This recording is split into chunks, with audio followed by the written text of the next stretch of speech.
Yo, what's up guys? Hope you guys have a great day today. So today we're doing some pre-quests on my dude. Oh shit. We're doing pre-quests on my guy. So we're getting certain quests done so we can get the pre-quest set up for later. I probably will be putting this in a YouTube guide like later on. Like even though I've got my pre-quests here, like I'm gonna do a video later on for the other stuff as well. Oh shit! Thankfully, a boon dropped. I'm gonna put my boon back in, then realize it was out. Okay.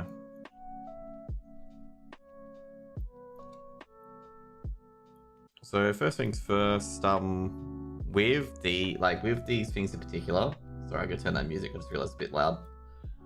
I'm gonna be basically preparing for the quests that are in here and whatnot. So yeah, we're gonna be spending a bit of gold. And I just went to the wrong area. Whoops. Okay. So the worst part about this is that I don't have many quests.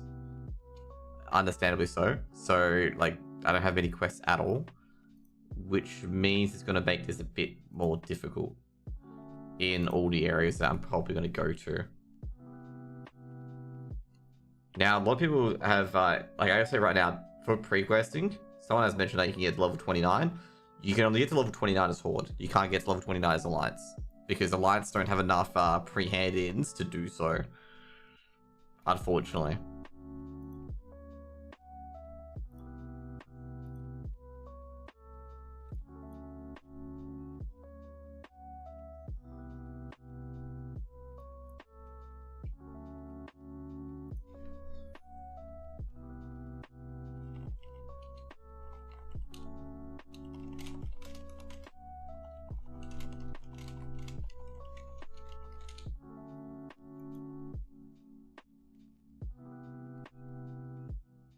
So I'm just looking at the quests that they recommend to do, and like I say right now, some of them I can't do because I've already done them, which is kind of shitty. To be fair though, at the moment I'm probably trying to get my thing up. So I can probably get all this done and then buy water from a vendor.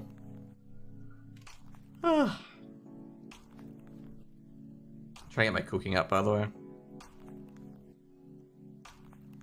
Where's a fire? I think there's a fire. There's a campfire around here, but anyway.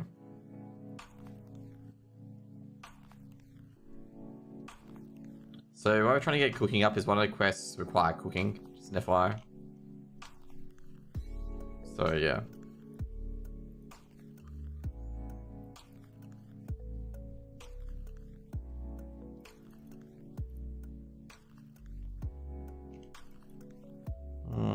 I don't remember where a fire is. Do I have to go to a general supplies vendor? Nah, I can go to the cooking trainer.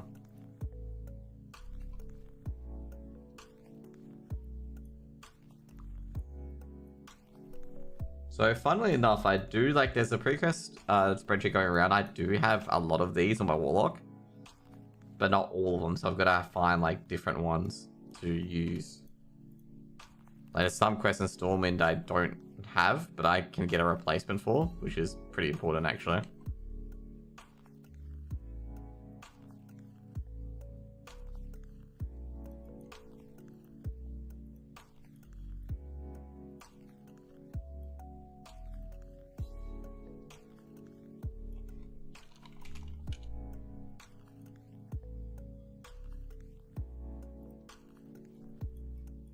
Oh, where's the drink vendor?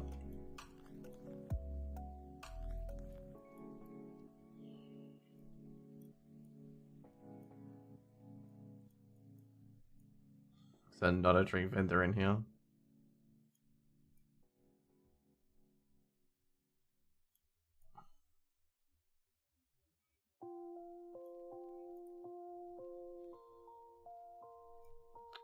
No, there definitely isn't.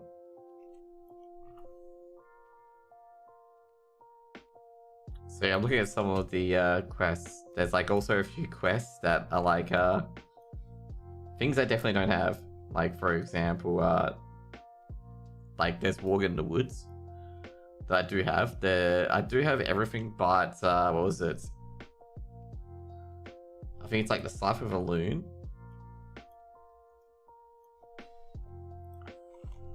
So yeah.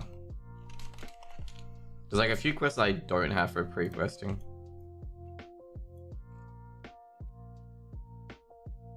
Oh, I have to get that from Ashenvale.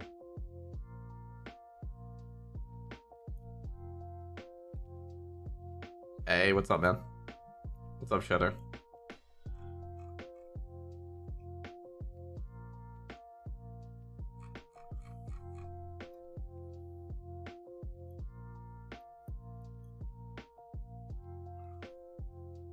So I gotta start a lot of these as well.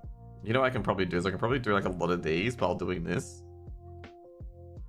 But yeah, I gotta find a lot of replacement quests because like, so the spreadsheet suggests doing obviously Legend of Stalvin, which not Legend of Stalvin, sorry. Oh no, actually don't actually have to. Oh no, they recommend you to do Defias Brotherhood and Morbent Fell, and I've already done both. Actually, I don't think I've done Head of Van Cleef on my Warlock actually. Have I done? I don't think I have actually.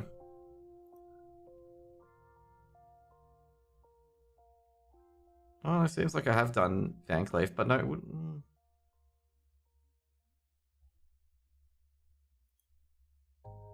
I don't recall doing it on my Warlock. Oh, you know, we can always check. I think there's stuff in Redridge, right? No, there's none in Redridge. Okay, that's good, because I've not done anything in Redridge.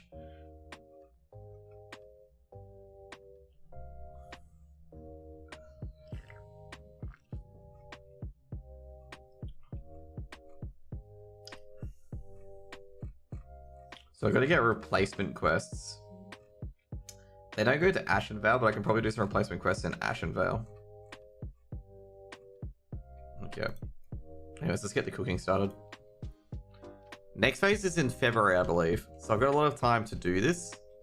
But I want to get it done right away on the tunes that I've got it on. So what I'm going to do is, like, there's going to be some of these quests here, for example, that I'll just do. I think what I'll do is I'll keep these quests, because I'm going to have to use them as replacement quests, basically. Where's refreshing water? There we go. I'm trying to get cooking up, okay? I've also got to buy a fuck ton of fucking cloth as well. Or farm the cloth. Like, I got to buy... How much do I have to buy? Wool. So I got 120 wool, 180 wool. 240 wool, and 120 silk. Apparently I don't go back to Ironforge, even though I could probably do a silk quest there too. That's alchemy. I thought this was cooking. I was like looking for the fire. I'm like, where the fuck is the fire? The worst one's gonna be my hunter, because my hunter I did a lot of quests on. My warlock I have not done a lot of quests on. There you go. So let's try to get my cooking up on my warlock, because I can be leveling up my warlock first. Because I'm gonna play tank on my warlock. I think what I'm going to do as well, I think I'm going to change my bags out of the soul bag and put that into the bank and get a normal bag. I'm thinking of like doing, like with the pre-questing. Oh, that's why I got to apply for leave tomorrow as well, so yeah.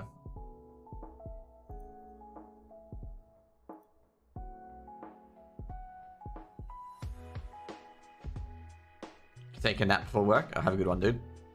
Yeah, pretty much like what I'm going to be doing is just getting cooking levels on this guy. Because, like, there's a turtle meat quest that you do need cooking levels for. So, let's just get that done. And I've been meaning to bite the bullet for a long time to get this cooking done.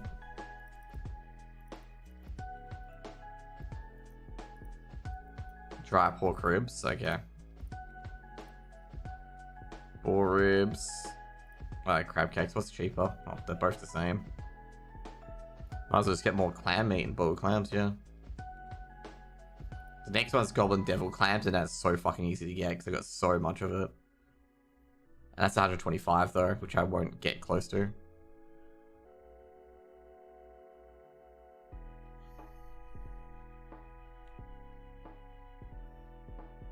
I could just get the other recipes as well from the vendor in Stormwind, but I don't think it's really worth it.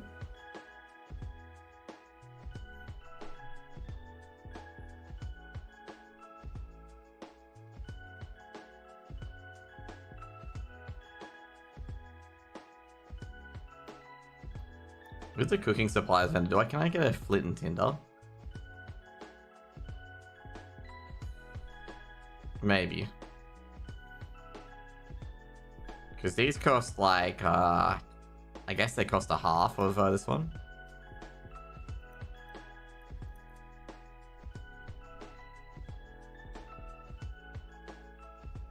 Oh no.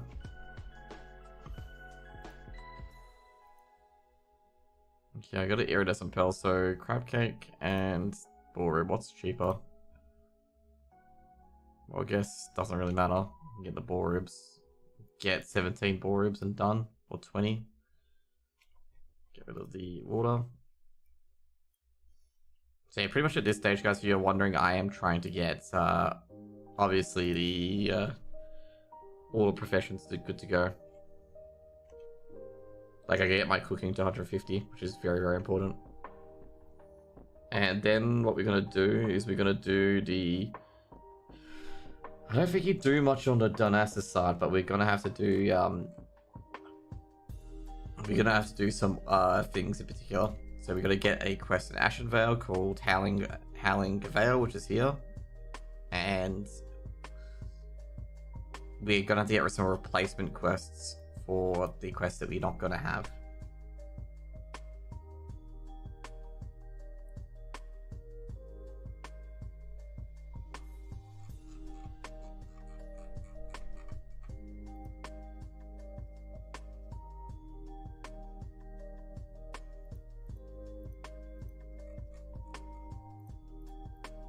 The worst part, we're going to lose like 4k XP from Lost in the Stars because I've already done all those quests. But I guess I can do one of the other quests in the meantime, so you've got to keep one in the log.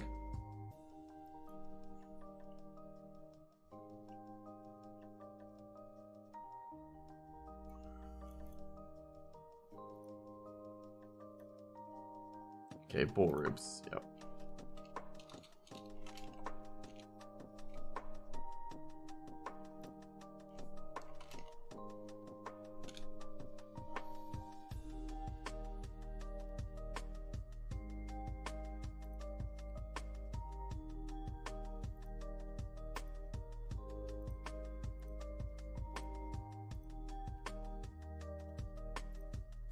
Okay, we got a clam meat, which should get me enough. So it'll be zesty clam meat you need for later. Tangy.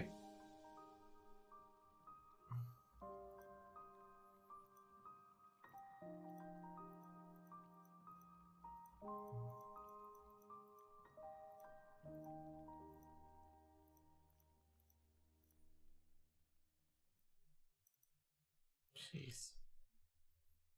Someone's selling them for like free silver. I mean, that's more than the thing you cook them with, just an FYI.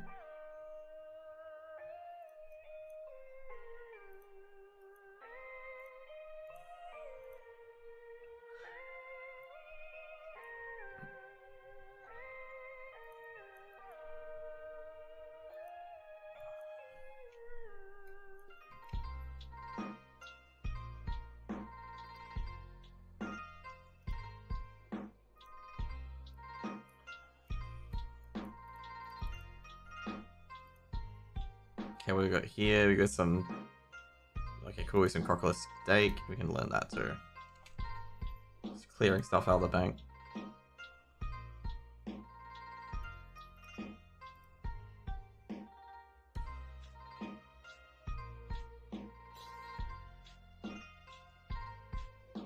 Oh, I think I got too much tangy clam meat.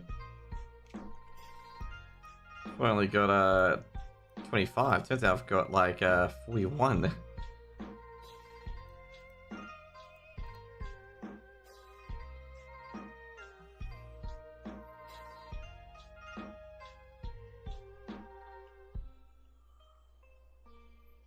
Just realized I got some fish oil as well. 22 gold.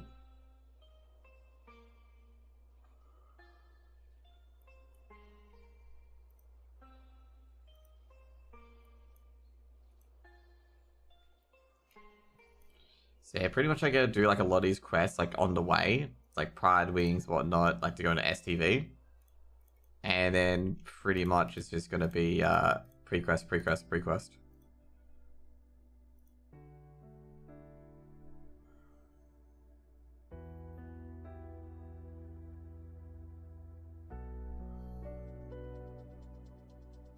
Because they're almost at 125. It only costs like a gold to do 125 cooking.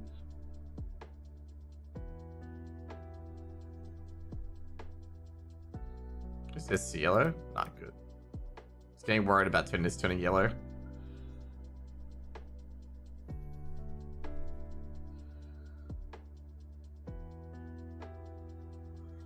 It's probably turning yellow now. Yeah, it does. Okay, cool.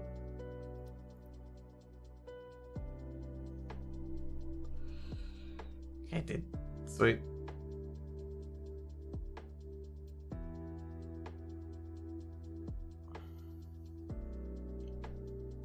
Okay, good.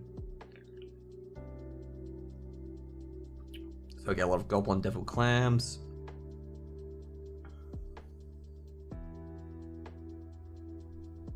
I can sell all of this to vendor as well. That's exactly what I plan to do. Then we get first aid afterwards to get the silk stuff. Funny thing is, I still got to get that on. Let's go. Warlock done. I still got to get my first aid up on my mage. Okay, sweet.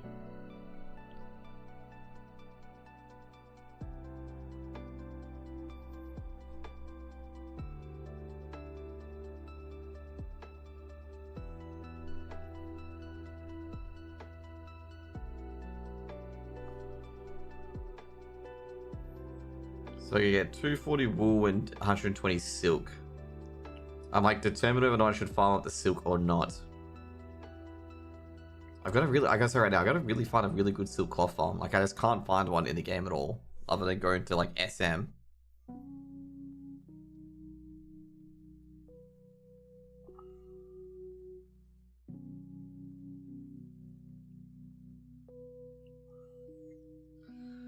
there's 150 cooking.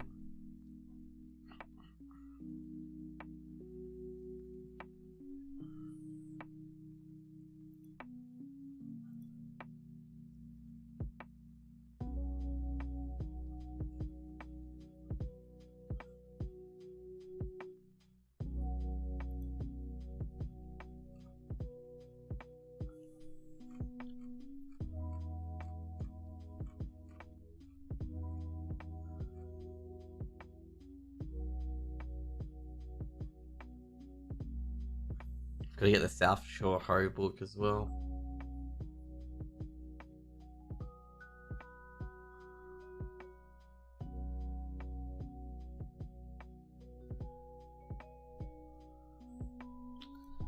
That's right, I gotta get the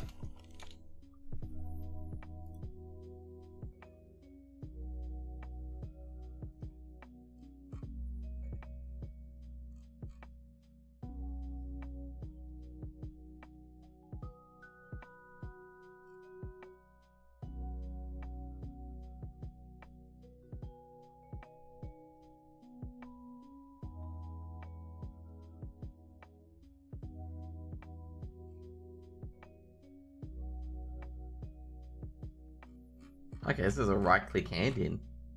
That's pretty good. We'll do that.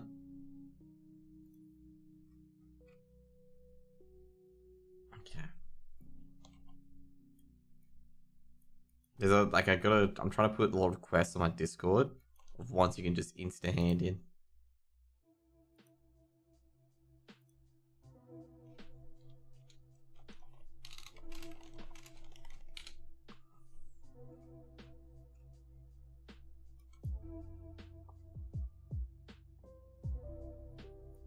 Let's get first aid with silk cloth and then we're done.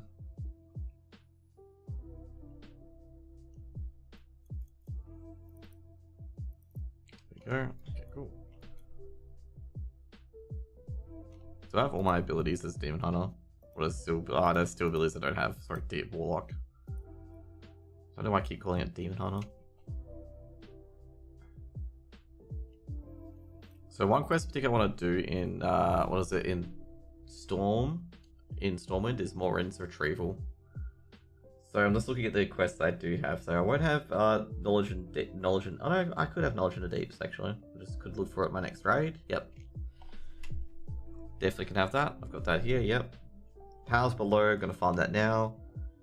Ineptitude, chemicals, and fun is I'm gonna find that now as well. Sarah Blues that I do not have yet. I haven't gone to Hillsbrad. Fight for Warsong Gulch, which is a just win Warsong Gulch. I can do that a lot later. Dwarf War can do that later too. Okay, reassignment and return to Milton are all like, so I think that's South Shore in Stormwind, so I gotta go there first. Then return to Milton, and you get the head, the beast, the attack, and the color of blood. You can replace Maureen's Retrieval with one of those. So that can be fine. Then you got Quality Uprising, which is another one we can replace it as well. Because you don't have that either. I'm trying to think what we can do it with, to be honest.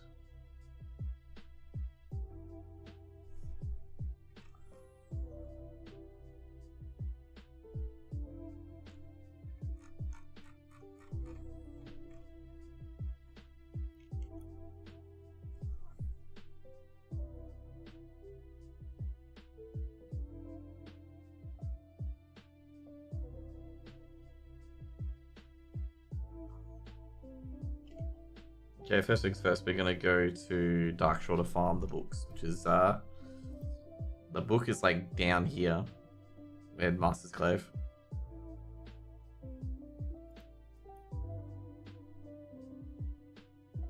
So then the other one we're gonna get like the other one, the other few we're gonna get the Ashenvale side ones first. Now I just need to find out how many quests are gonna be missing. Okay. So we won't have a look to the stars unless we want to do the ogre one. I guess we can do the ogre one.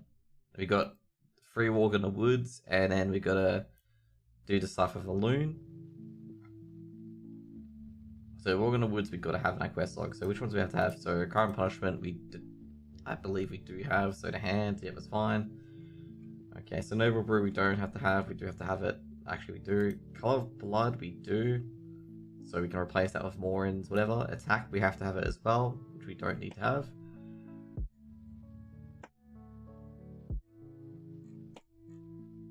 Okay, Head of Van Cleef, we do need to have. I'm not sure if I've done, how can I check if I've done it? The Fires Brotherhood.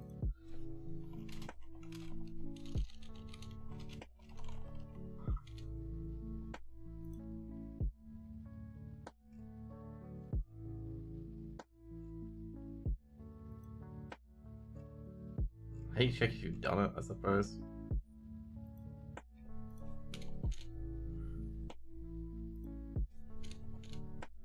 Yeah, I haven't completed it. Okay, I haven't completed the escort quest. Okay, so I can still do that. Okay. So I can still do the Fires Brotherhood. Morbidfell I've already done. So let's just get any quests that I've already done that I need, that have to be in the log. So lock, we have, we'll do it in an Excel spreadsheet.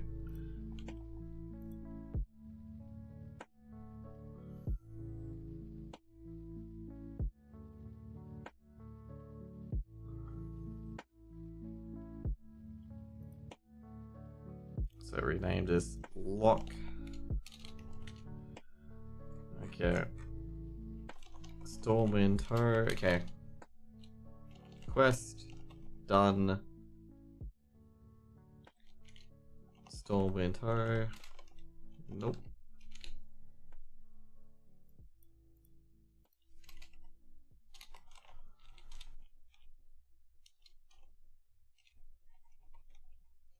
Preserving knowledge.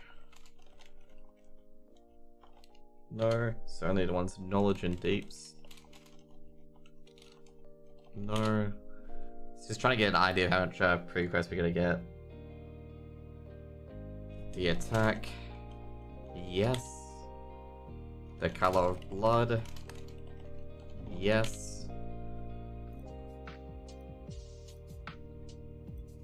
Quell the Uprising. Quell the Uprising. Quell the Uprising.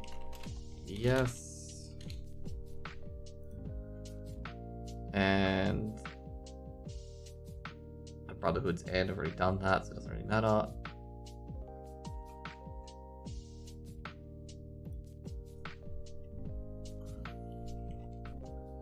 Look to the Stars. Part 1. Yes.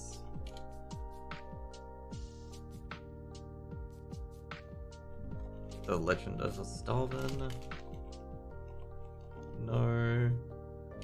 Pride of the Obama. No. Crime and Punishment. No. Seasoned Wolf Kebabs. No. Organ in the Woods. No. The Cypher of the Moon. No. The Fire Brotherhood. No. More Bent Phil. Yes. Twilight Falls. Yes. Black Fathom Villainy. Yes. Mortality Wanes. This is RFK. No. The Heart of the Void. Yes. Okay, is that 20? That seems a little bit more than 20.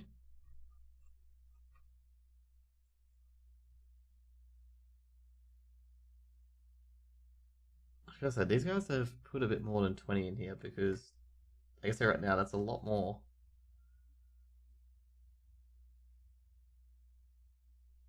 Because that's 19. You can't have more than 20 in your quest log, so have I missed something or whatever? 1, 2, 3, 4, 5, 6, 7, 8, 9, 10, 11, 12, 13, 14, 15, 16, 17, 18, 19, 20. Okay.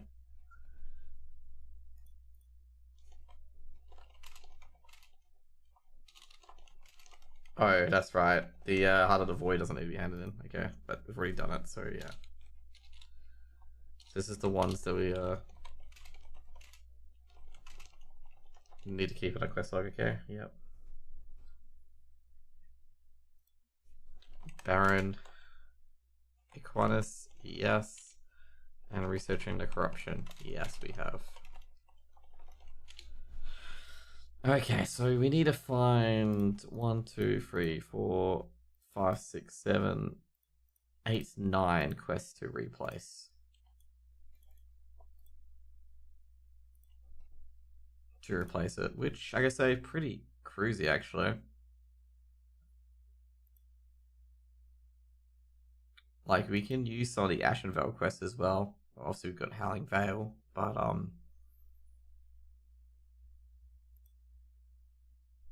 so we could replace it with these. Like we can finish up Rain's Cleansing to a point, and we can replace it with a few of these.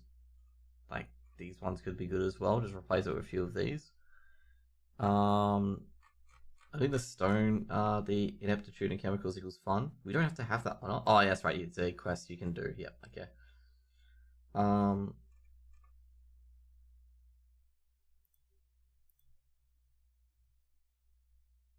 Reassignment will return to Milton's from South Shore, so that's fine. Okay. So we got to find quests to replace it. So replace quest. Warren's retrieval. Yeah, we'll do that. I guess we can go to Redridge, I suppose.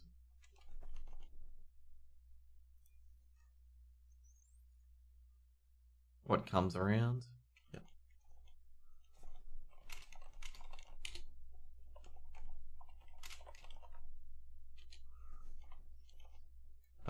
Does Corporal Kishan hand back in at Redridge? Corporal Kishan.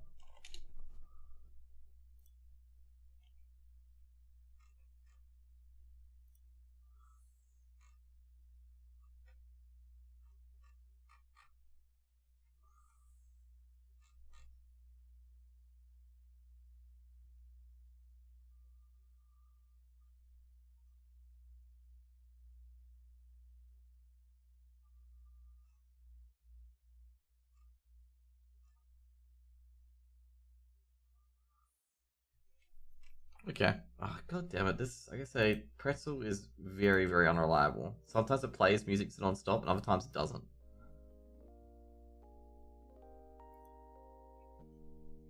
Okay, Corporal Kishan. It's missing in action.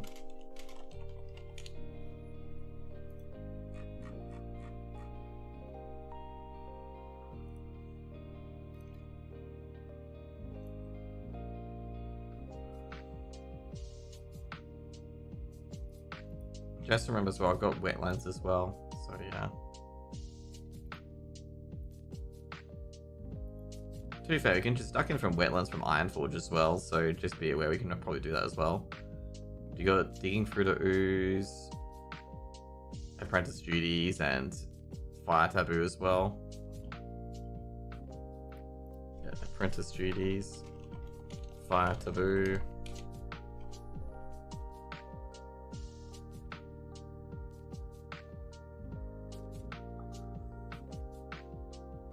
I guess we can do digging through the ooze.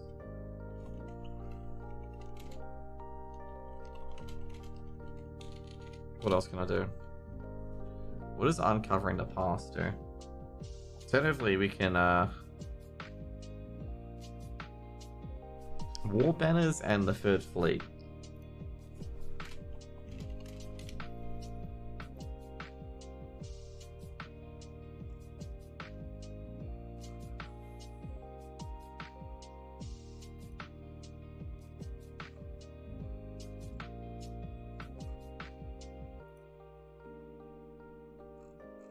Okay, cool.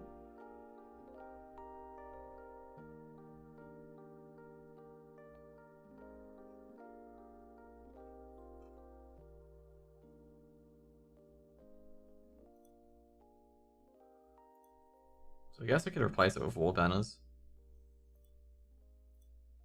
So, yeah. And the third fleet.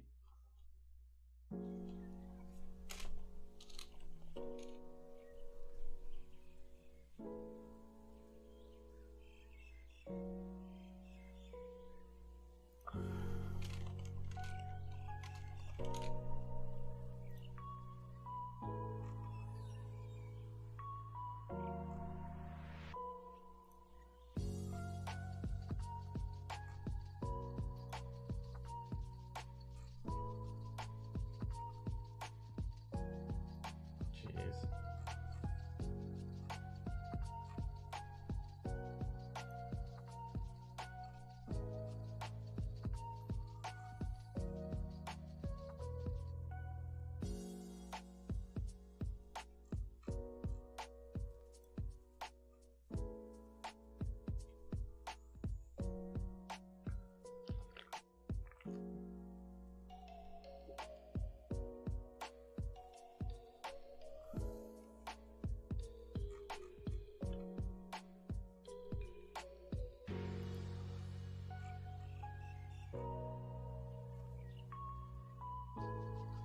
I guess we can replace it with the Eye of Paleth.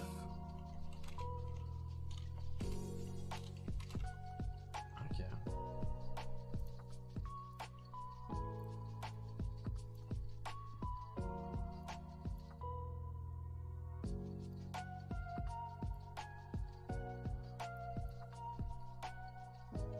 Here's like the Eye of Paleth leads to Stormwind as well, which goes to the Cathedral. That gives like a bit of EXP as well, which is good.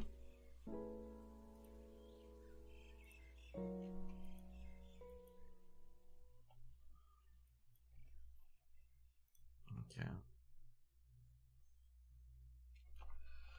Funnily enough, we don't have to do any of the, we don't have to go to Ashton Vale, which is good, but we do have to go to Red Ridge though. Like, Red Ridge have to do a lot.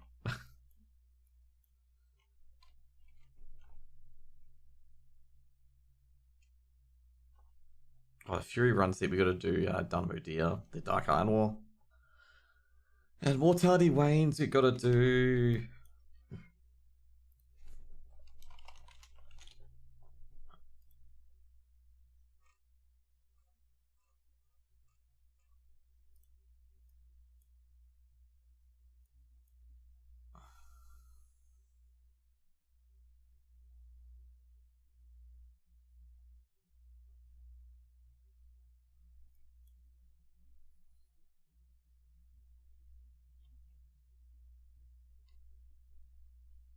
Okay, cool.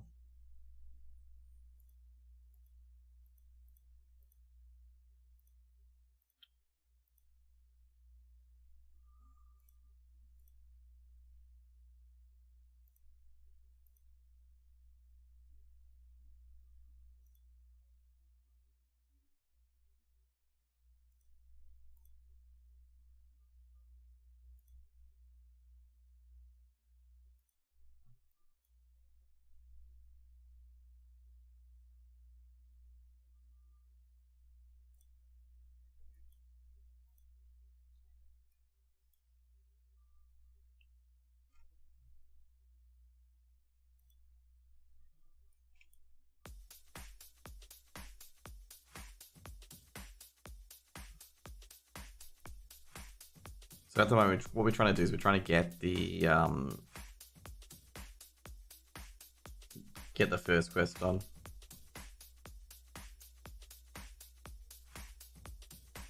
And we're gonna get the Ashen Veil to start walking the woods.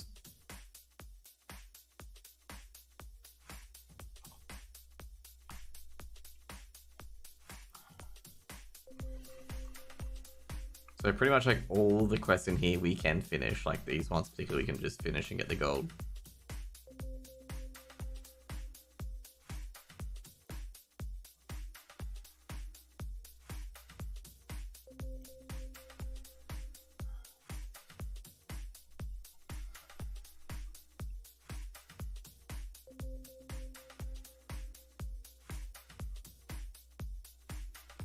Oh yeah, shit, I forgot the fucking fire taboo is not in a good place to hand in. I just realized that fire taboo is not a good place to hand in because fire taboo is the center of Finger. But unless we're, if we're handing in the Fury Run Steep, we can just, it's just gonna take time.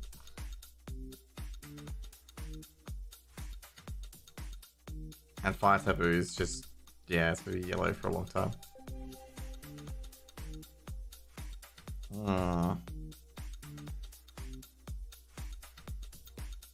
Is there any other quest we could do? Like a replace quest in here?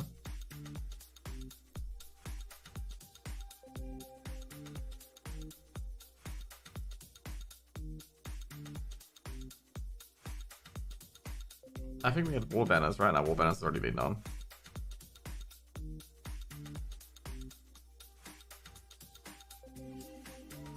To be fair, I think fire taboo is right here anyway. And if we got the Fury Run Steep, we might as well just hand it in.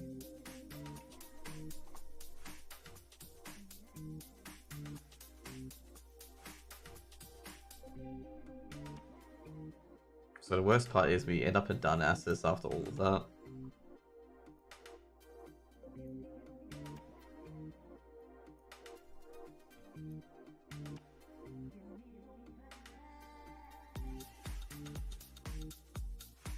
To be fair, we don't have to go to Darnassus. Other than for Mortality Wanes, which we can hand at any time while leveling.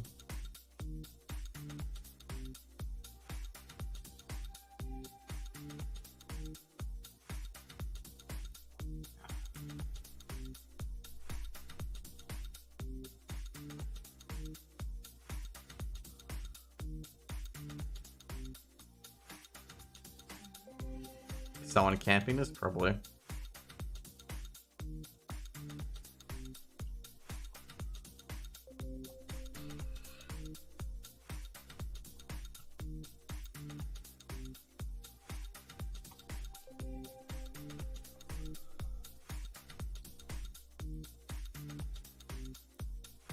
Getting some wool cloth here as well.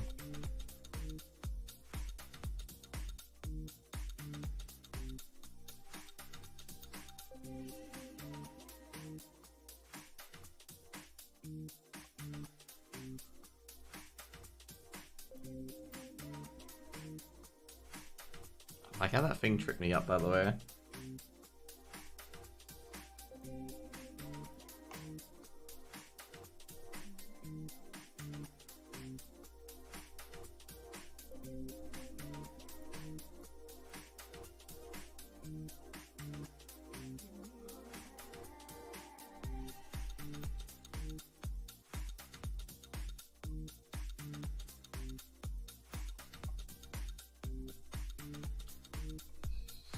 There we go. Little machine gun imp.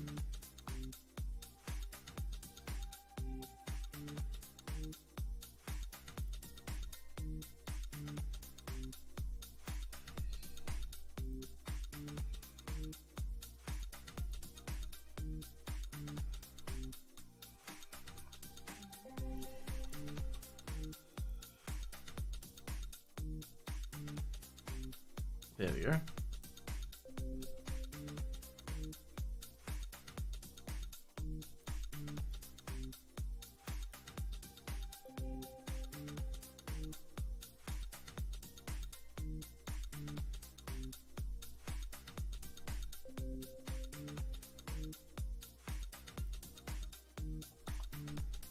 Funny thing is that we can get well wool done if we keep doing this.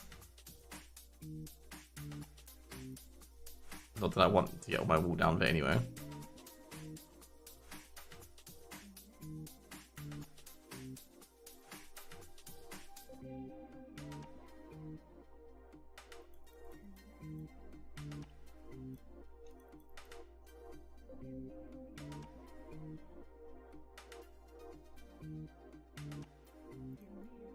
There we go.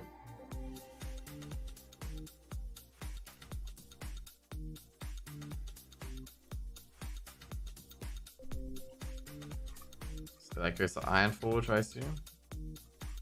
Or is it in the Dark Shore quest line? Okay, cool. And we keep the book, awesome. Keep done.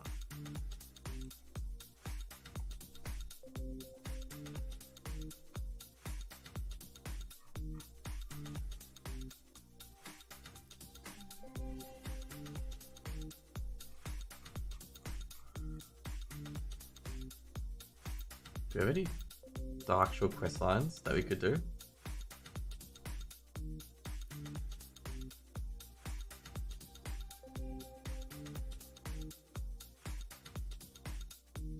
As far as I can see, no, we do not.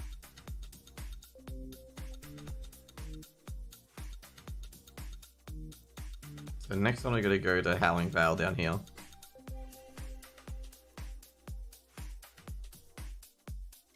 Start the quest, and then we go to Stone Talon because we got to do a certain amount of quests until we get to the one where like MG3 plus fun equals whatever.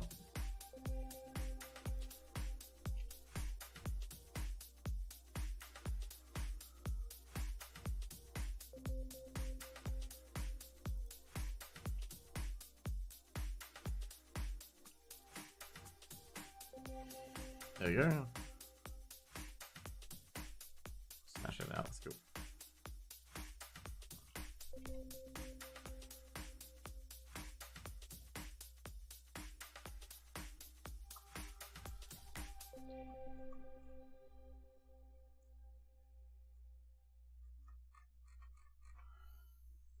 So we definitely need to do this.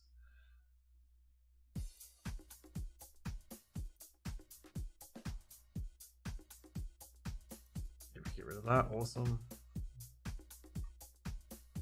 And we can probably get rid of Fallen Sky Lake. How much does Fallen Sky Lake give?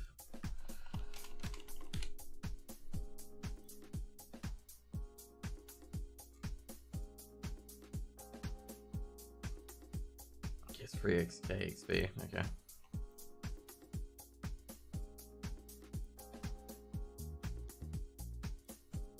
Probably not going to bump into these in quite a bit, so cool. This is physics and all that stuff we're going to bump into, so that's free gold though.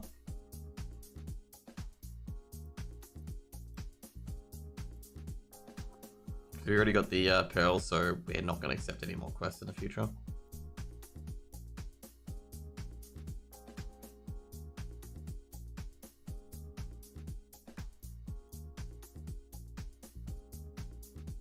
Yes, we gotta also make sure we got all the flat paths. So we got Dustwallow, we need to get Gadgetson, we need to get Felinar. I'm not sure, I think I've got Felinar on my mage, but I don't think I've got Felinar on my warlock.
Fucking hell, I went to astronaut by mistake. I was about to go here.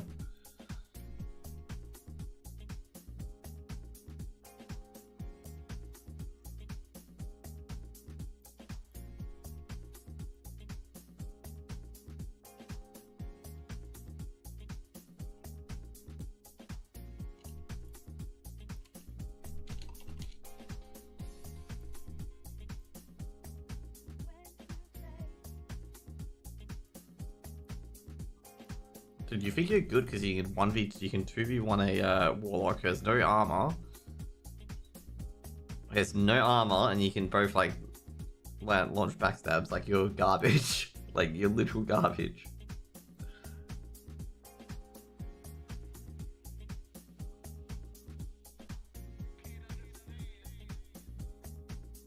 Literal garbage.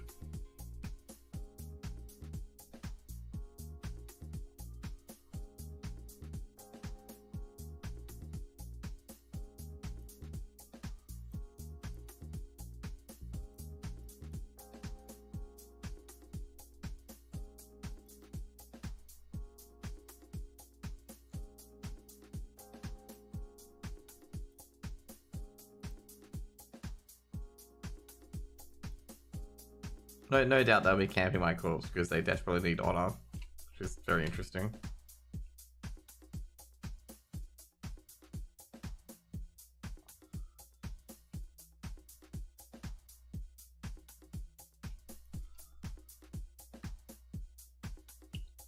Boy. Actually should have gone dead straight, so Howling. Oh well.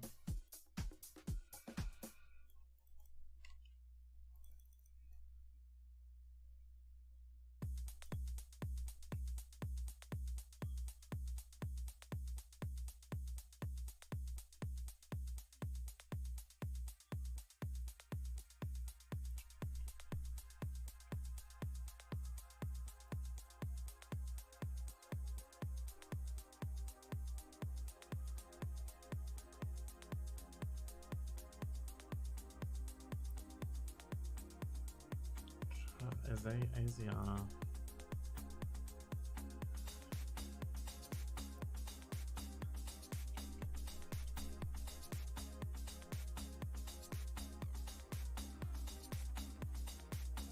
I'm trying to remember that there is a quest that you go to be fair, I think you have to retrieve something else from Morin as well, which is the Dust Devil stuff.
Because I feel like a lot of these are going to take a while to do.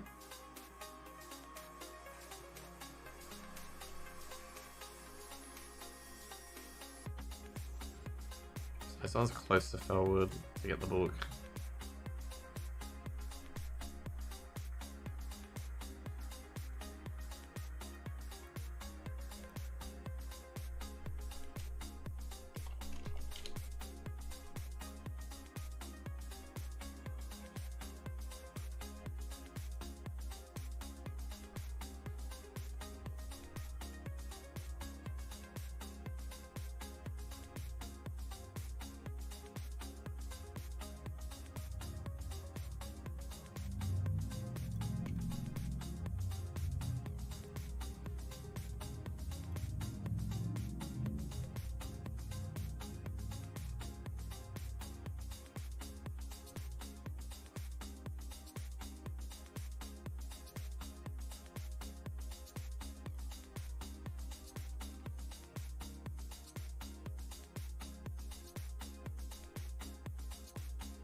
Okay, I guess when this gets done, there's like a quest line to get the thingo. Like once the Howling Vale's done, we can get the rest of it super easy, and it tells you go to Darkshire. Okay, we'll take that.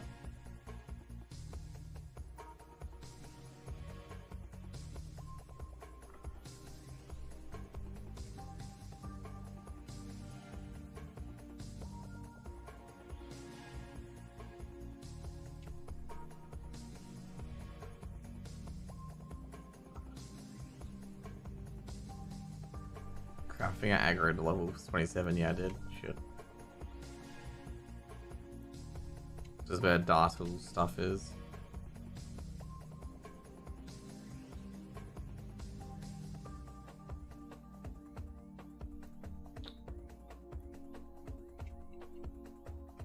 Let's see if we can get some help for some people as well for organs in the woods and whatnot to get the pre-quests done, set up, ready to go. Worst part is going to do so many tunes.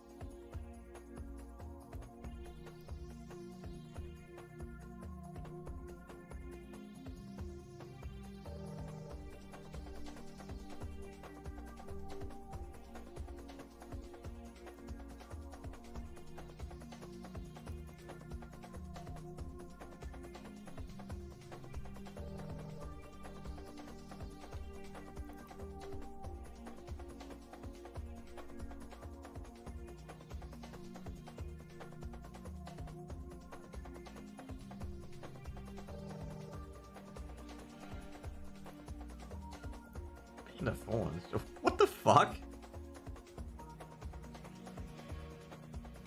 Jesus Christ.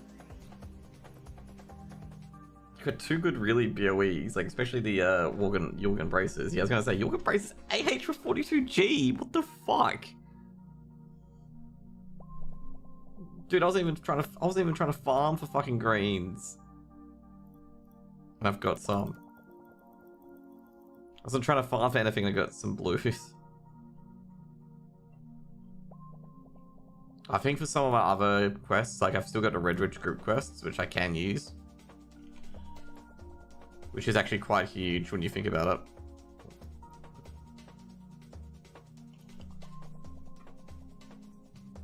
How do we get to the cave?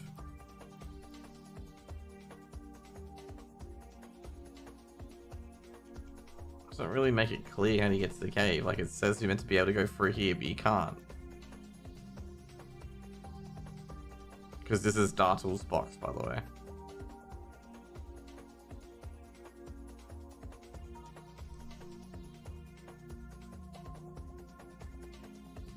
Is it meant to be through here? We can get up there, or I guess so. I can see something here. Yeah, I guess it's up here. That's where the cave is. This has to be the Howling Vale. Yep. Oh geez, someone's already been through here.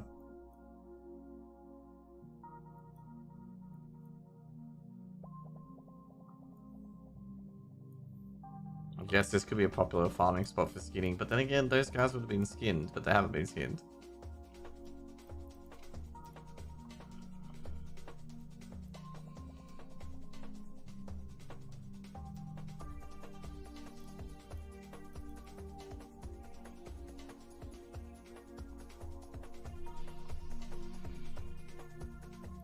There we go.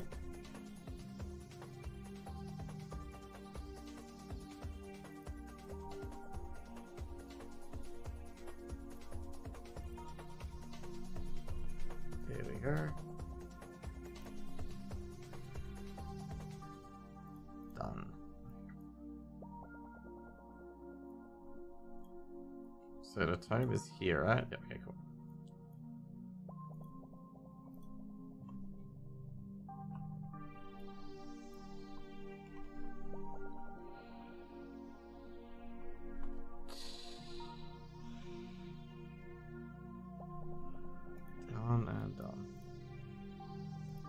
Okay, cool. We'll get this open, and we can hand this back in.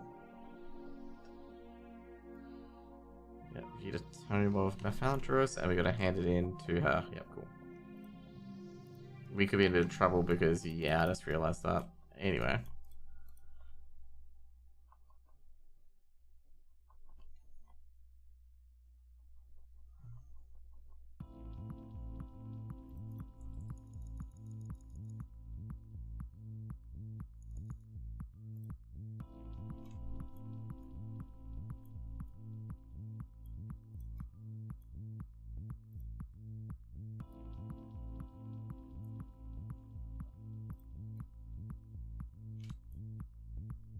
Go, go, go. Run, run, run.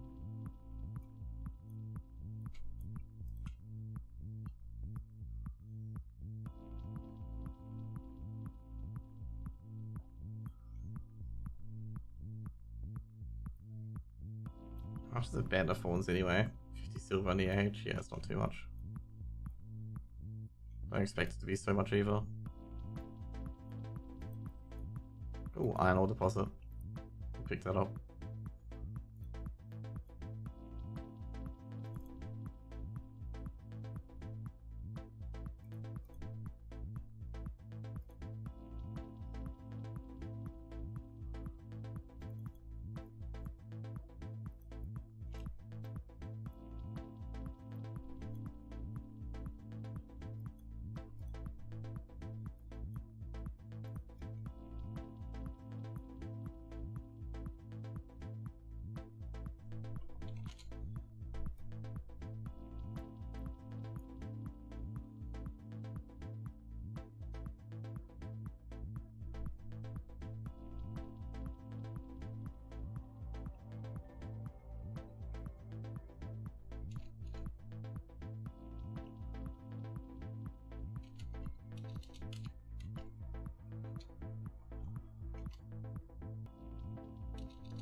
Just an FYI, guys, bitching to me in DMs about me taking the iron ore just then.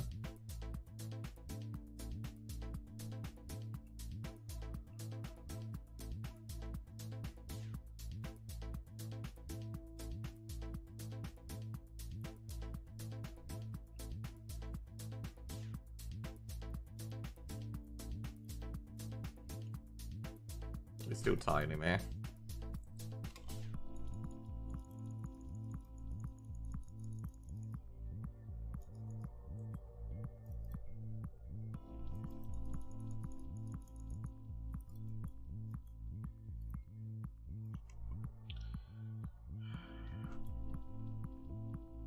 I think they're gonna fix the hunter thing, but they've really got to fix rogues too. Like if they fix hunters, they gotta fix rogues, because rogues just fucking shred through coffees.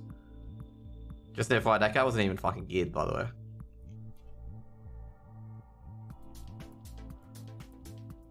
Seriously, that hunter, just an FYI, that guy who like was that much quicker than I am, and I decided to like hold it for half a second, is still bitching about 10 silver. Okay, literally 10 silver on iron ore.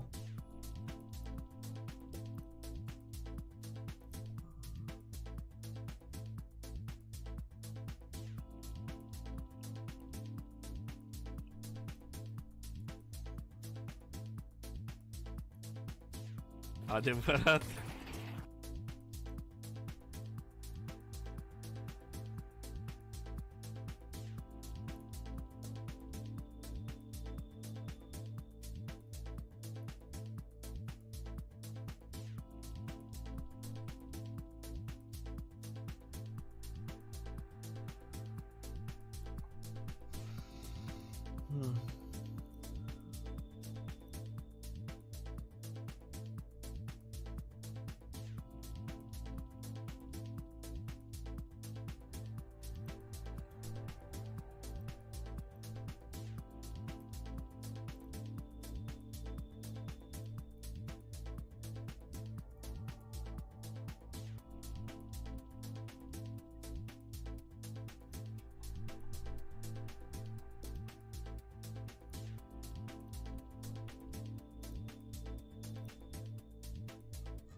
This quest, I say this quest line really does suck. Oh, fucking hell.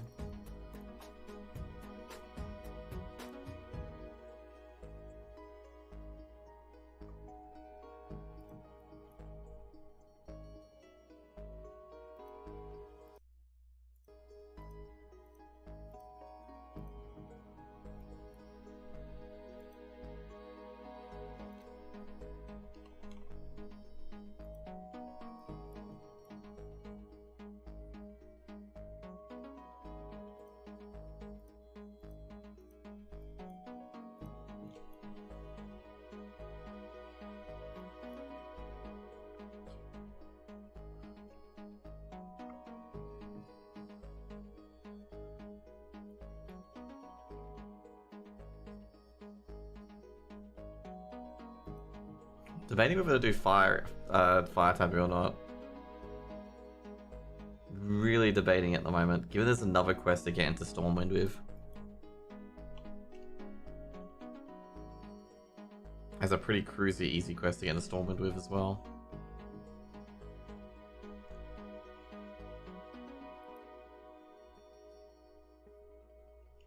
Have I replaced already?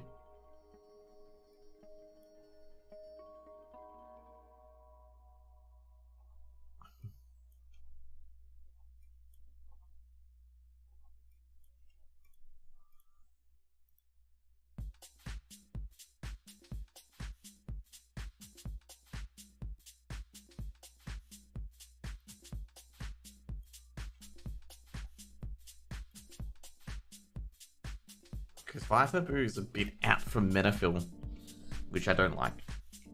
I'm gonna be brutally honest, I don't like that.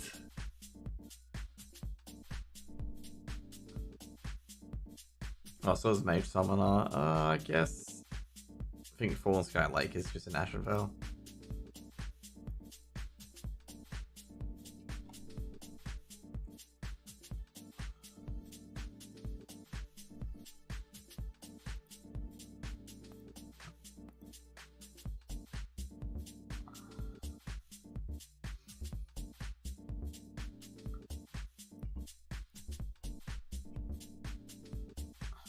Trying to find all the other like quests I could do. Oh, I got that.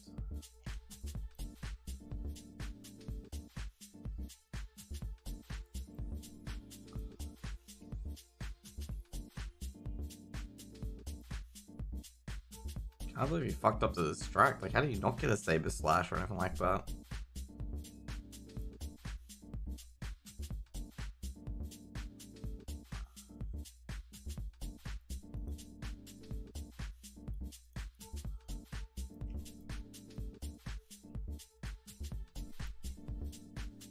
Verinda's back into Dionysus.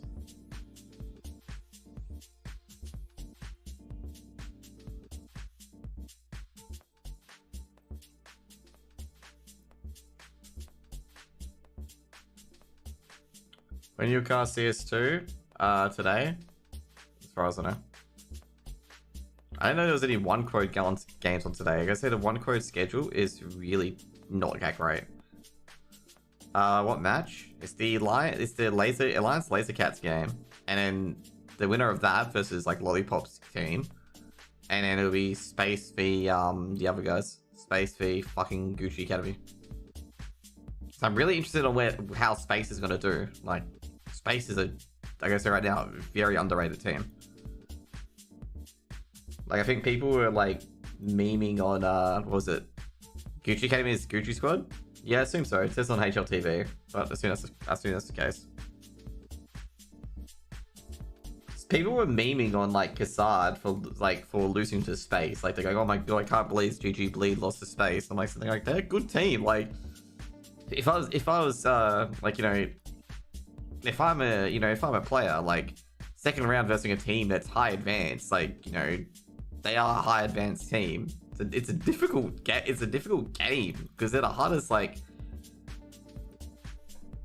they are one of the harder teams to verse. But yeah, like, that's what I'll be casting. So I'll be casting basically I think we'll be casting Betera v Alliance v Laser Cats, like afterwards, so whoever wins out of that. And I believe that starts in like an hour. And I can't believe Rush B's still in the fucking competition, to be honest. Like, I'm gonna say it right now. Who are the pros of a good resume in this tournament? Well, there's Heroic. And that's Heroic, Havu. Let me check out Zero Zero Nation. Zero Zero Nation's actually really good. As well as Ikla. Space, Sinners, Endpoint, Anonymo. Pretty much it. Like I say, Heroic's probably the more like the team that everyone's gonna fucking cast. So like Heroic v Havu's gonna be very close. I know like a lot of the English casters are casting it. I looked at it and there's like 6 English casters casting it. And you know what the funny bit was? One of the casters in particular, like, I remember him ages ago being, oh yeah, I won't cast all the big games. And literally he's been on every single big game in the major, just basically following Heroic. And I'm just like, you say this, every single game I've seen you on has been on the big games.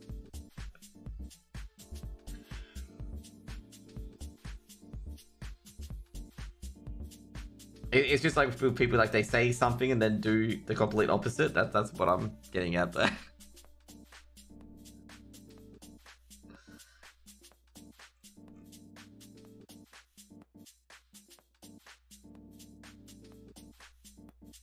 But anyway.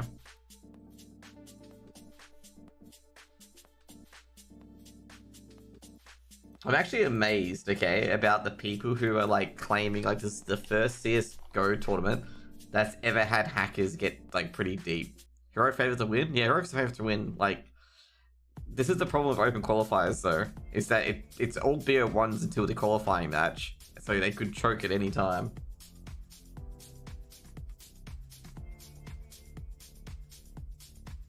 Like, Havu's a fairly decent Finnish team as well. Like, Havu have a few decent players.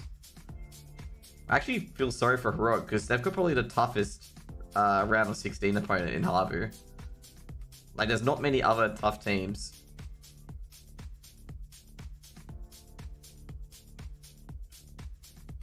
And then they play quarterfinals, which is basically winner gets the close qualifier spot.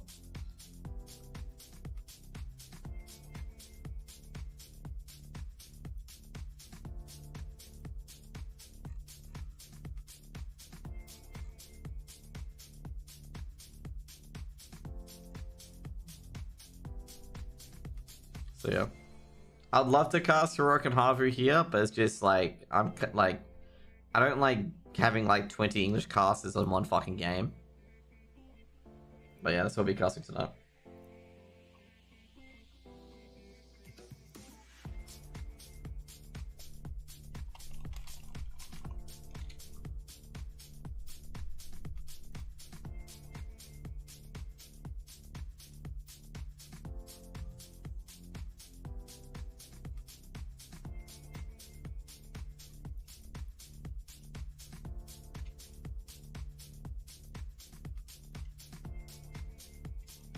What time is it? Okay. I think at 8 o'clock. You research players before casting? Yeah.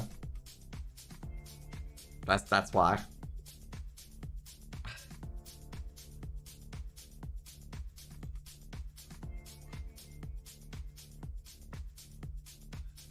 And also research all the other majors as well. Like when people said like the first major had like an outage and they like cried that, you know, it was like the first time it's ever happened. I've had so many other majors where like just shit just fucking hits the fan. But yeah, like overall, like for Space and Bleed, like I actually felt really bad for Bleed or Space, to be honest, who got eliminated there on the second round. Because I'll just turn off the music for a moment. That's a tough game. Like, because both teams are quite good. Like early on, like we've like obviously open qualifiers, you don't encounter big teams till like round 3 or 4, and Bleed's encountering a very decent team at round 2.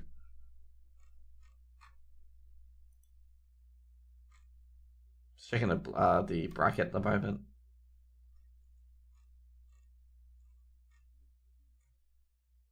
Just looking for for the other game, wherever it is. Yeah, Alliance v Laser Cats. So with Laser Cat, like with Alliance is like a few little mixed players. Like so Bowden Master, it's got Pleasant, it's got Twist. I'm reading it off the sheet. It's got Robin from Endpoint. Robin's been around a lot of teams by this point. Like a lot of teams.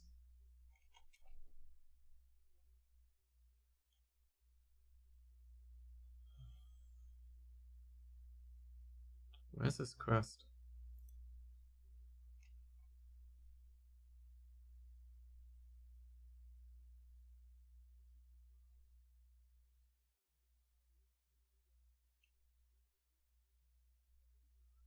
Oh, down here. Okay, cool.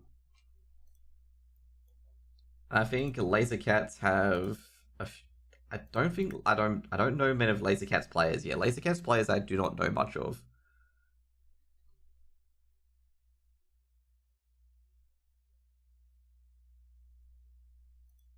Actually, should probably do some research on these guys, actually. Same with Alliance as well.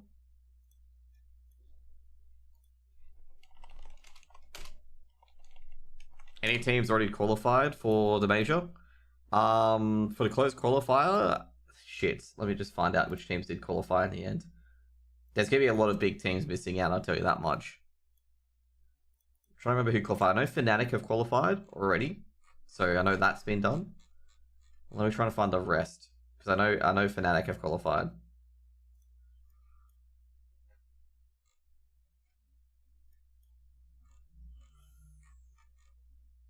Let me try and get the open qualifiers for you.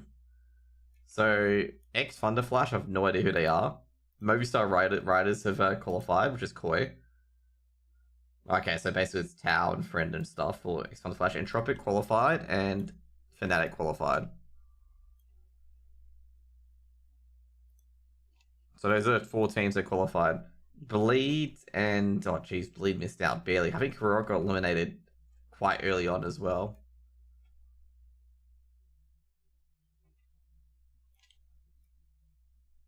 Like I say, like, people really highlighted the Bleed story. I feel like they highlighted, like, personally, I feel like they highlighted the Bleed story way too much, saying that they, like, you know, it was like a big upset that they lost to Space. How am I to get inside here? Because it says it's in here, but...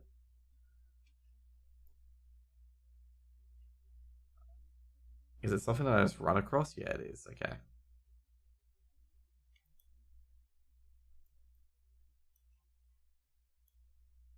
But I did see Fnatic qualify as well.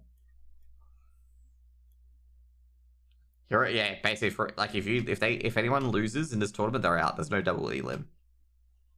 That's why BO1s are very scary. Like BO1s are very, very scary.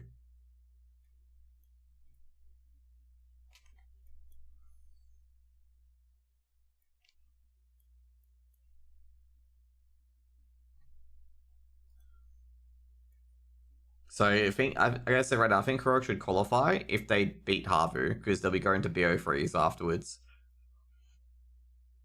And I think Heroic are a lot stronger in BO3s compared to BO1s. So they should qualify there.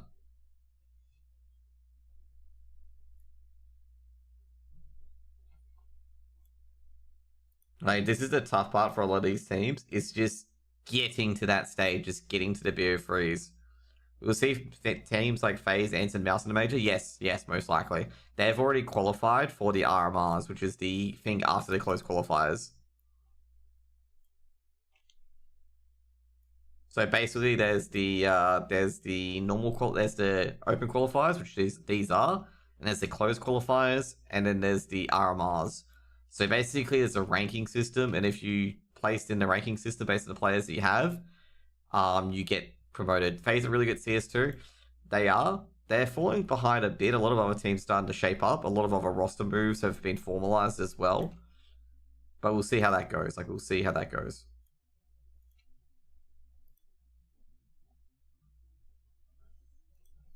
I just realized I'm just going to get ganked at fucking Booty Bay. But yes, FaZe are very, very good at CS2. They've performed very well. So have Complexity. But given the entire roster shuffle just then, I think a lot of teams in particular have not been playing the actual roster. They've been waiting for a tournament to finish and to switch to the roster they've been trying to practice.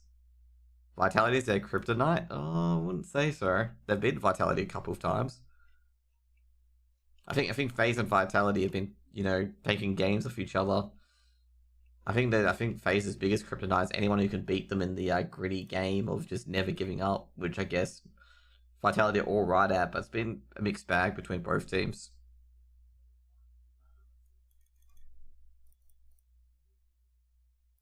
Okay, there we go.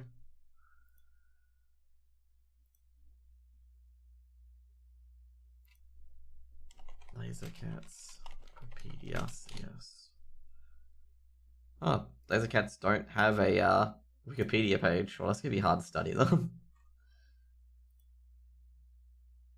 I gotta love Laser Cats' bio. Laser Cats is a Ukrainian esports performance CS2 team headquartered in Kiev, laser focused on leveling up every gamer.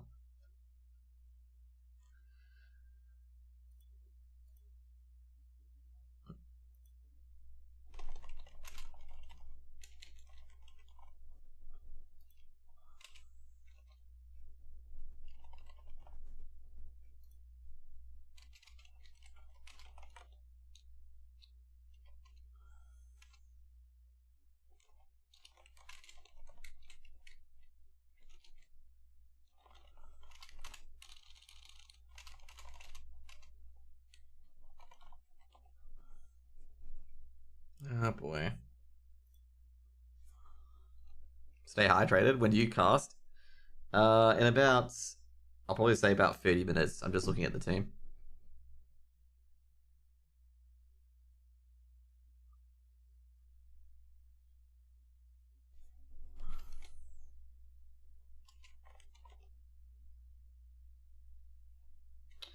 And then afterwards...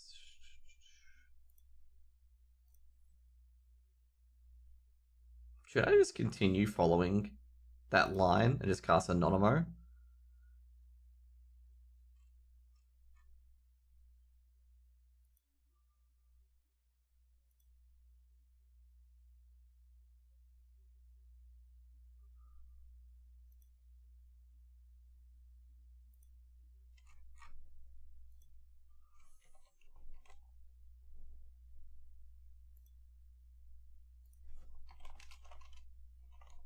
Just checking a few things, by the way.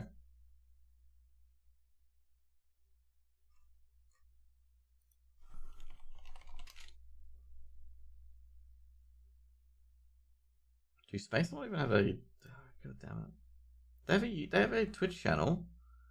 What's that Twitter then?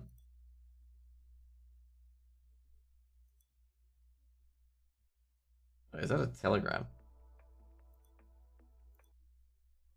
So they have a Telegram account, but they don't have a Twitter account. Great.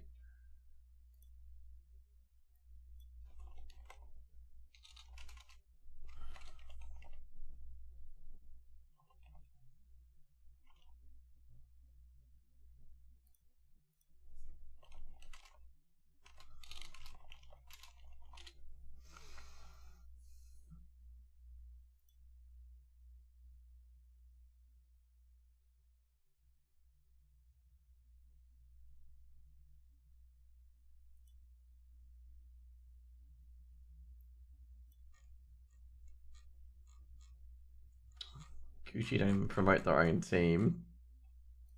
Okay, well, Gucci doesn't even have a, they don't even have a, goddamn Twitter account.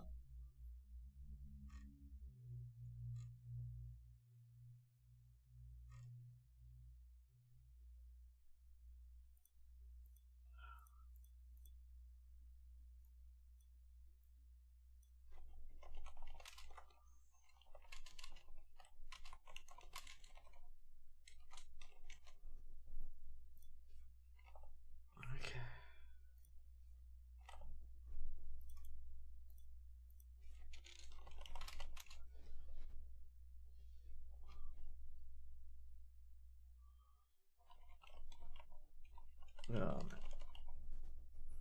There we go.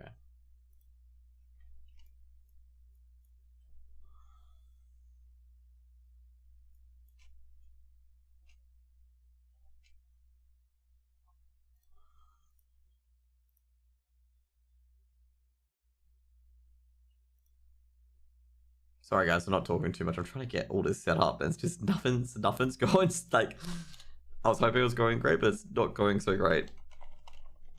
Oh, Jesus Christ, I got all those hordes.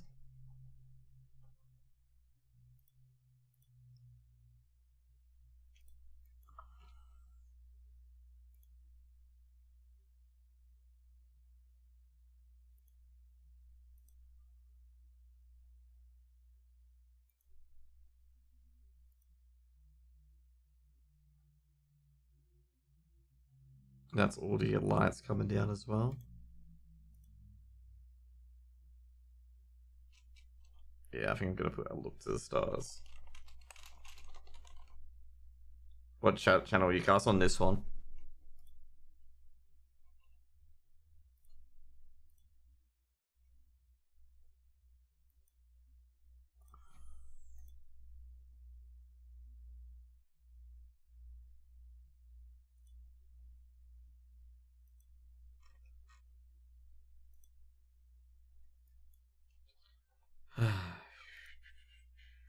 I didn't realize the Asia, like...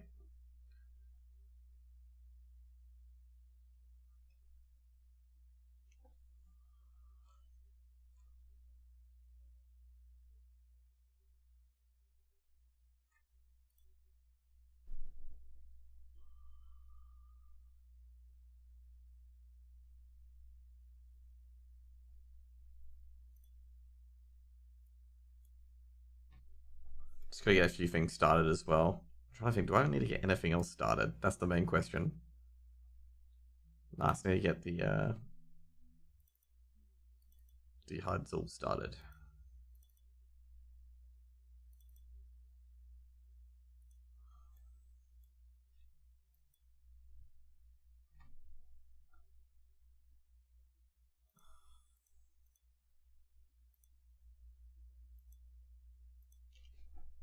It's funny though, Space, just FYI, Space have a Twitter and an Instagram, but a Telegram and Instagram, but don't have a Twitter, don't have an X account. So I was trying to look for them for a long time, but couldn't find them. Okay, so PGL, RMR, Europe, Open Qualifier 2. Name a map and the best team on it. Here's VP and Overpass. I don't think VP is the best on Overpass, but they are quite good on Overpass. I don't think they're the best team on it, but they are very, like, they are quite good on it, but I don't think the best team on it. I'd probably put, like, what else is very good on Overpass? I wouldn't say VP is, like, the best team on it. They're close, but I wouldn't say the best team. But I'd say FaZe is pretty good at Overpass. They've got a good AWPer as well. Obviously James like really fucking good on Overpass because like that map is made for MK. Like you can just be passive, go back to another passive position and continuously playing very, very passive on that map. And on CT side especially, they have to come to you. Like they have no choice. Like they eventually have to go through you at one point.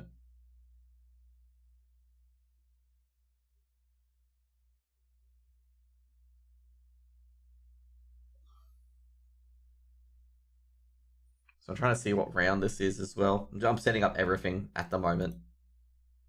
So what round is the Alliance v Laser Cats? Is it BO? There's so many teams enter this BO round 64. There are so many teams enter this. Oh shit, get ready. I'm gonna get ganked.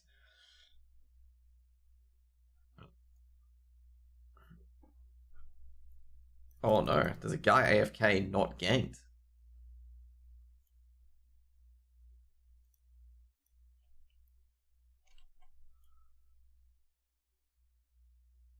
Okay.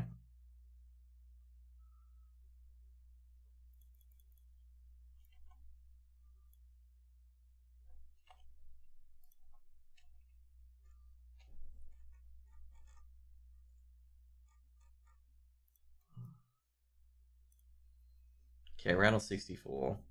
So make sure I... Okay, and no, we don't have DE default. Okay, cool. Map 1 is decider. Dude, last time I casted was 14 days ago with the ESA Open Final. Just an FYI. The last time I casted. save. We're all good to go. Hopefully, I haven't had an update.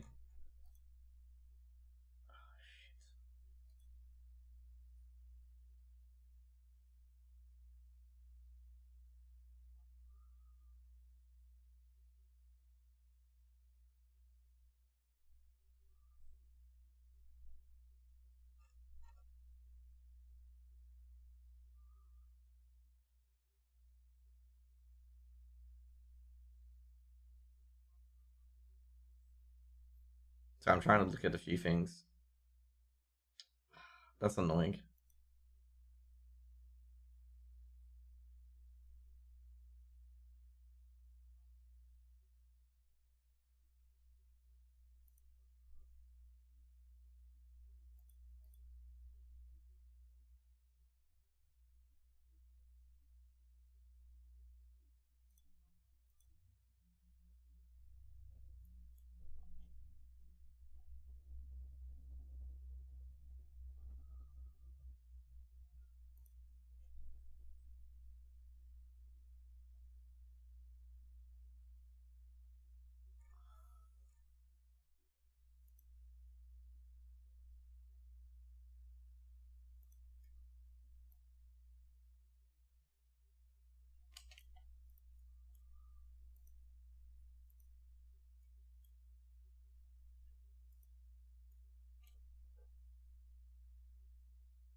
Okay, I think what I'm going to do after this, I think I'm just going to start setting up the game.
Okay, you cast in what order? Yeah, I'll be casting 3 games today. I put the order on my Twitter, which is going to be Alliance v Laser Cats, then the winner of that versus Betera, and then the winner of, and then you'll be casting Space v Gucci Academy.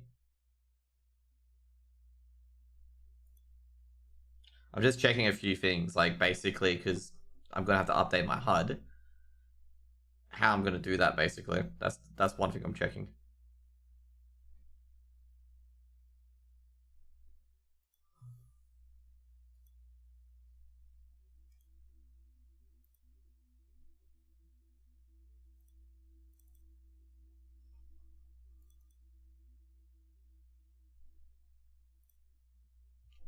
Okay, cool.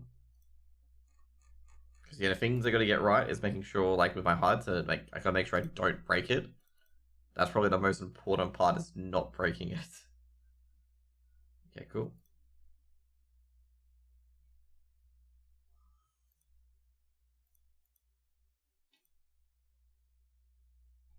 So I break it, it's not good. Okay, extract to...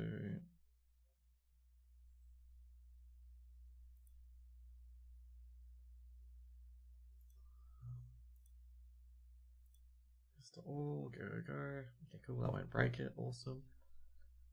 This one I need to just break the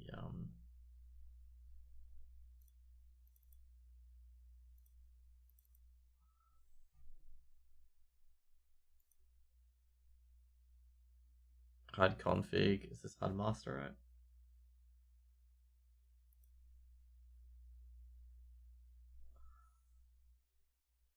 Did they change the name of this? Okay, I think they did change the name of this.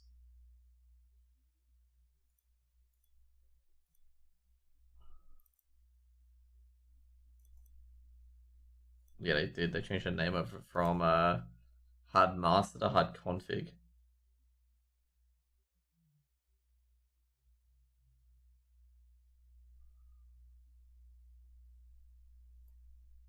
Oh, no, they don't. Okay, cool.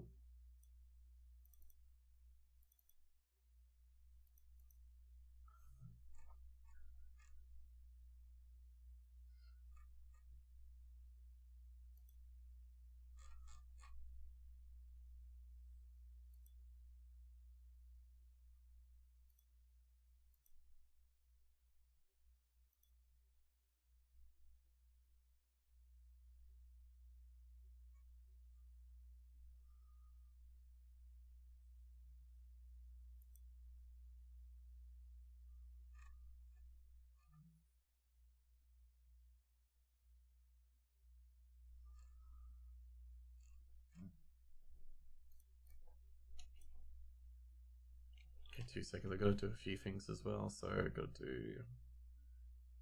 Got this, get this quest, Orchid in the Woods. I think this will be the last quest for it. Yep, it will be. This one I don't need to touch. And the other one's to look to the stars.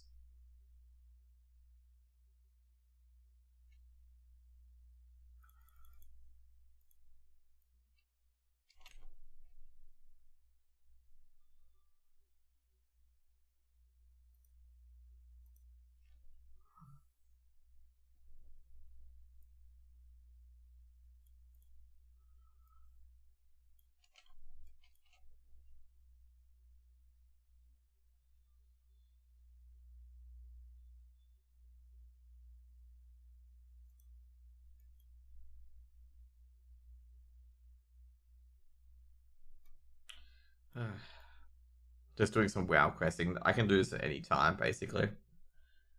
So yeah. This one is look to the stars. We're gonna get an ogre monocle. Yep.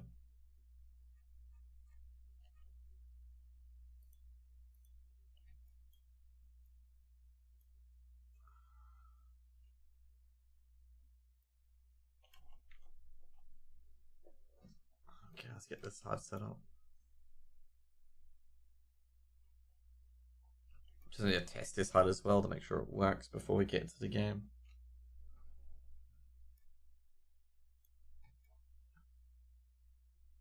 Also got to read a few things as well quickly to make sure I'm promoting the thing correctly.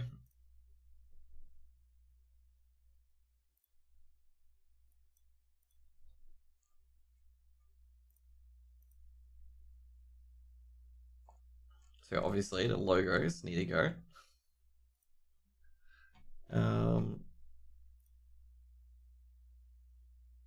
Where are these assets?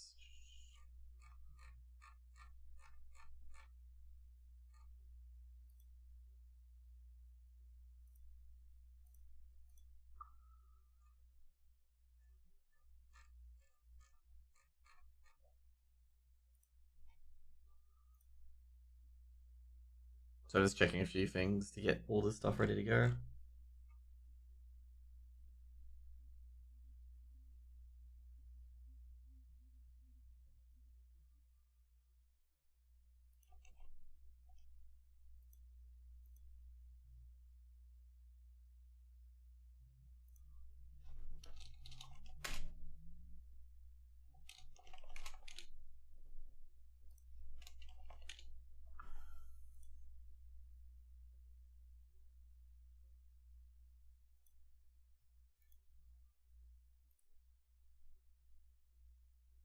Web P file, for fuck's sake.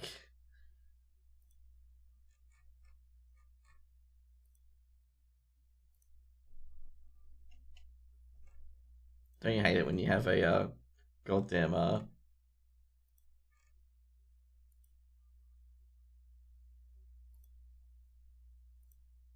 you have a WebM folder which you can't use.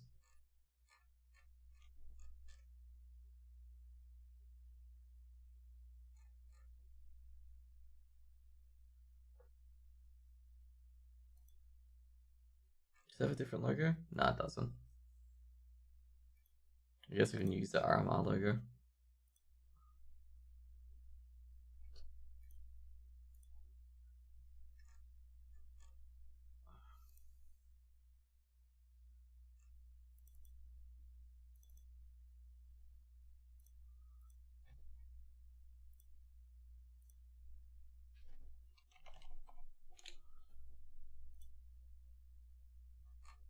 I'm sorry if I'm not being super talkative. I'm just trying to get this done. Oh no, I do have it already, but that's not good. That is really, really bad, actually.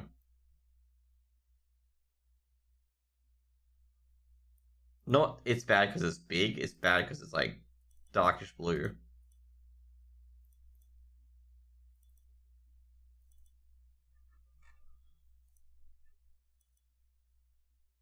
Yeah, that's better. Okay, cool.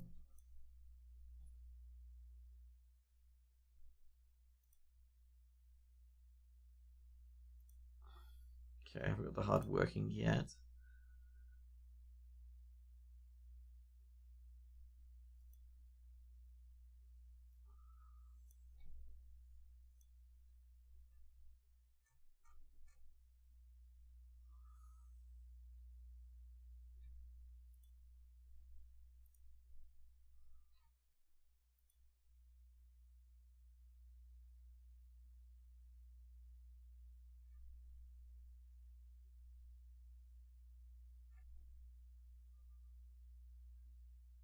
Oh, they changed it now. That's interesting. They changed it that you don't need the master thing anymore.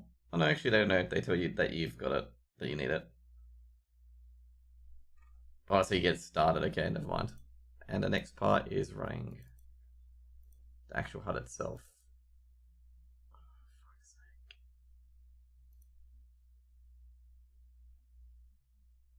Oh no, I've got the new one.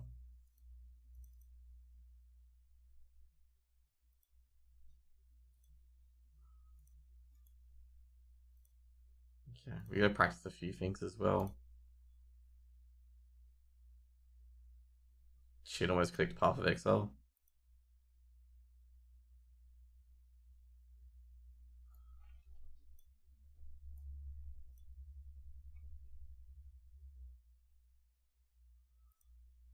That would have been diabolical if I cast it, if I put Path of Exile in.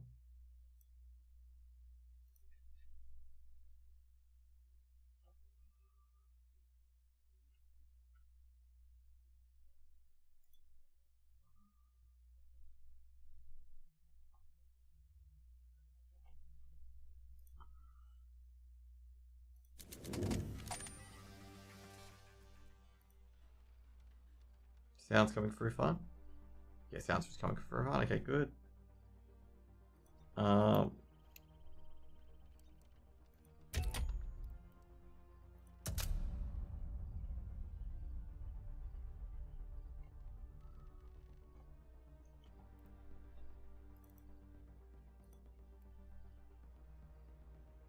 the readmes, we need to have those on point.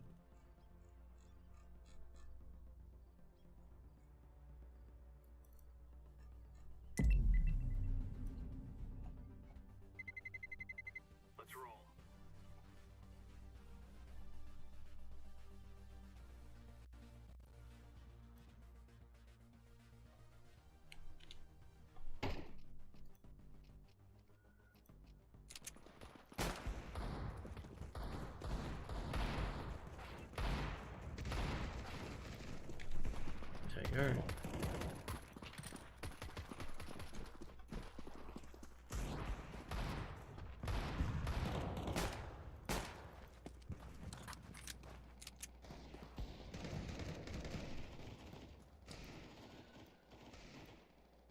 This is not good to have.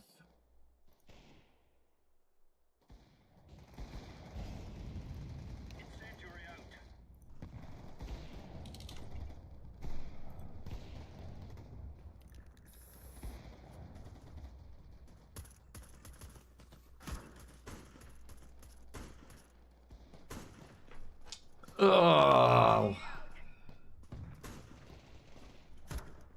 this is annoying.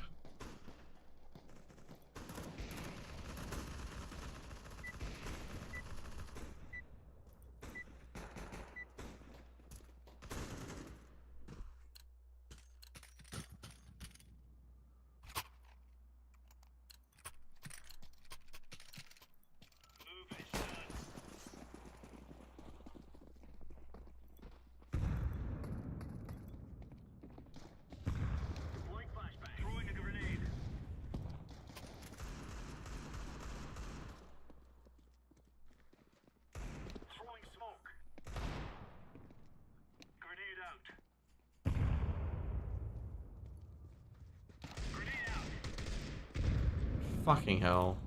That is not good.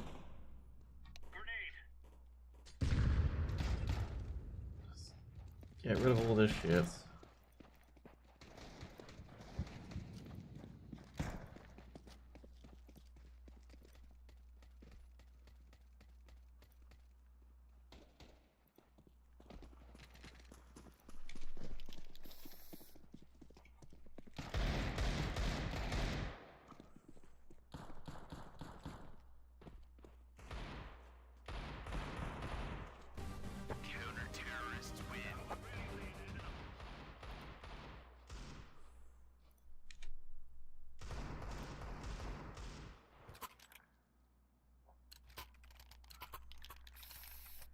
Let's go, fellas. Deploying smoke shield. Throwing flashbang. Grenade out.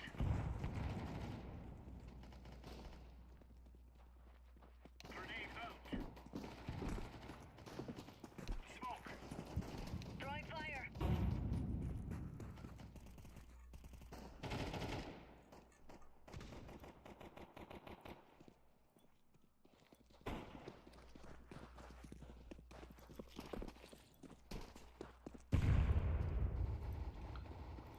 Okay. See if it works this time.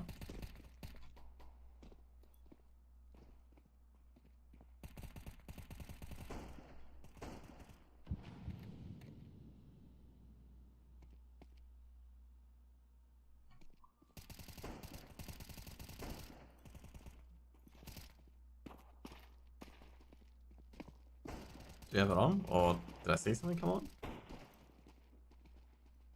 Grenade out. Okay. I see something come on, but that's not the thing I wanted. Fire.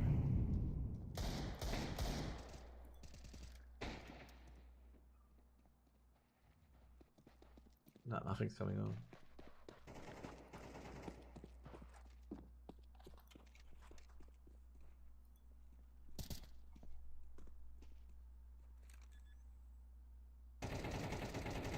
Bomb has been planted.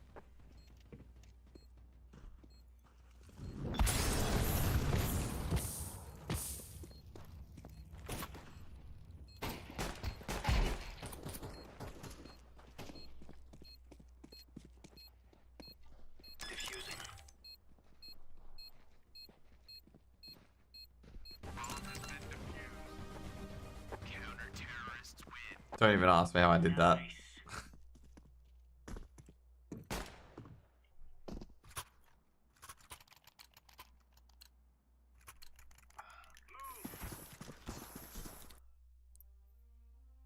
Okay, I gotta fix this very fucking quick. We got fucking no time. Ugh. Out of all days, it chooses to break down. It chooses to break down fucking today. Which is the The most frustrating part about all of this is that it chooses to break down today.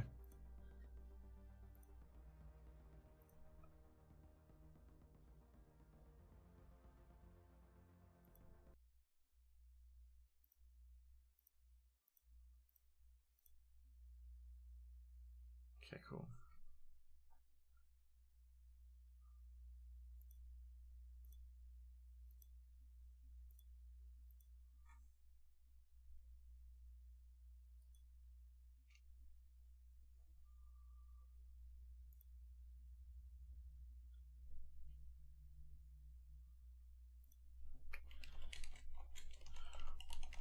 Sorry guys about this, I'm gonna have to fucking fix this because I don't, my config, my thing is completely gone.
Okay, we're gonna extract this.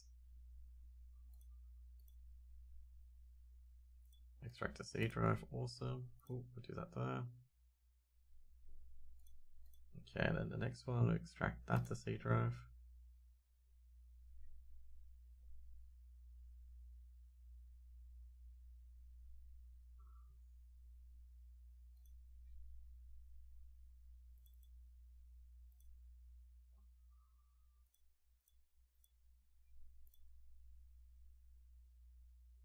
Okay, cool, the next one is the radar. We put that to C drive too.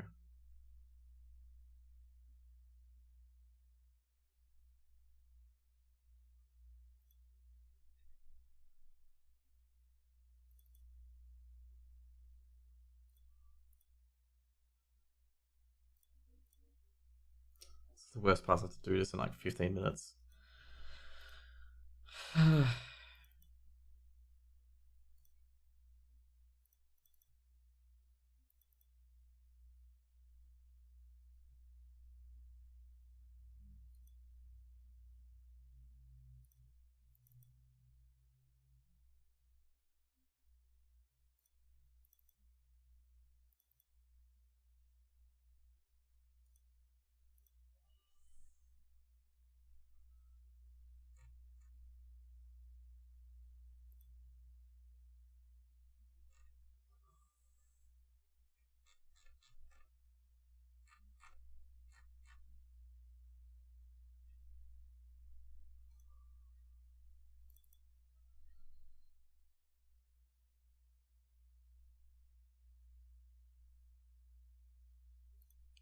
60 hard one EXE.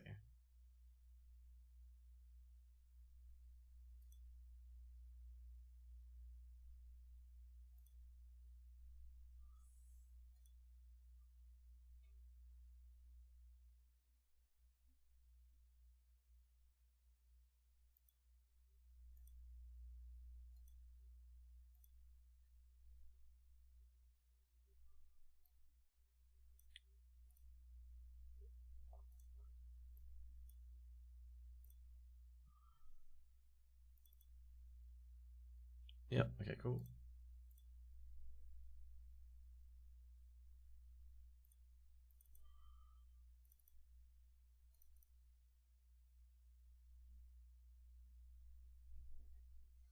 Just reading the readme at the moment of what to do.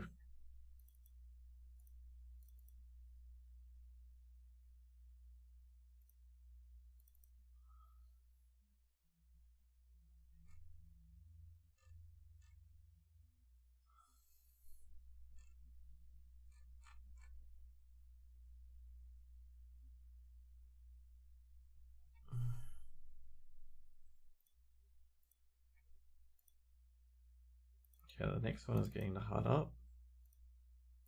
The next one's getting a config hub. Okay, cool.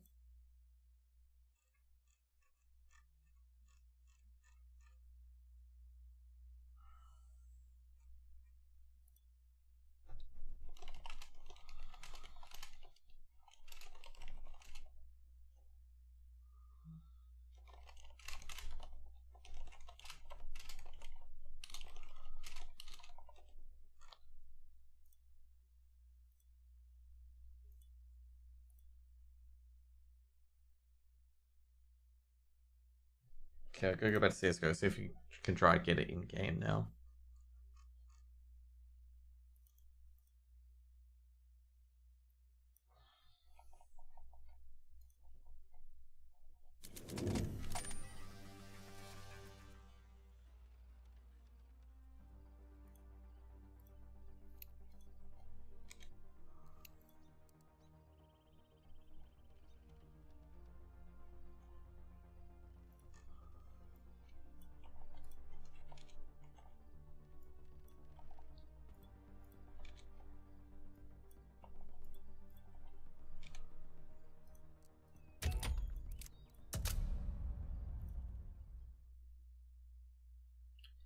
Nope.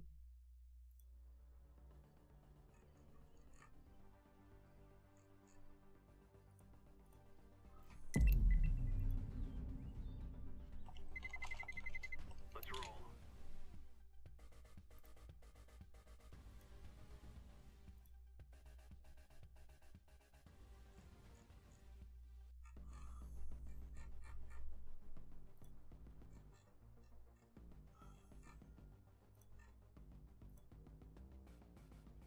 Sorry guys, at the moment, trying to just get everything all set up.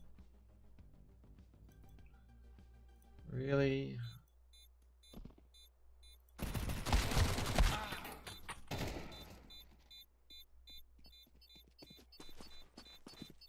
Diffusing. Bomb has been defused. Counter-terrorists win. We're really laying into them.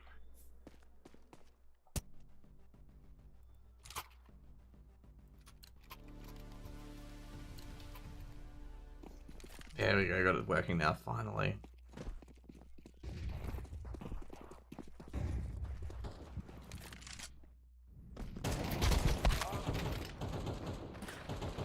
Okay, awesome. Finally got it working, okay? Finally. After like 5 tries, we got it working. Oh god.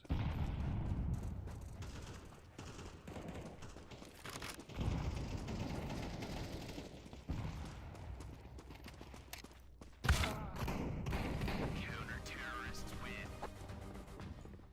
Now I'm calmed down, I'm a lot happier. Okay, cool.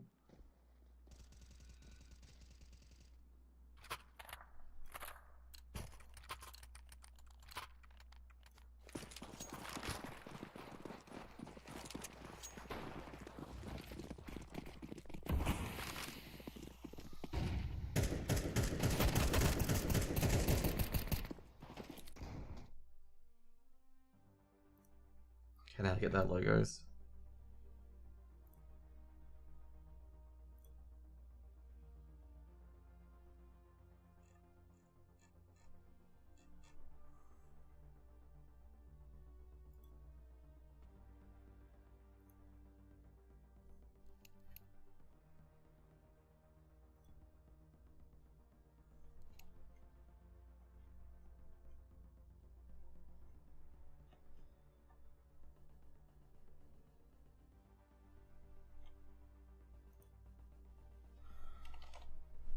So I'm trying to copy a goddamn thing and make it a JPEG.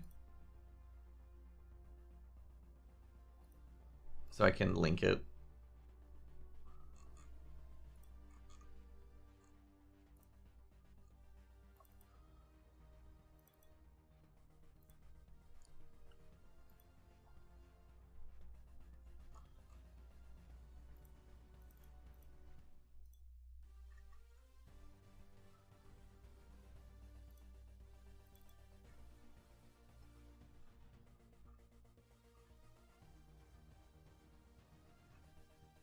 There we go.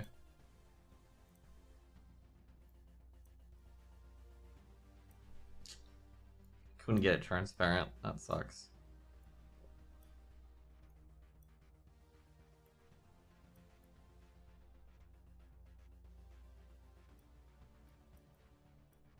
How well it stays. It looks good anyway. Now, Alliance Esports logo.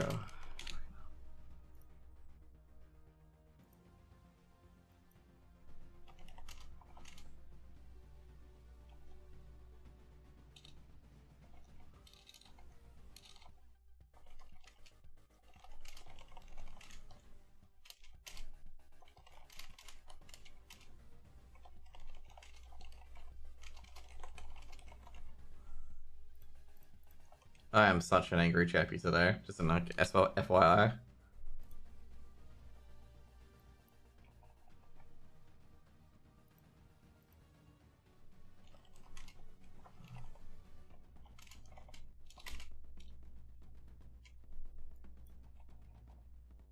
Okay, there we go.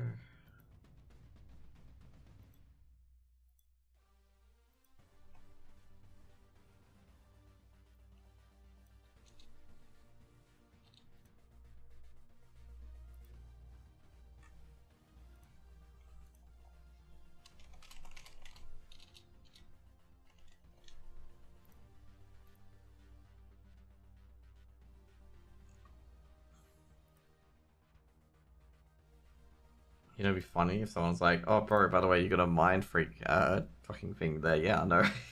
I'd be like, "Yeah, I know." Oh, dude, you have no idea how much relief I have that I've updated that with no massive issues.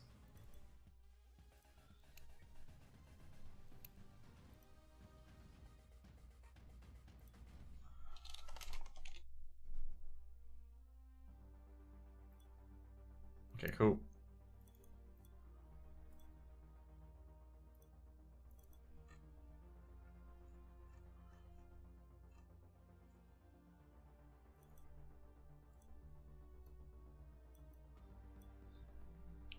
Okay, guys, I'm gonna go be right back.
Maybe I just have to wait for it to be done.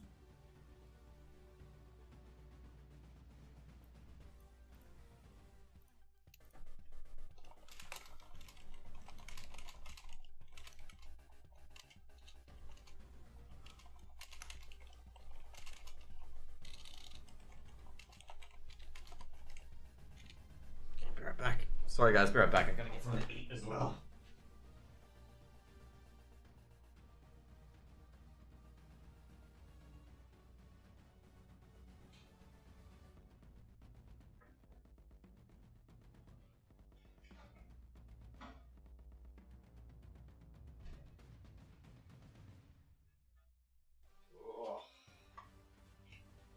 Get some caffeine in me as well. Holy moly.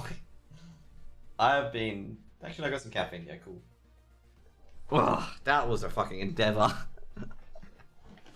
hope you guys are having a great day so far.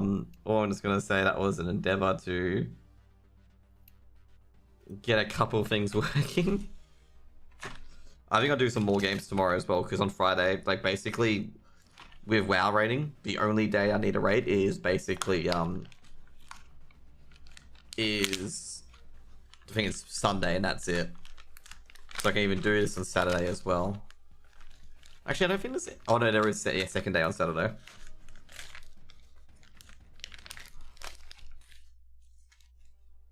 Oh, you know, I got crackers, cheese, salami. Okay, literally so good.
So I'm trying to get to an admin about this game before I do anything.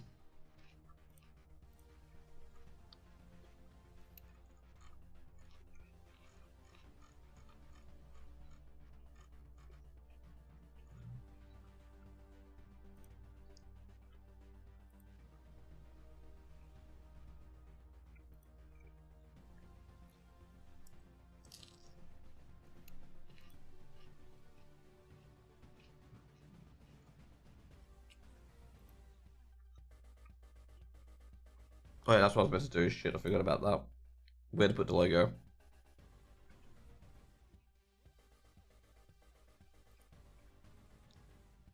I think I can put the PGL logo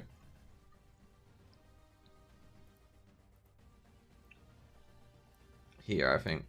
We'll see what it looks like. We'll put it here. Alternatively, like, I guess I think I know where to put it generally, is here, roughly. Because I always get that right all the time. Okay, cool.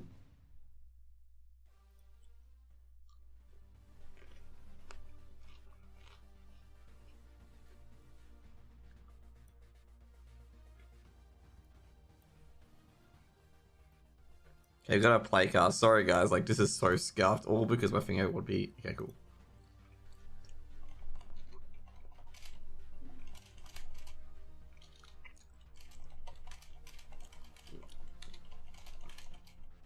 Can you show the game that's happening right now? They haven't done the videos yet. Physics. They haven't done the videos yet. Or you're referring to another game? Because I'm in a chat with the admin at the moment, by the way. Is there another game happening right now? I know the Asia qualifiers are on. Oh, that's the other game. That started already? That's the other game to play. Was it Endpoint? Is that right? Because the other team got caught cheating. I'll see. We'll see how this game goes first of all. Okay. Because I wanted to cast Lollipop and stuff like that as well, because they're the team that's coming up after this. I know that other game's playing as well, but you know, we'll see what happens. Like, you know, it could be a forfeit here. Ilan and Full Aliens are also waiting for a veto. So no games are playing at the moment. Yeah, that's right. So because it's qualification of Quack Quack, I was referring to, like, you know, the endpoint part. You know, where they're going to end up, because these guys are going to end up where Anonymo is and whatnot.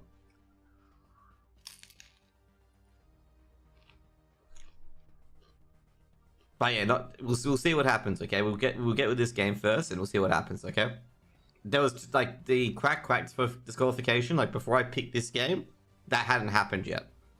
So yeah, just this is the one I picked because I'm just like, okay, it's a good time for me. So if you don't know physics, it's 8:30 for me. Okay, and all the RMR games are 11 p.m. my time, and I work, so it's like I wake up, it's just like I'm gonna be so dead tomorrow.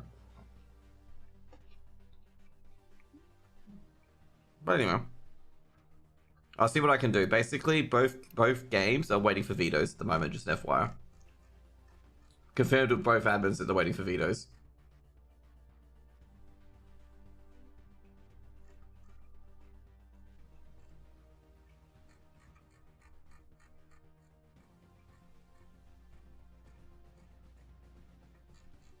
Wait. Did they forfeit or something? Or sorry, I'm just not seeing their game.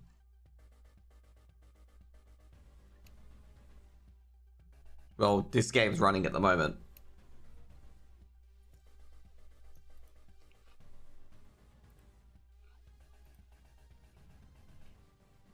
So pretty much both games are saying it's starting at the same time physics. Sorry, dude, I'm not sure if there's any other caster that's casting these games, okay? You gotta remember as well, this is a bit early for EU as well, because most people, it's like 1:30 p.m. They're kind of in the same boat that I am, because I get fucked over with the AU qualifiers, because the AU qualifiers start 1 p.m. my time. So, a few AU casters may not be casting this.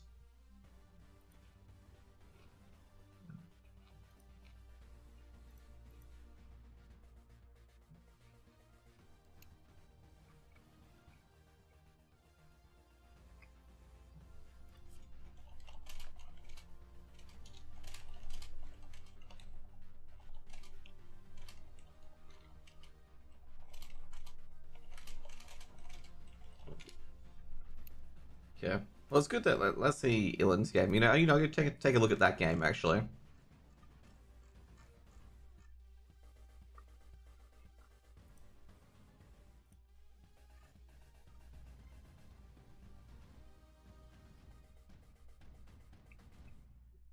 To be completely honest, I've never heard of either team actually at the moment. Never heard of either team. So they're like mid-main. Like this is like I say, it's probably a very weak matchup. I say unfortunately, you know, I say congratulations on getting this far, but it's probably gonna be a very, very weak matchup. Like whoever gets to end point in the end.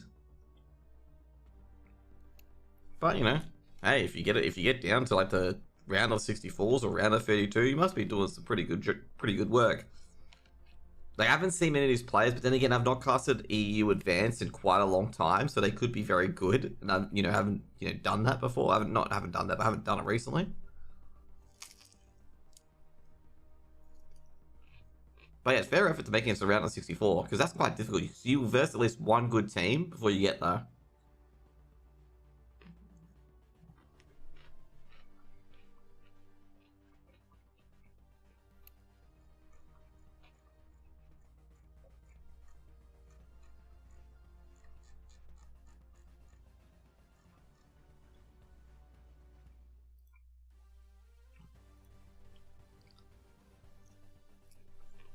Physic, are you in a Discord? Or you haven't got like broadcasting privileges or anything like that? I asked in the cast Discord for you if anyone's casting the game that you want, okay? I'll just at you in Twitch. I'm pretty sure you probably would have just gone to see someone else, but yeah. Like I'll give you an update if anyone's casting the game, but I haven't seen anyone yet.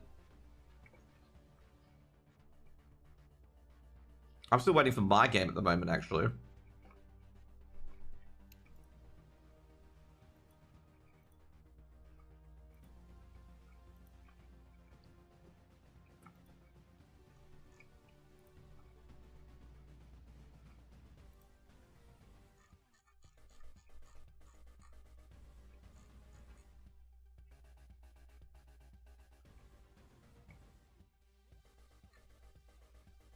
So yeah, with these two teams in particular, so basically all these guys have been around the scene for quite a while in Alliance, and the newcomers are in that Laser Cats team, like the newcomers. I haven't seen them too much. I think they're in main.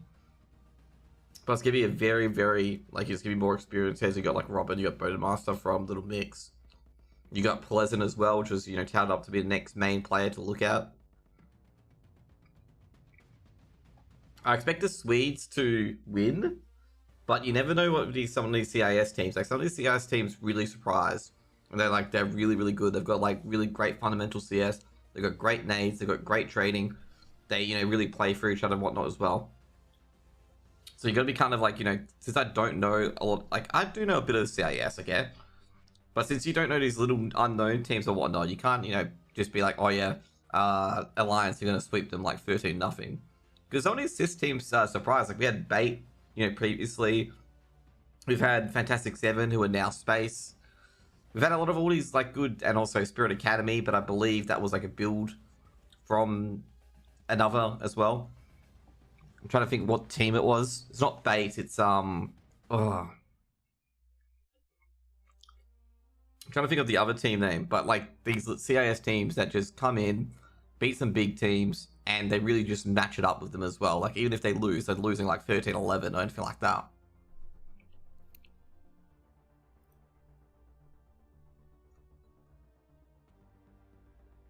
Just waiting for Alliance and Laser Cats to all get in. Alright. You know, I didn't realize there's a public. Okay, we got the map. Map's fair to go, by the way, guys.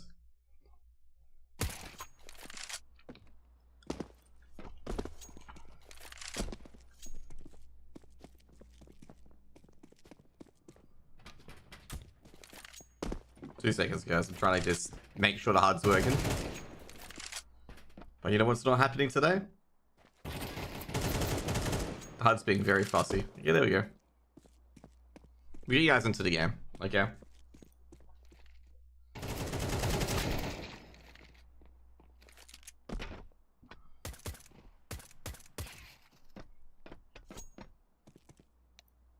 There we go.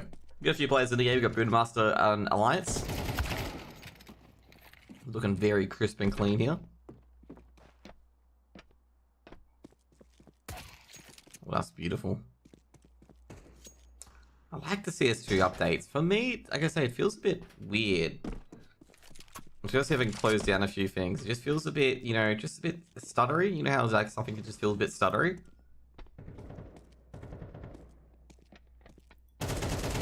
Just gonna close down a few windows.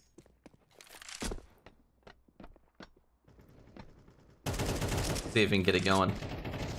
But anyways, guys, welcome to my channel. Josh, I'll be your cast for today. We're just getting the players in at the moment before we get into the game. Who's a favorite? Alliance. I'd say Alliance is a favorite. I don't know many of the players on Laser Cats, but you got to be very careful of this as well. This is kind of a trap. Like with these CIS rosters, so, I think I know Toxic and that's it. With some of these CIS rosters, they are deceptively good. Like they have great fundamentals.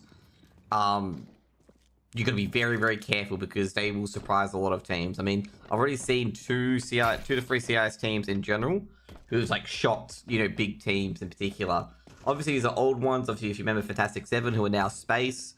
If you remember, of course, Spirit Academy. You got Bait as well. Spirit Academy, I forget who they were before with Art Frost and whatnot. But some of these CIS teams, like, you know, can definitely surprise and can take down these experienced teams effectively. So we do have Robin, Pleasant, and Bodemaster in the game. I'm not sure if we're going to have, like, a forced rename. So just be aware, like, I'm aware of, like, their actual names, you know, outside of game on Faceit and whatnot. But it could be different. Like, just be aware it could be different. It could have, you know, we could have, like, a different name for a different player. So in that case, if we do have a different name for a different player, just be aware that I'll be calling it by the player on the field, okay? So, like, basically, if the player's called greatest CSGO player of all time, we'll call them greatest player of CSGO time instead of the actual name, like, Get Right. That's just making you guys aware of that, you know, that we'll be calling by their game that you can see on the screen. So the older players, or not the older players, but so the newer viewers don't get confused. They're like, who the fuck is this guy on about, you know?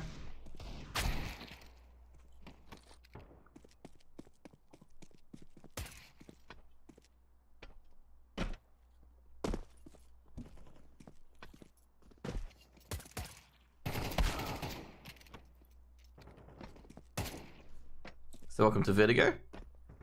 They've actually upped the radar a bit as well, as you can see there. It goes downstairs.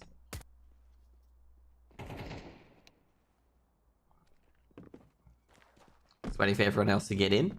Everyone's having a bit of a warm-up at the moment. Oh, that was a good dink by Toxic. Ooh. Beautiful with the USP there. Actually, I gotta check. It's not getting in the way of anything. Awesome. I was just checking with the logo that I didn't get in the way of anything. All this crazed panic. And I'm still all good, okay?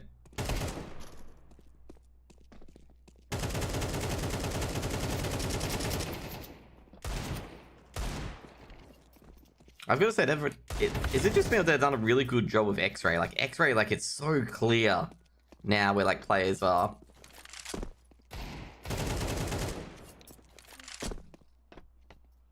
Like, for the spectator, so it's, like, really, really easy.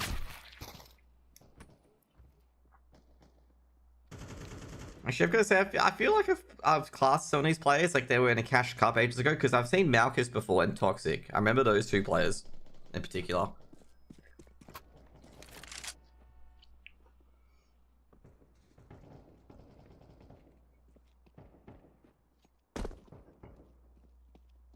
By the way, guys, if you guys are new to the game, and it's the first to 13, it's MR12 as they call it.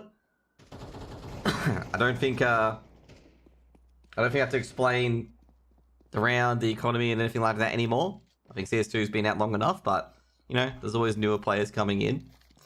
Be aware as well, I'll be observing the game as well. Obviously, I'm not Vince and Jackie. We have a professional observer who loves sliding on the slides. I love you, Unknown FME. You're the most funnest observer to watch. Other than MC, of course, because I got to back the Aussie. MC probably heard that. He's like, mate, if you don't say I'm the best observer, that's going to be a sad face, okay? It's going to be sad face, okay? There we go.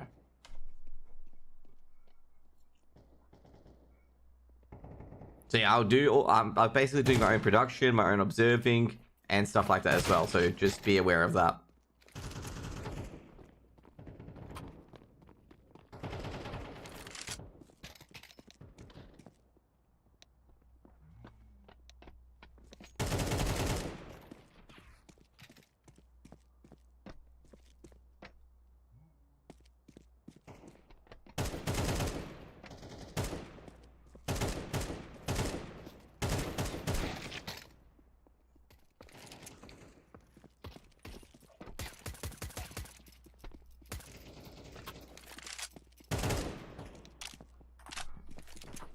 So everyone's in the game. We will have a knife round, by the way, to decide who's going to be playing which side first. Most likely it's going to be CT pick. I don't imagine any team picking T side in particular. Generally on maps like Anubis, you would pick T side, given that Anubis you can run up the scoreboard very, very quickly on that T side, given Anubis is very T sided. But I don't think you'll get this time around.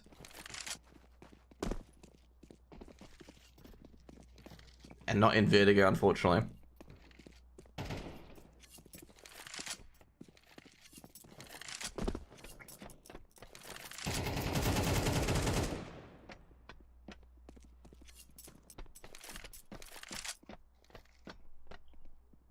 But Master's just waiting patiently for the elevator. He's just like, mate, you know, ding bong. Just waiting for the beep. He doesn't even know the elevators aren't in service. But we're going to get a game going on very shortly, guys. Oh,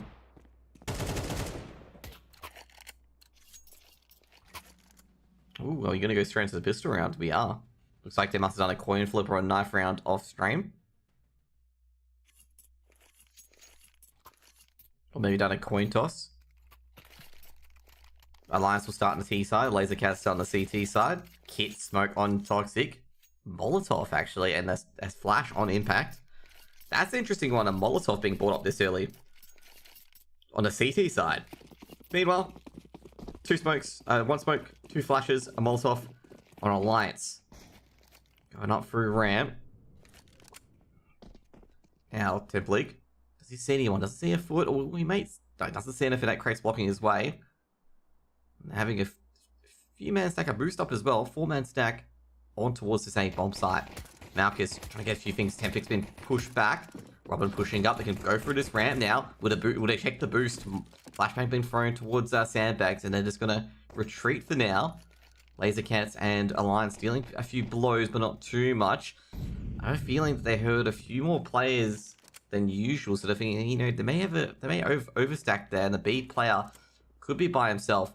Now, Laser Cats are thinking they've completely rotated over. Rotate's coming through from Toxic. Fires. He's heard a few players. Hasn't seen any yet. Or has he heard anyone? We've seen a few grenades, and Bodemeister just basically plucks them out of the sky. They're going to go to the B bomb site. Bodemeister's seen a player drop. He's going to look behind default. Going to look at the ground. However, Toxic, great flash in particular, but they can't fight back for the site. It's going to be a 4v2 in the favor of Alliance. Now make it a 1v4. Malchus in the smoke. Might be able to stop the bomb from being planted. Does grab one. Can he get the second? He does get the second. And Malchus has a big opportunity here, but he's been tagged up a bit. Bomb hasn't been planted. He's got 40 seconds. He can make the clock matter, but they're going to double swing on him, and Robin and Pleasant will team up and take down Malchus. But Malchus, he had an opportunity there in that pistol round. He made it a bit more doable. Stopped the bomb from being planted as well, which was even better. Alliance get that first round on the board. I've got to say, the rotate from Laser Cat seemed like a bit of a winner. You know, they seemed like, hang on, they didn't push up ramp. They could be going towards B. Let's fortify B. With a Toxic and Vice push. That was just a little bit too late. Fast throwing a quick HE, preventing that early rush if they are going to push forward. Using a smoke plume, or is it bloom? Smoke bloom. Okay. So just an FYI, we cannot hit, their players cannot hear the guns being reloaded, but we can. So if a player reloads their gun or opens up their gun, Pleasant can't hear it. Now Pleasant in a bit of a surprise there. Flashbang, who sees the arm, sees the glove. He knows the player is there. Being Templic, and Templic's just going to force himself back. Still good for the Mag 7. Flashbang goes in, actually counter flash as well. And Pleasant's going to just spray that Mag 10. Actually, it wasn't a counter flash, it was a smoke. A little bit of a duel going on at the moment between these two players. Looking for the boost. Toxic, does he see anyone? No, that smoke blocks the boost. Pleasant hasn't even revealed himself. Toxic.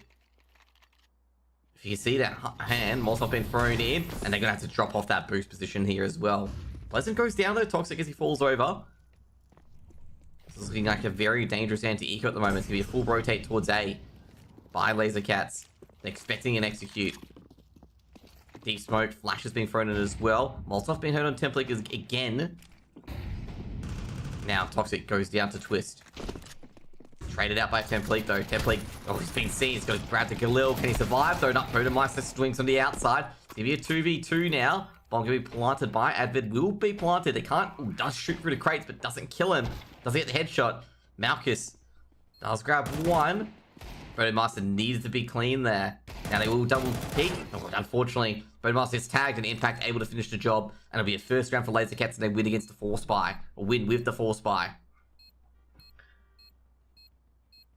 Very good trades from Laser Cats, despite only having your Deagles. Should be able to grab an Galil or an AK. And Impact grabs himself a Galil. Even though they wander around, basically Alliance will straight away buy back up. They'll force up.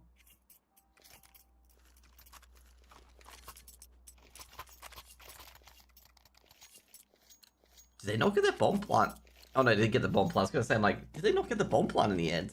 Then I realized it was, yeah, they get over 2k, so yeah, they definitely got that. So Tech 9s for P250s.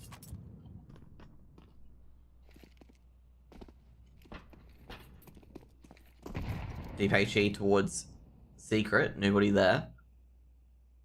Trying to poke and prod to where the Laser Cats are at the moment.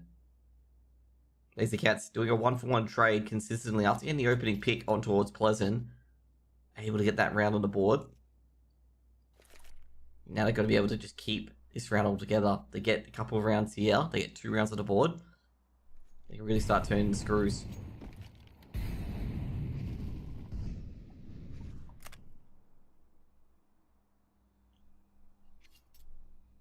think Malchus is DC'd, I believe. So I think this could be a match medic round.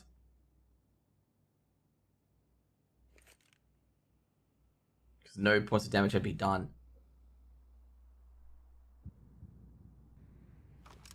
Fives just checking drop. Flashbang's been thrown in.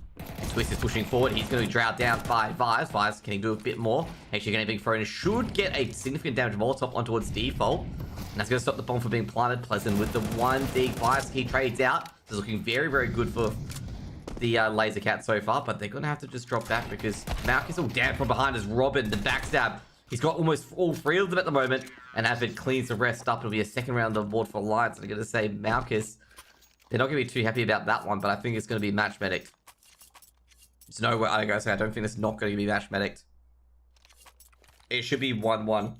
I gotta say right now, I don't have much of a doubt that this will be match medic. Because, oh no, it's not going to be match medic. Okay, it's the tech pause. I think this will be match medic because Laser Cats and Alliance had no damage taken.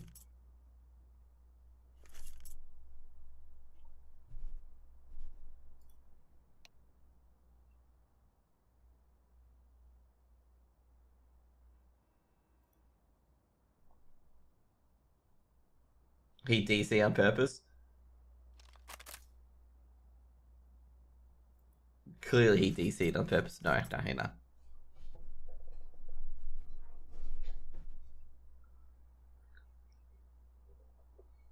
This will be match medics. I'll get some snacks in the meantime. Oh, not some snacks, but a drink.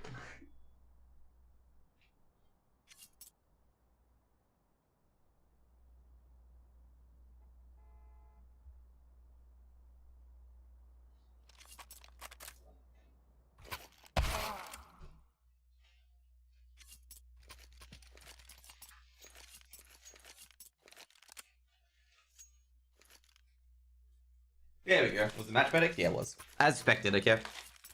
Basically, with match medic, like, sometimes it's, like, depends on the rules, okay? So, like, with some ESA games, there's no match medic. If you DC, it's your own fault, kind of thing. But for most open qualifiers and tournaments, it is, like, you know, if you DC before you take any damage,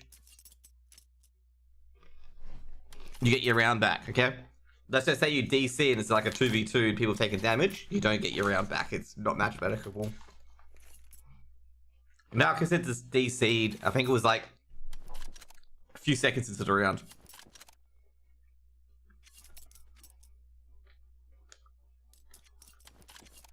So we're all okay here.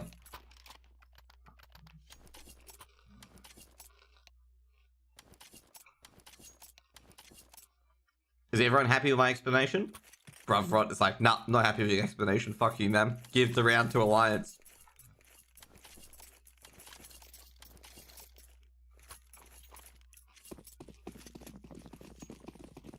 Alliance do the same tactic again. They board up, same buy.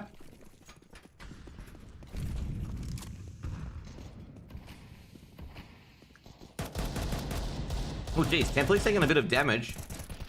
Got poked and prodded here. Templey avoiding tarps now, just getting out of there. HG going to be thrown to Malchus. He takes a bit of damage himself. Alliance starting to win these poke and prods so far. Got a bit of damage already on the board. Now Robin making a bit of territory. He's counter flashed out. Robin takes a bit of damage. Fortunately, Robin is not peeked upon. They heard the damage, so they know Robin's nearby. Robin does retreat. Robin with the Tech 9. Can he find anyone? Oh, geez. All we found was his head being blown off. Pleasant with the trade, though. Malchus, the person below Toxic, goes down. It's a 1-for-1. Advid looking for the play in secret. Toxic is going to be a bit too curious. Toxic doesn't see it. But Avid, oh, what a swing. The second shot was beautiful. The first shot was panic. The second shot was bang off of his head. Did Malchus DC? No, Malchus in DC. He's in the server. He's in the server. If you see that number on the left side, if you see that number turn to NAN, it means the player's DC'd. Definitely hasn't DC'd.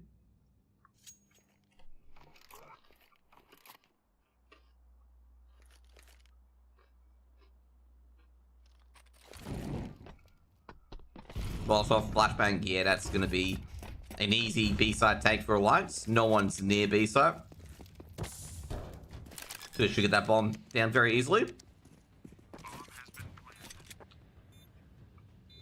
So yeah, basically, if you ever see a person with NAN on the minimap, like say, for example, you see anyone with NAN, it means they've DC'd, okay? There's no one with NAN.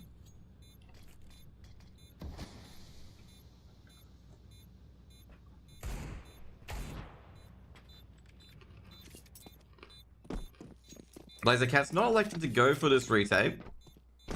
They did have the superior weapons, but you gotta remember as well, they've at least dropped an M4 over to Alliance. And also a number down as well.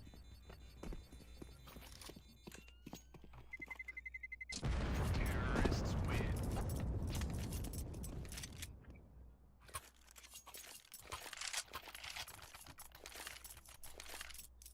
Lasercats won't be too happy there. They broke back against Alliance, only to be broken again. But at least they've got, you know, at least they've got Nexam coming in. At least they've got a few rifles backing this one up in this, well, these sketchy buys, actually. Like, these buys are very sketch on both.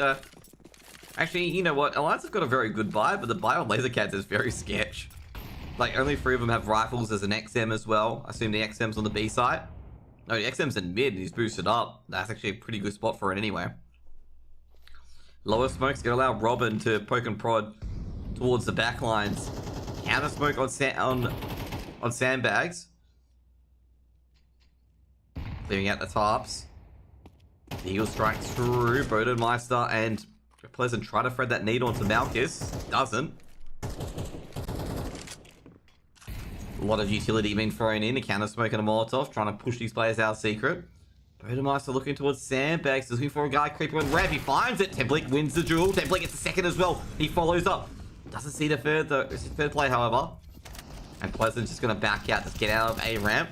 And bit of craziness going on here. They heard a few shots being fired. Started firing towards each other. Like I say, I think it's the miscoms there. They're rotating towards B. I'm not sure the information that they've got to rotate towards B. But they're rotating towards it. Malchus at Tetris. He's been spotted. Might be able to get the ball onto the side here, onto the A. Quick rotate coming over. Now getting onto the top of the boxes. Might be able to take out Malchus here. Bomb will be planted by Twist. And it'll be a 3v5 on the retake. Lasercat's got 5 players. Now make it 4. Advid. He's gone ham, but Impact with the trade. Impact keeps the number advantage to at least Lasercats in the midterm. Impact charges through. 1-for-1. They know where Twist is now. Twist thinks it's the bait defuse. He's right. Twist can't get the headshot. Impact. Bang. Impact always has. That's going to be round number 2 for Lasercats as they crush back against that force fire. Or crush back with their own force fire.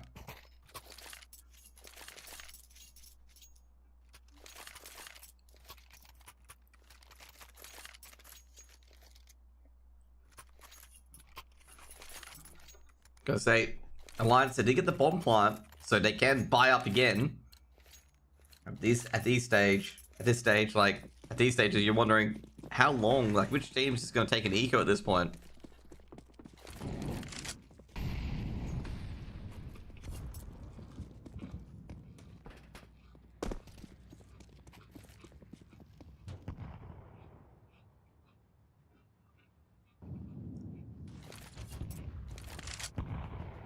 Few grenades being thrown in. Pleasant. Ooh, bit unpleasant there. Just a HE grenade thrown out in A main. Deals a lot of damage. Very unpleasant. Or unpleasant, maybe. Vice just waiting for the danger side boost. Got a side and catwalk as well. Nothing much. Just nothing much at all going on at the moment.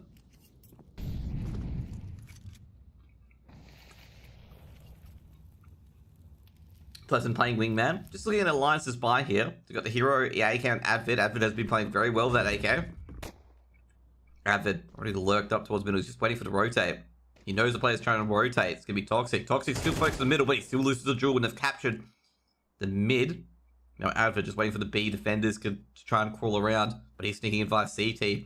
The B defender's unaware of where Advid is. Just checking middle, it's like, Advid's not there. Advid goes down to Temple, and they've got rid of their flanker. However... Oh, damn. Vires has stood his ground. Takes down Robin as the flashbangs go out, but they're going to rush onto that B bomb site. Try to get that bomb plant down, that's all they want. Playing a very aggressive here. Bonenmeister does get a kill. Will be traded out, and, well, should be an easy round here. 4 Laser Cats as Temple and Impact clean up the rest, and it'll be a third round of the board for Laser Cats in the first set of consecutive rounds scored by either team so far.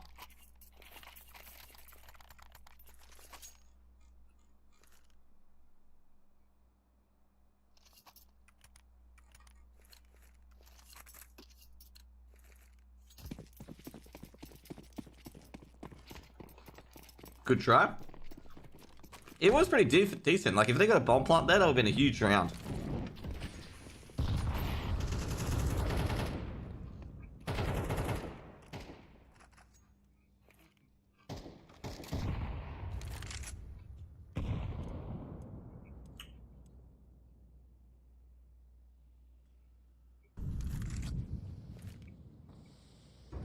Alliance. Oh, Vibes. He's going to hold this. He's going to have like 5 players coming towards him. Twist. Can't see Vibes, but Twist just absolutely obliterates him. Another flashbang coming in. Twist can't take down Impact. Impact. And he stopped the numbers from being dialed in. Not able to. Now it's going to be a 4v4 retake. And Impact is looking towards drop. Lesson. He's got his man. He's got to take his man Toxic. They don't know where Malchus and the others are. The rotated in from A. Now making a lot of noise. Malchus, Molotov towards the back of side. Another Molotov comes in. Impact just blasts away by Bodenmeister. Molotov at the generators. Bodenmeister tries to get a bit more, but Avid takes out his own teammate with the Molotov. And Laser Cats, they're trading 1 for 1. So it's just like, nah, we got to get out. This ain't working for us. And Alliance will put 3 on the board.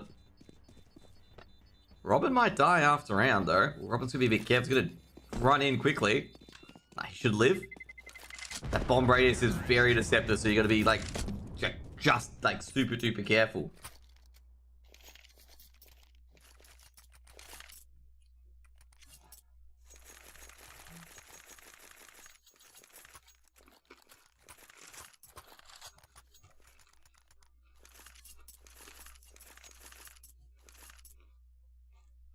Do we time out for Alliance?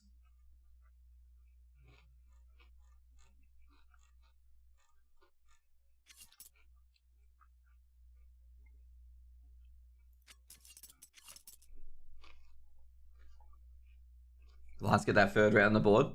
Alliance calling a timeout clearly to just try and win consecutive rounds. So like, how do we win a consecutive round? You know, skin that book out. You know, winning consecutive rounds for dummies. I am kidding, of course. I'm being facetious. It's just both teams. The only team that's won a consecutive round has been Laser Cats. To be fair, though, like, you know, even with these anti-eco rounds that they come into, like, both teams have a very, very strong eco. Strong deagles as well.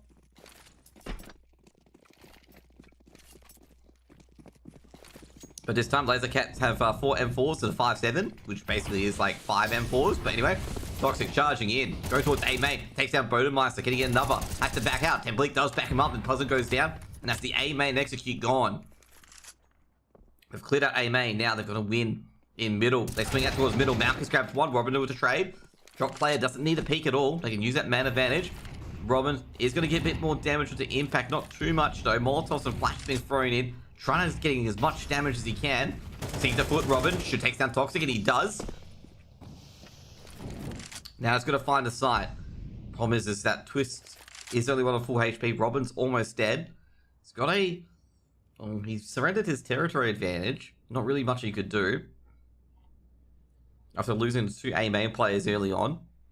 Laser Cats expecting a B execute. I'm not sure if they are aware... Alliance that Fires only has a 5.7.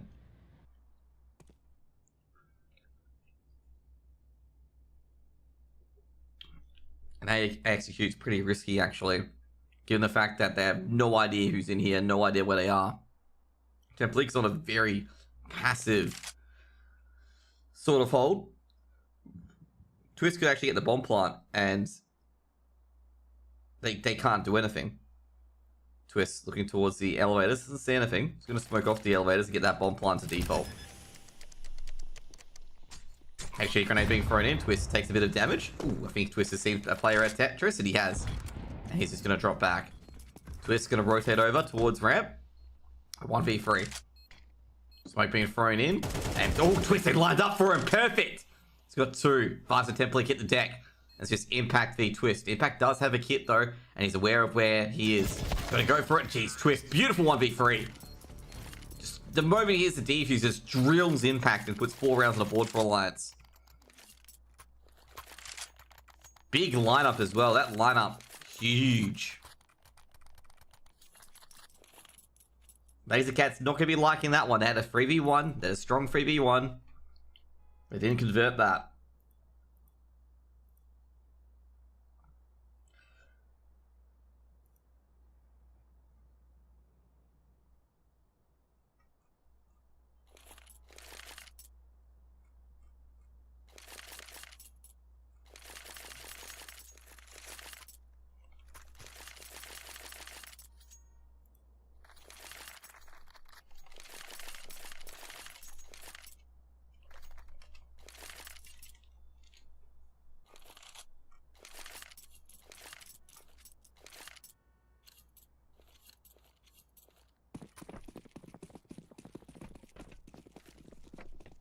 Good round by Alliance there. Like, good round by Alliance. And now it's an anti-eco.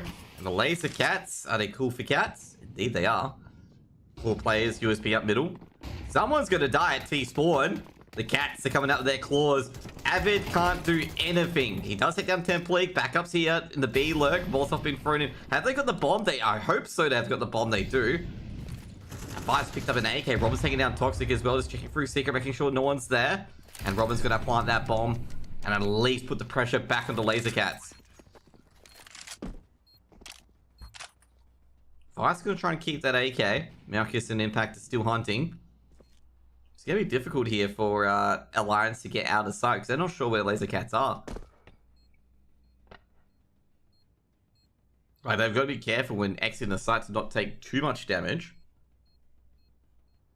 Because that's the conundrum they've got if they take too much damage when exiting the site and then be picked apart. But I think Pleasant's finding out at least, which is in CT spawn, shutting down Malchus. 5 rounds on the board for Alliance. Terrorists win. Alliance looking pretty good at the moment. They're sitting pretty. 5 rounds on the board. Lasercats have shown some brilliance, but experience is coming from Alliance at the moment. I think Alliance are well aware of this Lasercats team. You know, they're not taking these guys lightly. They're like sitting there being like, you know, CIS team, they can be pretty strong. Don't underestimate them. Just put them away. I think the first 6 rounds really indicated that in particular. Where both teams was going back and forth. Pleasant crashing through. Does take down Impact. Impact. Oh, he's not going to be happy with that one. Like, even Pleasant's Mac 10 spray was pretty average. Was not that great. Really should have won that dual Impact. Impact only really needs to nail 4 shots then. He only hit 3 in the end, I believe. Yeah, only hit the 3 in the end. And also, it's also a bit of a knife twister as well. Not only there's, oh geez, Avid, just strong. Good trade by Vice. Vice just backing out. He's the only B-side defender at the moment. Malchus is going to have to switch over. Template's got a good angle at A main. But they go to that B bomb site. Malchus would have heard that, but Malchus will not be expecting Robin. Or he is. He is. Does grab 1. Is he expecting the second? He has a second player jump. He can win this round. Yellow's been boosted up on. He's a dead man. There we go, Bonemaster. Vice does hold at B stairs though, so Vice only one on the site. They know he's here somewhere to see the shadow, but oh, Bonemaster dropped off, and it could be a Vice victory here. Gets out the USPs, and they're both dueling each other with USPs. It's pretty funny. They both ran out of ammo on their respective guns. Now, Bonemaster has reloaded. HE grenades being thrown in. They're both chipping damage, but Bonemaster, when he get dropped, Template, he's going to be careful about this. Both players are going to look at each other in CT. Or is he? Are they not? Template still looking at drop. Bonemaster's got the drop, but no, Template fortunately looks back at CT in the nick of time. And we have 4th round aboard for Lasercats, and Lasercats, will they strike true?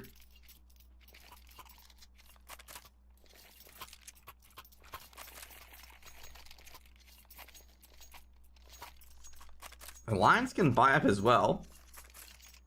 AK is being purchased. Purchasing a bit slow there. I'm not sure if that AK was dropped. Because Bodemeister dropped them. Okay, must have dropped it. No, there's his AK. Must have thrown it away. Trying to do some creative accounting to make sure everyone has a weapon at least. HE thrown in. Looks like Pleasant's pushed through to spray.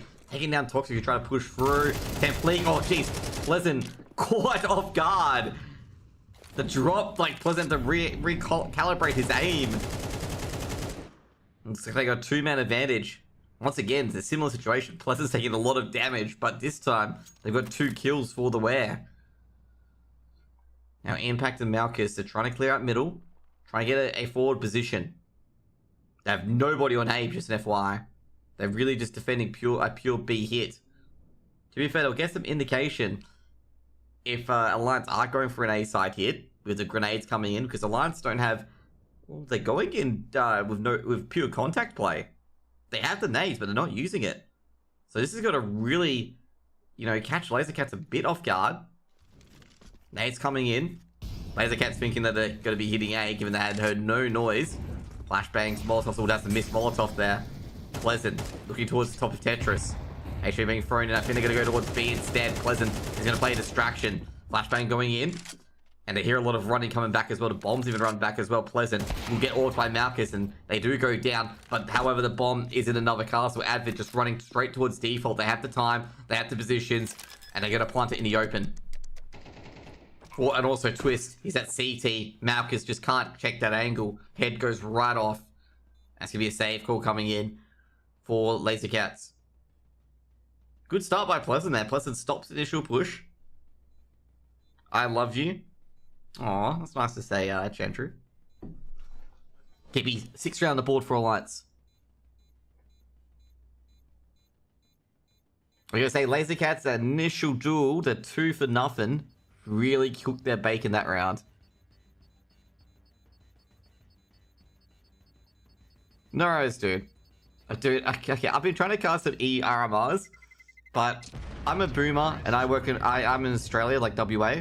So the first RMR games for open qualifiers are at 11 PM my time, okay? And I get tired at like 10:30 PM. I'm just like, oh no, can't be stuff casting. So I'm just like passed out at 11 PM because I have to wake up at 6 AM or 6 to 7 AM for work. So since the games are on earlier because some teams decide to cheat, quack, we got these earlier games, which is pretty cool. Oh, what's it, quack? No, it was suppress. It was suppress. Suppress and quack. Cough.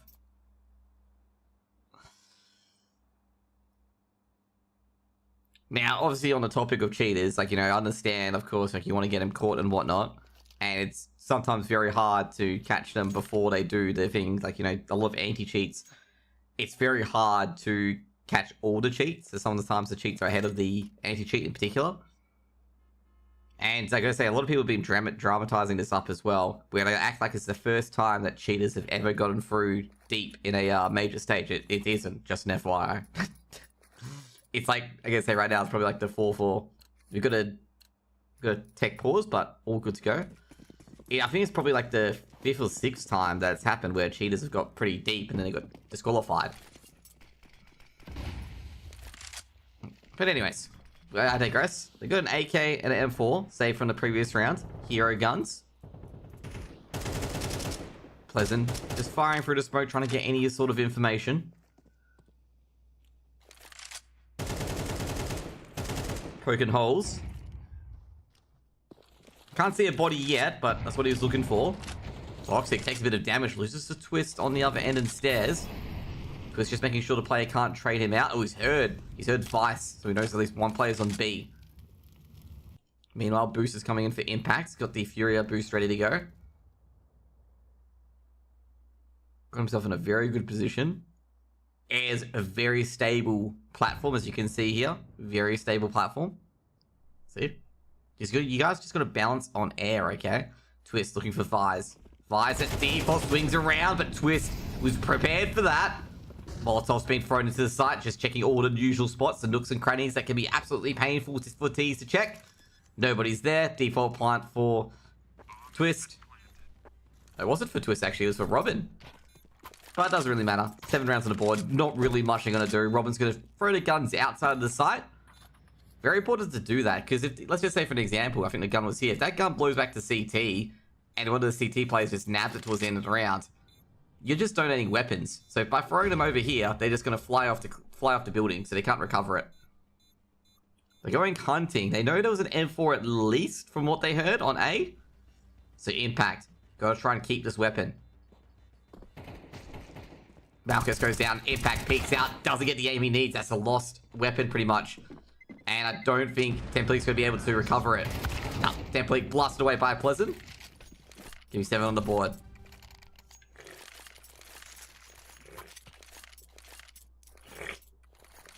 There you go. I gotta get a new drink. I'm actually almost out of this drink, just an FYI. Yes, I deliberately made a loud slurping noise because it's hydrate. So, how can they hear me drinking if I don't make it obvious? I know it's disgusting, but like, how? You know? Oh, that was a beautiful HE grenade. Twist on a lot of damage here. You just saw the fragments just chip around him.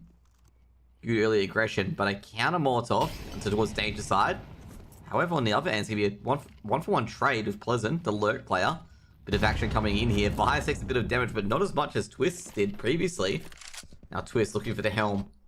Advid's actually got a bit of damage coming up in the middle. He's coming in for the crunch, the big crunch. Now Impact has to hold. He doesn't. Vice though, he holds himself. And he go for a bit more. No, he went straight into Bonemeister's scope. And it's gonna be a bomb plant. It's gonna be a 1v2. Templique with the clutch.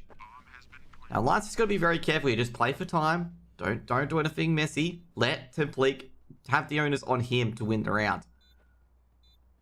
Templique, he's got a kit, puts it in his back pocket.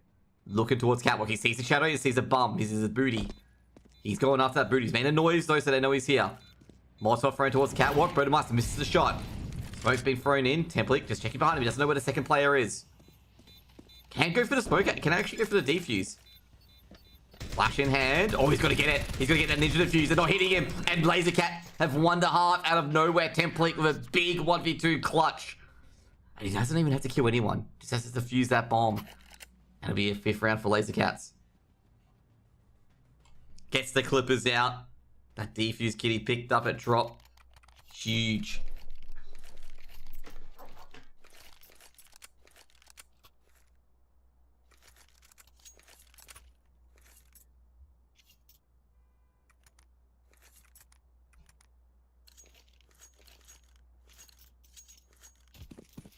I'm going to say that's probably up there in the top 10 ninja diffusers I've seen. With the ballsiness. That was a very ballsiness ninja diffuse. The top one is from Havu. It was a round where, like, basically, let's just describe it for you as we go into Zico. Dualies on Avid and Pleasant. And just a flash on Robin, and that's about it. Smokes, HEs. Jeez, a full grenade package on Vise. Flash, smoke, HE, and Molotov. 3 smokes, 2 HEs, a flash, and a molly. Jeez. There's a lot of utility going into this. And Impact, oh jeez, Pleasant didn't even hit a single shot, basically. I think he only hit 1 bullet. Yeah, he only hit 1 bullet at all. Double HE towards sandbags. Nobody's there, so it doesn't really matter. They're just clearing out everywhere. Robin on Tetris, waiting for the secret player to peek. Now, a deep smoke towards elevators as well. That's actually a beautiful smoke by Lasercats. Robin pushing forward. Has to push forward here if he wants to get a couple of kills. He's just waiting for the plant. Fake plant comes in. Robin was about to push it. Now go towards default. Is Robin going to flick it out? Another smoke going down. Jeez, all this utility. Toxic's actually taken down Avid through the smoke. Robin trying to trade. Does trade out. However, it's still a 4v3. Dualies come out, and that's pretty much round over. Not really much Bodemeister can do. He doesn't have a kit on him. Bodemeister does trade out Templique, but, well, too many players to take down. It's going to be a 6th round on the board for Lasercats. Now, for the Havu Ninja Diffuse, basically, like, the end of the round, there's about 10 seconds on the bomb, and the players began to exit the site. And one of the Havu players just jumped down the vents, threw a smoke, and he came out from Toxic, and just defused the bomb on B, with, like, 1 second remaining. And, like, all the English broadcasters and all the Finnish broadcasters had already, like, zoomed out to the map, waiting for the bomb to explode. And they were like, what the fuck, Havu won? What happened? Like, they were like, what? You know, they were all saying, like, what the fuck in Finnish. Because they didn't focus on a player who was defusing the bomb, like, who jumped down the vents. Now, oh geez, that was not a good start, but fortunately, a trade back from Vise does do a lot of damage. Malchus able to farm with that Mac 10. Vise just a bit of a shooting gallery at the moment, but Malchus is getting a lot of farm here. Bomb being planted, and the only player up is Robin. Just checking the rest of the T-spawn. Oh, that's toxic. Could have lost his head there. That was a bit of a slack check of elevators. And Laser Cats have put 7 on the board.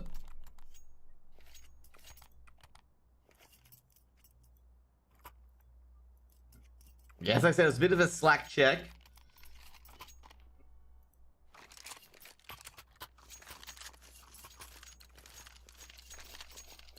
Because if you do slack checks like that, you got to get punished half the time. Sometimes there's a player there. Laser Cats have an opportunity to take the advantage here. And not to mention, not to just take the advantage, and go for one more. A lot of smoke's been thrown in place and checking the tarps. Firing towards the tarps. They check the tarps. Pleasant's dead. Double flash. Toxic able to chime in with the MP7.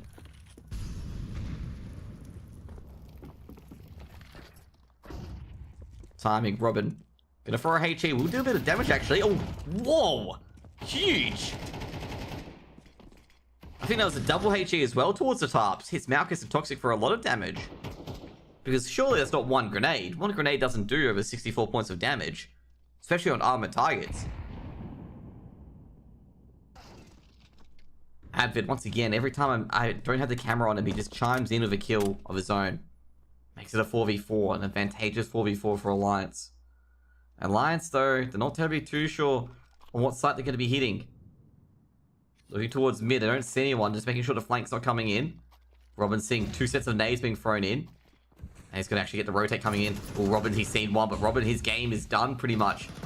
He can be wallbanged here as well. Robin just somehow staying alive. Robin flicks out, traps the bomb. It's going to be a 3-for-1 trade. Robin grabs the killer. He's seen the foot. He's seen the last player being Toxic. He knows Toxic's there. Bomb's trapped. Now Toxic's going to try to pull a miracle out of the hat here. Going to sandbags. Gotta get that one tap on towards Twist, but Twist is not revealing himself. Time's running out. He's grabbing the M4 and running, and they've heard that. Will they go for him after round, though? No. Toxic, just hiding. A few guns being picked up as well by Robin. I think Robin picked up an AK. Yep, he did, and an M4 was picked up as well.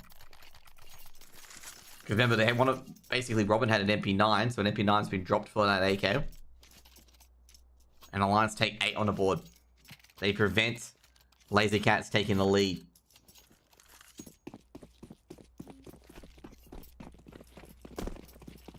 Laser Cats, or M4s, AKs, and Tech 9. You know, Robin, he's seen a smoke come in early from his team. Flashbang's going to be thrown in. He's going to check it out. Ooh, almost caught the AWP there. Malchus saw half an elbow, try to take a snap at it. Doesn't get Robin.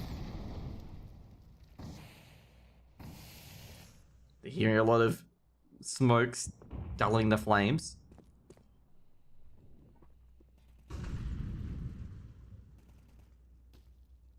Malchus, so focused on the back of A. Or back up behind sandbags as well. Avid has to drop back. They've been poked and prodded. The B-side defenders have been pushed back a bit. Avid just checking drop, making sure no one's there. Ice has been boosted up on danger sign. Can he take down Twist? Flashbang goes in. Twist has to keep running back. He's flashed and fires. Just chimes in Tech 9. The MP9 won't be strong on this. This is Tech 9 has a chance here. Now HE grenade's being thrown in. Vice takes a bit of damage and Bodemaster to finish. Now will they be able to try and get into that B side? Not really at the moment. The Molotovs have been denying access. Now Bodemeister, he's holding deep. He's seen the shoulder. Catches Toxic. With the wallbang now, Bodemeister being boosted up. They can't use a smoke to prevent this. Bodemeister's got the advantage. And Bodemeister, oh no, that spray was awful. Didn't deny the entrance, and that's going to be a bomb plant, making it a 4v3 on the retake. And I don't know where the rest of the players are. Robin catches Templique on first box. Now they're going to go in for the retake. They've checked the flank. No one's there. Smoke's been thrown in. Robin is looking towards Catwalk. Flashbang's been thrown in. Malchus misses a shot. Robin punishes, and the Robin and Pleasant show Retake comes in for Alliance. Methodical. They don't lose anybody. 4v2 to 4v nothing. Make it 9 for Alliance. Bomb has been defused. Counter-terrorists win. They get a bomb plant, Laser Cats. So this will be a half buy at least.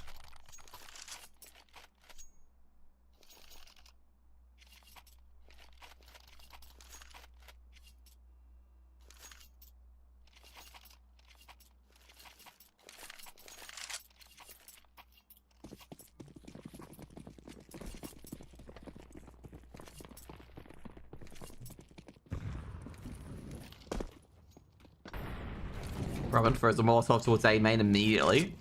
Now let's see what Laser Cats are doing. Oh, this is a very dangerous boost. I've seen my most viewed clip is Rops failing this boost, by the way.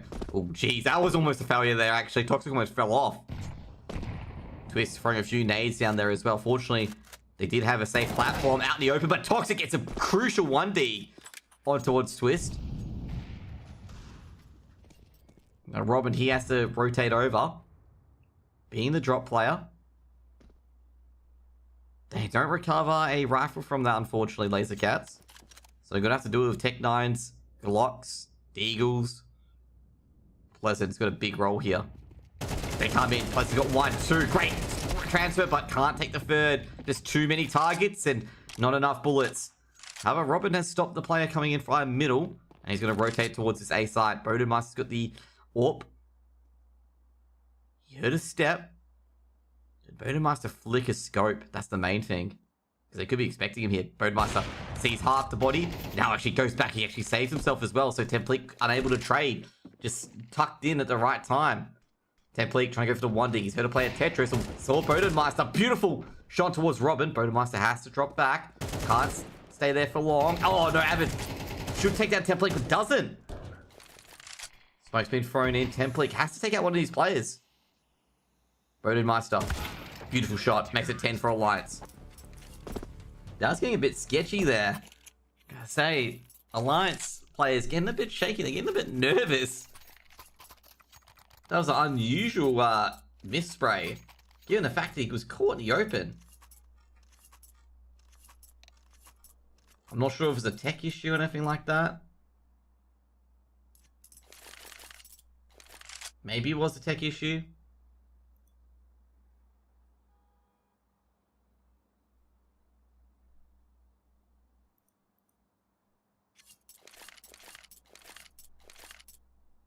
Yeah, I'm not too sure. Like, you know, Alliance not gonna be too happy about that because that could have been an easy lost round if Templique was like got that initial pick on towards Avid.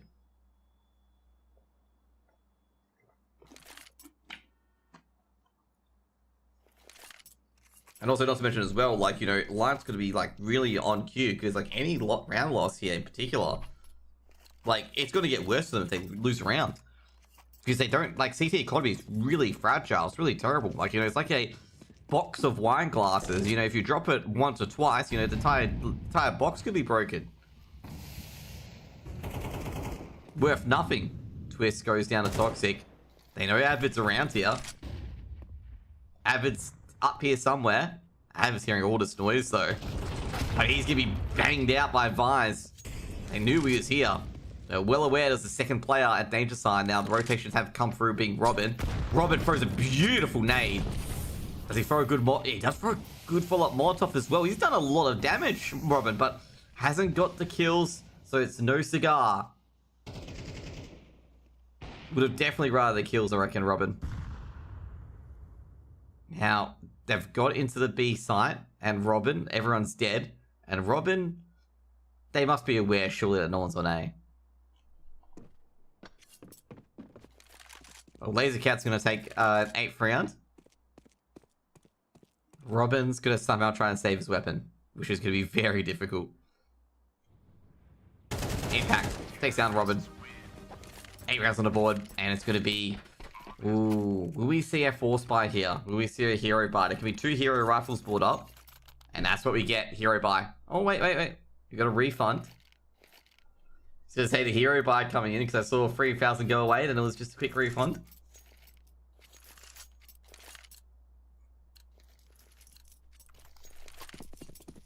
There is going to be a hero buy. No second hero buy. That looks like a Bodemaster's saving 4D or AWP. Got a hero buy with Advid of the M4 in middle.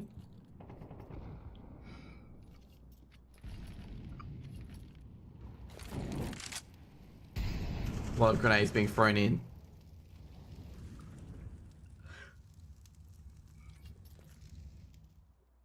Template and Toxic slowly but surely trying to make their way up. HE towards sandbags. Nobody's there, so just checking all the corners, just making sure the boosts aren't happening. You know, Laser Cats did that boost so much on the CT side. You can tell that they really check for it. Like, literally, they've checked for it like 4 or 5 times where they're basically holding this position here always. Like, they have an eye on this position, knowing that this boost could, like, undo them, basically. Like, you can just see how aware teams are, like, how paranoid teams are of their own tactics being used against them. Malchus with the AWP looking towards Tetris, catches Advid, that's the M4 dropped. Flashbang being thrown in, the M4 can't take advantage of that really good flashbang. Bodemaster able to recover that M4. And that should be pretty much an easy A take, and Bodemaster gonna run that M4 away. Are they aware that there's an M4 there? That's the true question. I'm not sure if they're aware there's a hero M4 being brought up. And this is what I mean about the CT economy being a box of wine glasses, okay? If you drop the economy a few times, it's just a bunch of shattered glass in a few seconds. Drop it once, the cracks begin to show. Drop it twice, it's all glass.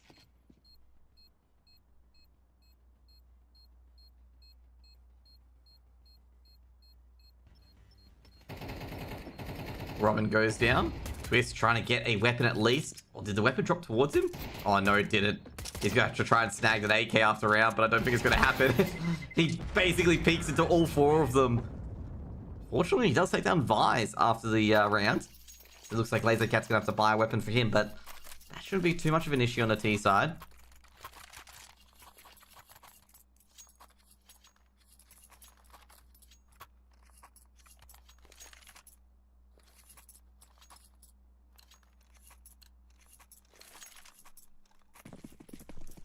Laser Cat's 9-10.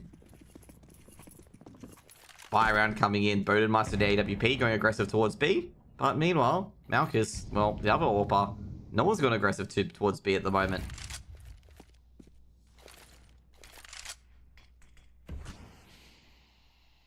Both teams.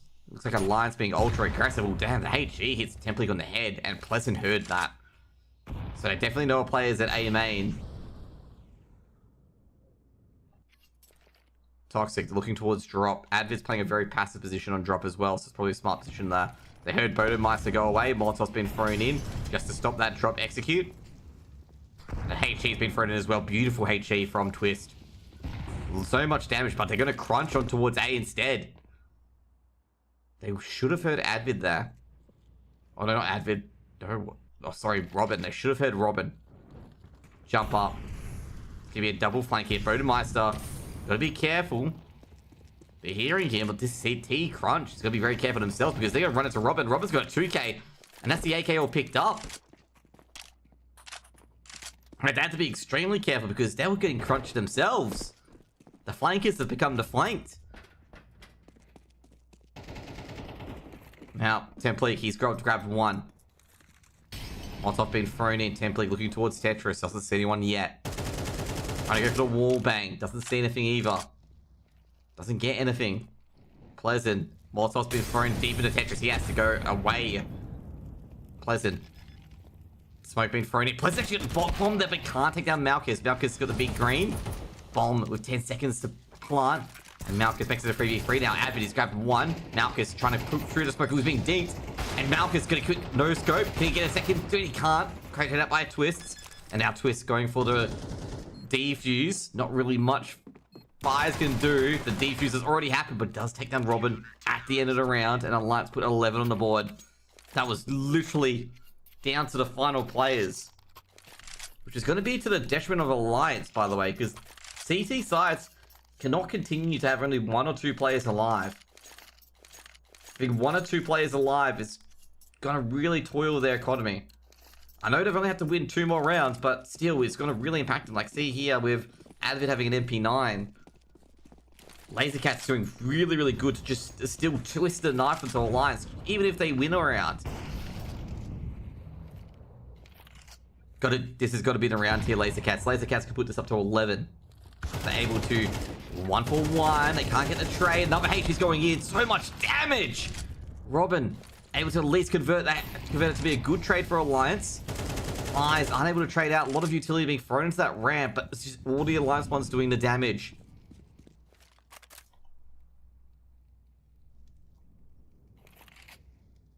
Pushing more onto A. No flanks down towards the middle. David's got that lock anyway. Just trying to ram it in. Vice, he makes a noise. Pleasant's gonna be mollied out. And Pleasant, he's got to go. Oh, puts the smoke up instead. They can wait. Vice, trying to look for Pleasant. Alliance may have to act soon. They don't have the time. Flash and Molotov being thrown in, and that's going to be allowing Pleasant to back out. And does allow Pleasant to back out. Good rescue mission there by Alliance. Great flash and great Molotov as well. So Vice can't pick in sandbags. He can't play the safe option. Another Molotov in the sandbags. And they realize their prey has snuck out. Quickly got out of the rabbit trap. Robin's heard a noise. Heard two noises actually. Definitely could be a crunch on or secret. Supposed to be thrown in. And they don't check Robin, but it doesn't really matter anyway. However, Advid's got a quick 2k with the MP9. He knows he's dealing with an AWP. Sees Malchus, has to reload. Malchus, he can't get the bomb plant. He's really got the AWP, and he's got to hit every single shot. That's going to be a 12th round for Alliance, and they keep 2 alive this time. Advid does pick up the AK. They need to pick up as much utility as they can here.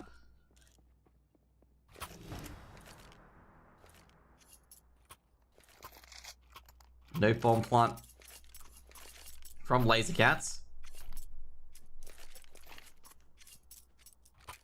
It's going to be an awkward round here for Alliance. They got match point. However, as I said before, the weapons aren't looking too great. If they kept 3 or 4 players alive, it would have been a different story. They would have had all M4s. However, I'm going to say LaserCats, they've got a Galil. Molotov being thrown in. Malchus just hoping for an early pick. And all Alliance is going to give him is just horrible angles to really aim. Malchus could get a kill here. He's just waiting for it. Pleasant does take a bit of damage, but can't see Pleasant. Sees the elbow. Oh, no way. Hits a leg. Oh, out of all times, he hits a leg on towards Pleasant. That is unfortunate. Pleasant is walking wounded, though, with an MP9, which is, well, not that great. Meanwhile, on the other end, we've got a bit of a battle here. And Advid's got a 2k. Stops the B push. And looks like Malchus is going to switch over. Molotov being thrown in. Oh, that's pretty much games up to Malchus now. Malchus with the AWP. Should take down Advid. Oh, he sees Advid. Advid's got the information. Malchus, I guess at this stage, really need to take that shot. Still got the bomb, though. So he's still got a couple of seconds to play with. Advid's cleared out of drop. And I think they've got a triple angle here from the check anyway. So Malchus will only be able to grab one. Should be traded out. But let's see if he is. Checking towards drop. Nah. That makes it 13. And that makes the game, and Alliance will go towards the next round. Taking on, I believe, Betera next. Or Betera. Looking at the, oh, we're going to have to flag over, but looking at the KDA at the moment, it's very, very close. Like, both teams, I think the highest frag on the server was Bodemeister with 16 kills. Oh, no, sorry, not Bodemeister. Advid with 18 kills. But it was very close overall. Like, the ADRs for the lowest ADR on LaserCats was 57. The lowest ADR on Alliance was 65. The highest was 87 versus 92. It was a very, very close game between these two teams. You may as well have felt that it went into OT. And you wouldn't be wrong, you know, if you're thinking this game went to OT, because it was incredibly close. Like, it was very, very close between these two teams. I gotta say, I gotta give LaserCats credit. They really made Alliance work for it. I mean, I don't think Alliance had that one easy. They made them really, really work for it. And it can be, like, they really had to, like, pull into their bag of tricks as well, because they were just nailing all the trades. And the utility was fairly good. I think Alliance really, really won because their trading was great and their utility was massive. Like, they did, like, 200 points of damage some rounds just from utility. Result, Alliance won 13-9. So we'll be going to the next match shortly, which is going to be, let me try and find it. Which should be Alliance v Betera. Let me just update the thingo around the 32.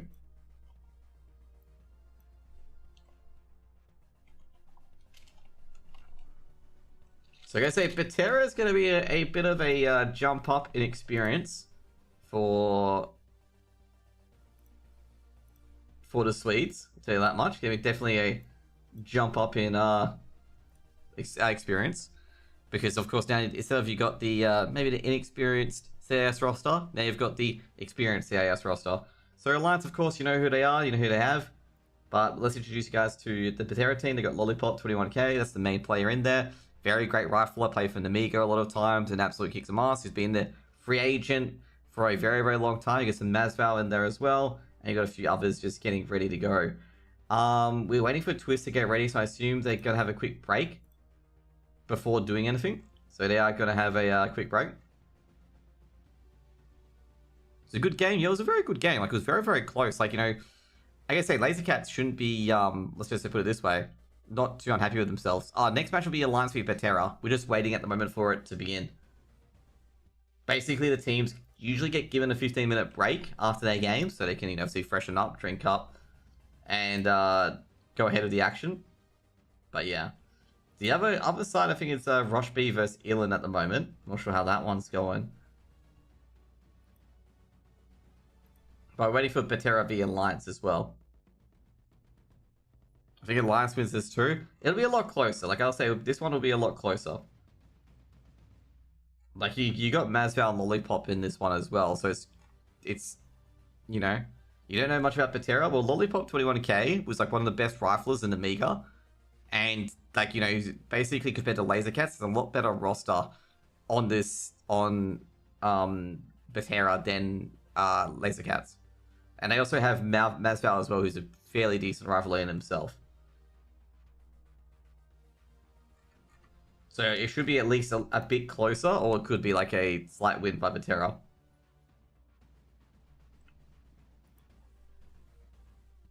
By the way, guys, we may not be able to cast Space for Gucci Academy, depending how quick this game goes. Just an FYI, okay? The main reason why is that, you know, obviously the teams are taking a bit of a break, which means that, you know, if they take a bit longer, like the game itself, then, like, you know, we may miss the start of Space for the other team, okay? Space v Gucci Academy.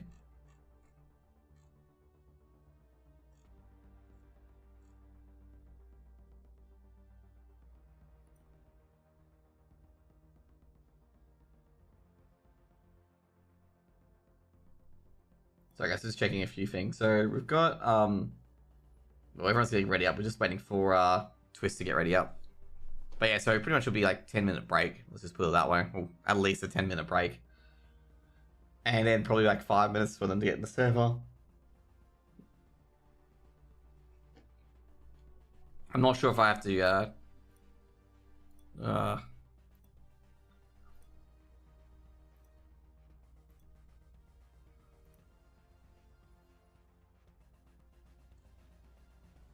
sorry guys, I'm just checking a few things, just checking the Discord channel.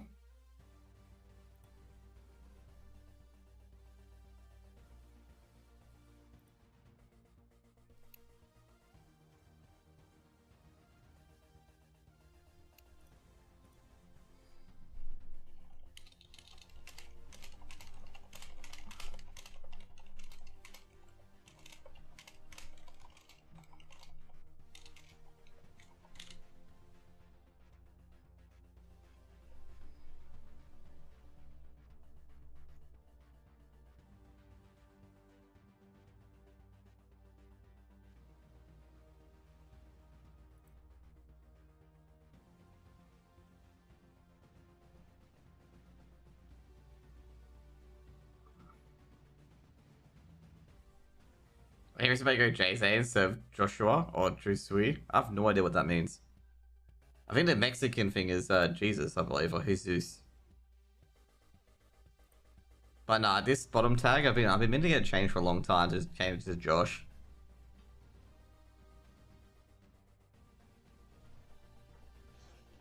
Josue is Joshua. Isn't it Jesus?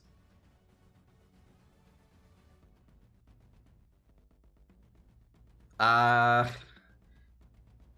if you don't know where the Jose nickname came from, it's from Jose Mourinho. Okay, if you don't know about that. That's why. It's not anything to do with, you know. Oh, should I just realize with the community guidelines, I can't be wearing this Chiefs jersey. Well, we can fix that in post, okay? We can fix that in post that I shouldn't be wearing a Chiefs jersey. Because like this is obviously AU org, but it's got all these sponsors on it. And they like don't have commercial sponsors. I'm wearing an Esports jersey, and I just realized like I'm violating guidelines, and I just only realized I was violating. But yeah, so pretty much we're waiting 7 more minutes for this matchup. I reckon this will be a lot closer. This could go to OT. If it ends up like a 13-1 or 13-2, I'll just be shocked, okay? If this ends up as 13-1, 13-2.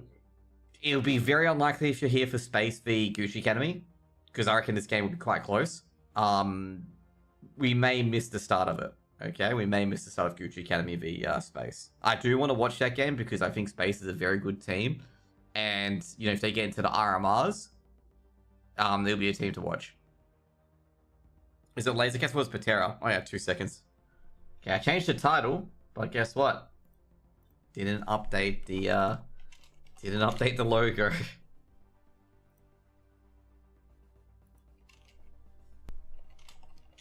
You might think it's very, very important. Didn't even read the title yet, dude. I'm trying to find. Oh, they don't even load. Yeah, well, we'll just get this random image and just hope it works, okay? Because, like, just an FYI, I can't, obviously, if you don't know, in Australia, I can't advertise gambling.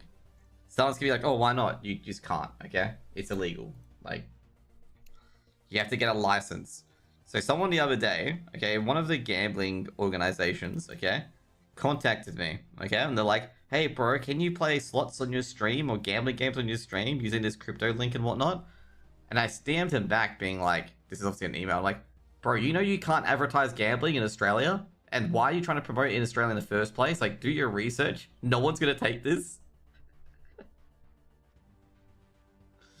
So yeah. A lot of people, like I say right now, a lot of these people know that it's illegal, but they're taking a liability, not you. Sorry, you're taking a liability, not them. They'll just be like, oh, we didn't know, oh, this guy knew, he should have known, and it just goes like that. You don't know that about Oz? That's why no Australian streamers play slots. Like, if any of them do play slots, they are literally dancing with like legal violations. Like, not many Australian people play slots in Australia. Because a lot of people, like, even one of the streamers I know, like, used to know, okay, they became a big scammer, like a crypto scammer, okay? They moved to New Zealand just to gamble online, okay? Just to gamble online. Because you should see, if you think Australia's law is pretty weird, New Zealand's law is pretty funny as well, okay? New Zealand's law is that you can't have an online casino in New Zealand, but you can gamble online at online casinos as long as they're not based in New Zealand. You tell me that one, okay? You tell me that one. that online gambling's fine as long as it's not in New Zealand.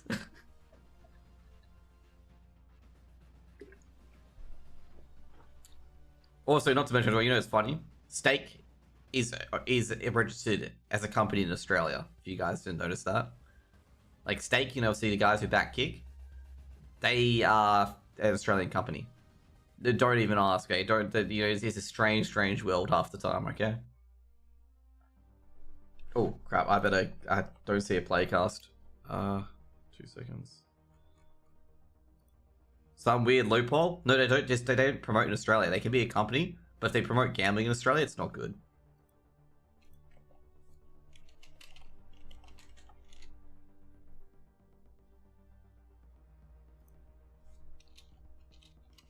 There's no weird loophole. It's just they don't advertise in Australia. So yeah, like the guy from Stake, the guy who owns Stake is Australian.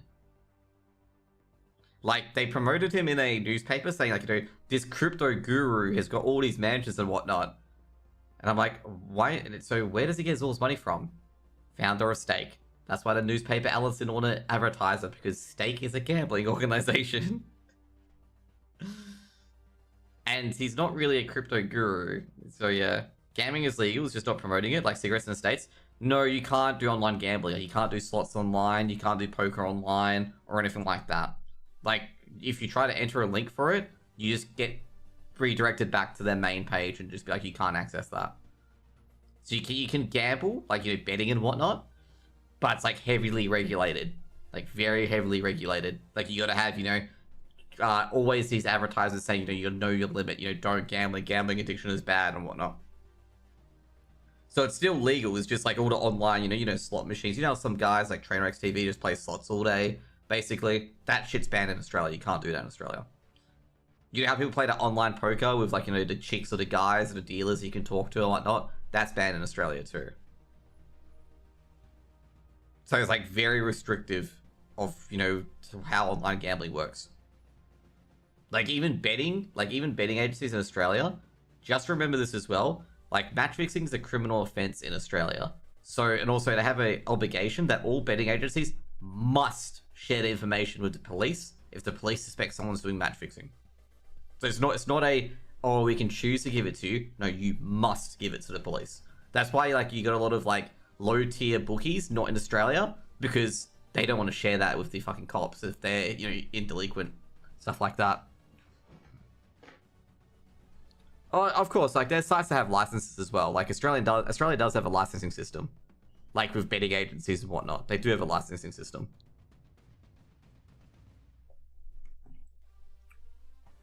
Okay, we got the map here for you guys as well. A map is the Ancient. So we got some Ancient boys coming in. I haven't got the Go TV up, CSTV yet. I asked for it, but I'm not sure if they're in yet. Is the server on? Just checking.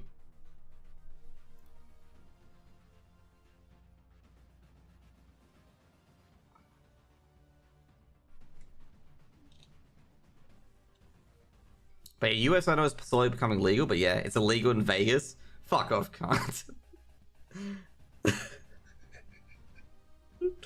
Seriously, a type of gambling illegal in Vegas?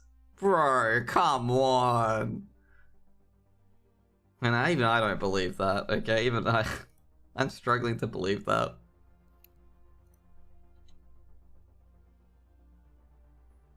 No, in WA, it's like, no one could, like, okay, in the eastern states, okay, anyone can run pokies and whatnot. If you don't know, okay, anyone can run the pokies. Like, you can have slot machines. If you don't know what the pokies are, obviously they're slot machines. Anyone can run a physical one in the East Coast. In WA, you can't run one without a license, okay? There's only one casino and a few clubs that have slot machines, like physical slot machines. Everywhere else can't have it. Okay.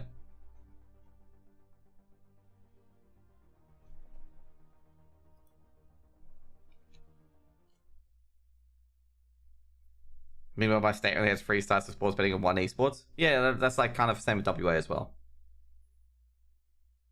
It's funny though, because if you don't notice how all the states, you know, the East Coast states, they get all their tax money from gambling, okay? Because gambling doesn't accrue GST, so they don't have to pay it to the federal government. So that's how they get all their money. And then they, like, cry that WA gets so much from iron ore royalties and demands them to pay more, even though they're, like, circumventing GST by getting money via gambling.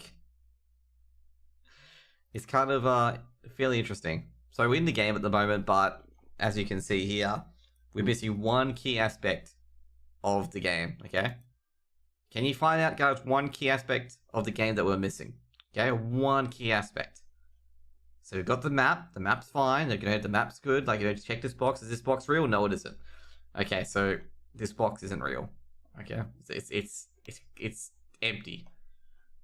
So who are we missing? What are we missing in this game? This looks like a B. Yeah, this looks like B site.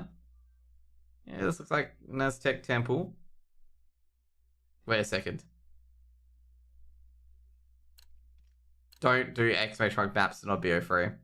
Just looking for people. Oh, I think we found what we're missing. We're missing the players. That's who we're missing.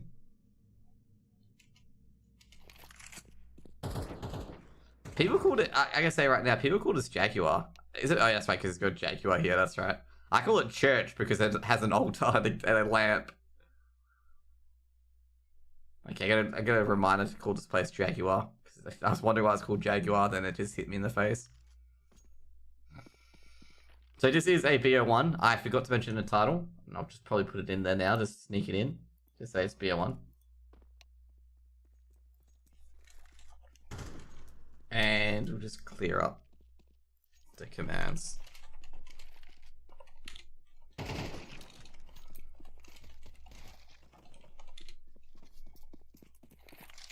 So again, the players just dropping in at the moment. It's a bit of a warm-up. Should probably take 5 minutes before the game starts, just an FYI.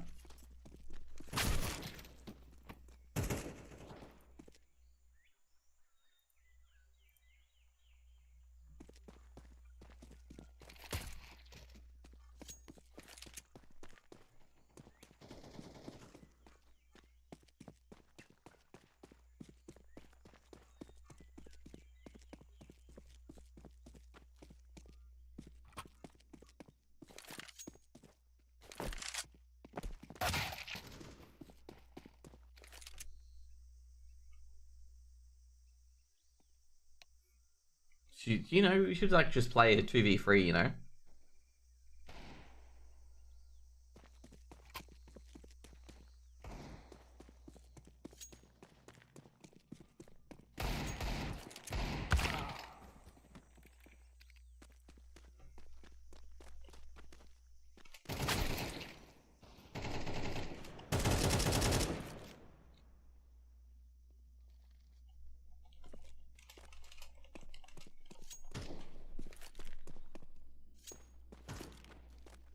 Who do you reckon wins here, by the way, guys? What do you guys reckon? I'm actually thinking Betera wins this. Okay, Betera wins this. Okay, I reckon Betera wins this. I reckon it'll be a 13-11 to Betera. I could see this go to OT. Could be like a 16-14. I remember the first time when CS2 was playing, and there was some dude. I think it was CS Unfortunate. That fought the game, like, you know, he was trying to clown HLTV for thinking it was CSGO. But it wasn't, okay? Like, it wasn't. It was, your stream is on HLTV, or I'd already put it on. I put it on before, like, you know, expecting this game to go in. But, what happened was that,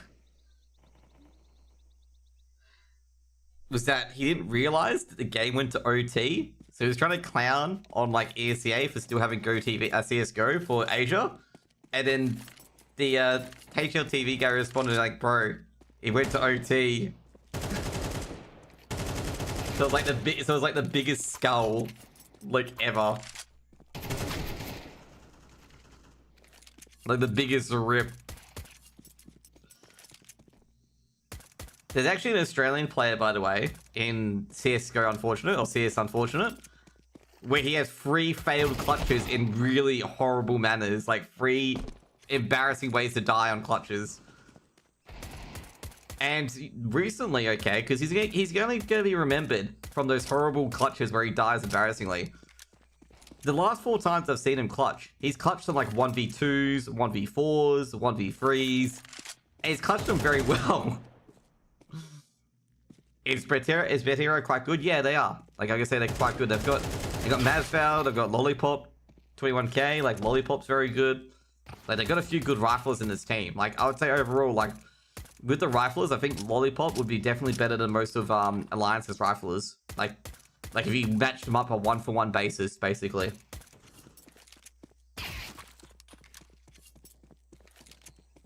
But I gotta say, you know, I was impressed with Advid last game. Like, I was very impressed with Advid. He got a lot of critical 2Ks or 3Ks or a lot of damage in general. And actually, another thing is, I haven't casted Lollipop in a year. So is he still in that is he still in that purple patch of form that I was casting of him previously? You know, that's a different thing altogether.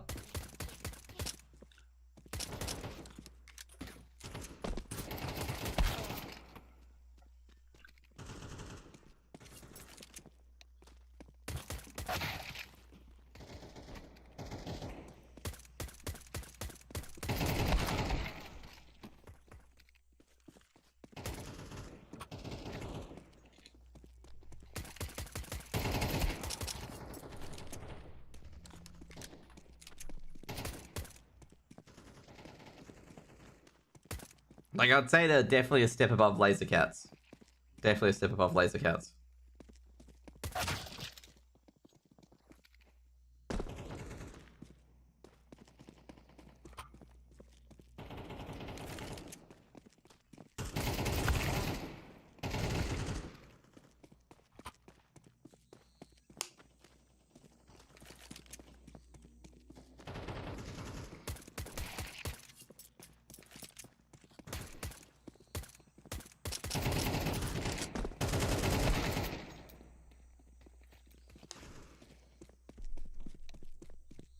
So when is the players already up?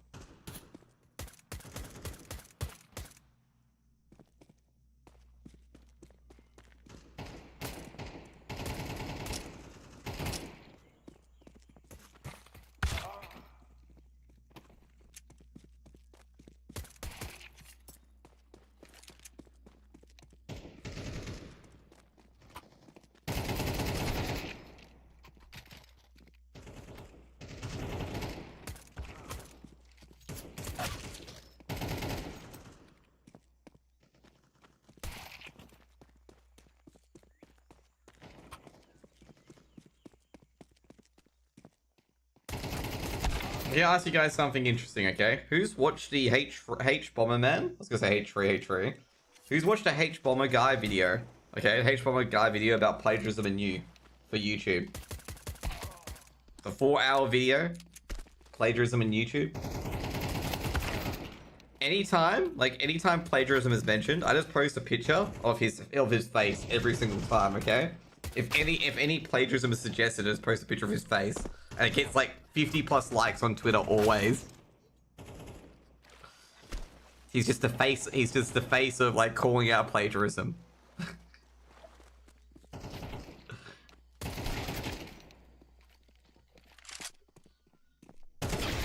So there's the Lollipop. There's the guy we're looking out for. And we gotta get the game started very, very shortly. Round of 32. Winner of this will play Anonymo. The loser of this will be playing an Open Qualifier 3 that's happening tomorrow. Everyone's like, ah, that's how that works. Yeah, we'll be playing in Qualifier 3 tomorrow. GG's being said. Good luck, have fun. Keep alive, don't die. Maybe someone's saying BL, like bad luck. Don't have fun. But either way. We got the pistols coming out, or is this going to be a knife round? No, are we going to have a knife round this time? We actually are going to have a knife round this time. I'm not sure what happened last time. No, actually we do the pistols, so it's a coin toss. So looking around, Lollipop jumping around. Star player here, of course, being Lollipop.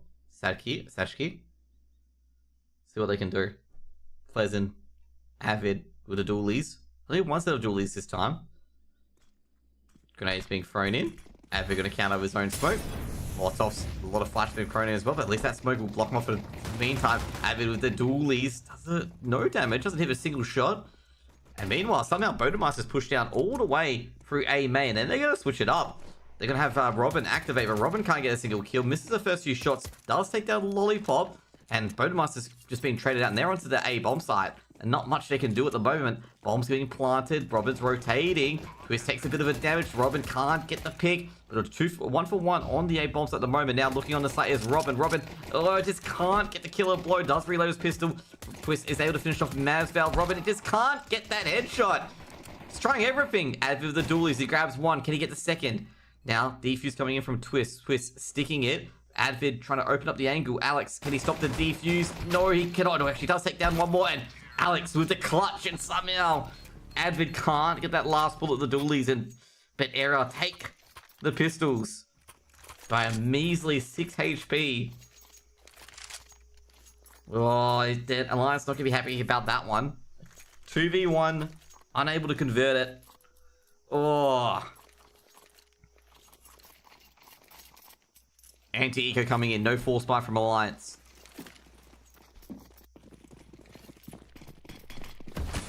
Going very aggressive down towards middle though. Great flashbang. That should be easy farm for Lollipop. And it is. A 4K. Beautiful flash from Sajki. Alex taking that ace. Second round on board for Betera.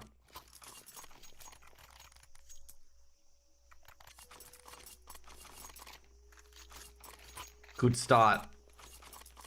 Gun round coming in for Alliance. Going for the eco and the buy. Triple HE on Alliance. They've only got one Mac 10 on Betera. So not a disadvantage. Or not too much of a disadvantage going into this round. Because it could be a lot worse.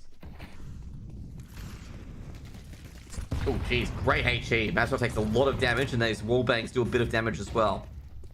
Getting to that Jaguar position as well. Advid in the Jaguar, just making sure he doesn't see anything else. Masvel crippled again. Another HE cripples him. Molotov and a HE should do a bit of damage to Robin. Ooh, somehow Sajki has got a bit of an opening. Going towards B here. They just only pushed and prodded just a little bit, and they just go for the throat. Sajki does take down Bodemeister as well. Another bomb has dropped and planted, ready to go. And Sajki's on a free K at the moment. Gave a 4K to Lollipop earlier, being returned the favor. Twisted Robin just not interested in going for the retake, and Betera makes it free on the board.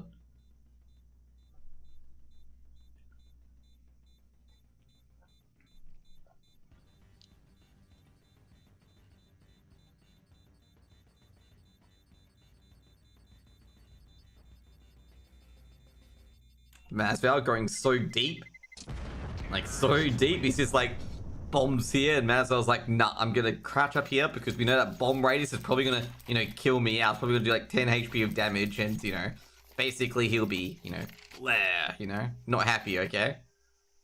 I'm not even kidding. Like, the bomb radius is probably like, you know, probably the entire map at this stage.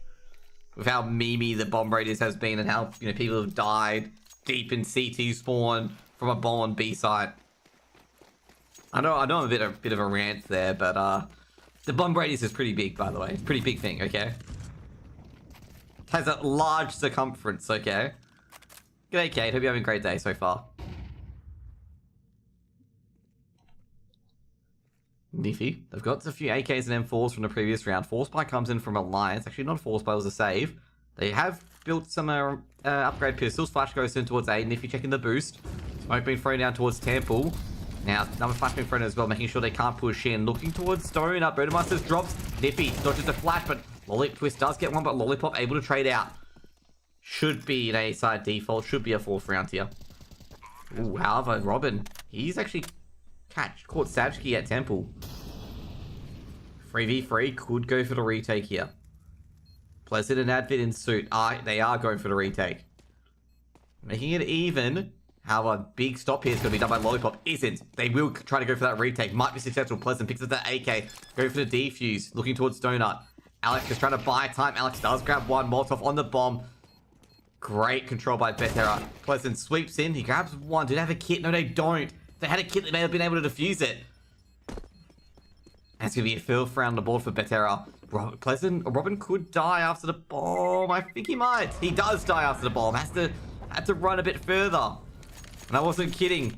Bomb radius big. Huge circumference. The bomb's got a wide stance, okay? Wide stance.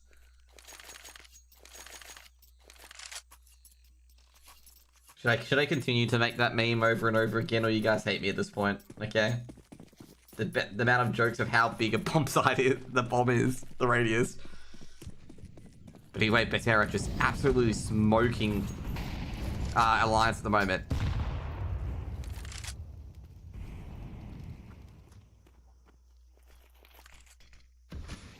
However, this time though, Alliance have got a good map control. They've got mid.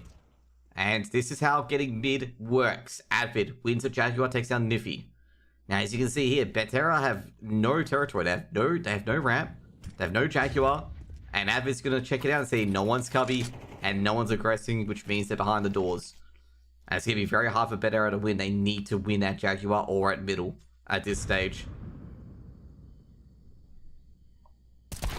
Sajki does take down Avid. That's what they needed to get in. So now they're back into the ramp. Meanwhile, Robin can't win it, can't walk. Does a lot of damage to Alex at least, though. It's a 4v3 now. They got the early map control, but they couldn't hold it. Now they're heading towards B. Pleasant on the off angle. Twist holding cave. Molotov thrown in. It's trying to see if they've got any bits of damage at all. Masval, well, he's not going to push cave yet. And the points, the HEs and the flashes are being thrown in. And the points are being thrown in too, actually. Lollipop. Checking the close angles at Carby. Can he find Pleasant? He won't be able to find Pleasant. No, Pleasant doesn't get the spray right. Lollipop able to win that duel. Alex with the backup takes down Twist. And they've opened up that B bomb site. Oh, Pleasant. What could have been? You had the advantage there. Lollipop wasn't looking. He's on 21 HP as well. Maybe not just booted. Master's just got to try and save this AWP.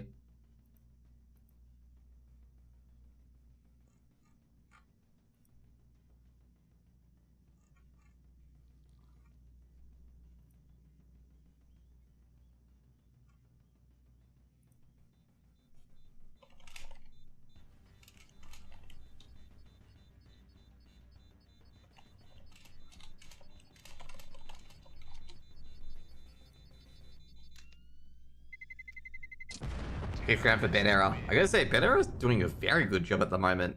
The funny thing is, Masval and Niffy do not have a single kill, okay? It's just been Alex, Sajki, and Lollipop. Like, you'd look at this scoreboard and be like, what? Like, Betera seems incredibly dominant. Like, Masval, Niffy, like, kill. But no, like, you know, like, for example, Masval has not had a single kill and had a single assist. He's 0-2. He could James Bond in a game where his team's winning 12-0 or something like that, okay? Like, he could James Bond, which is literally unheard of.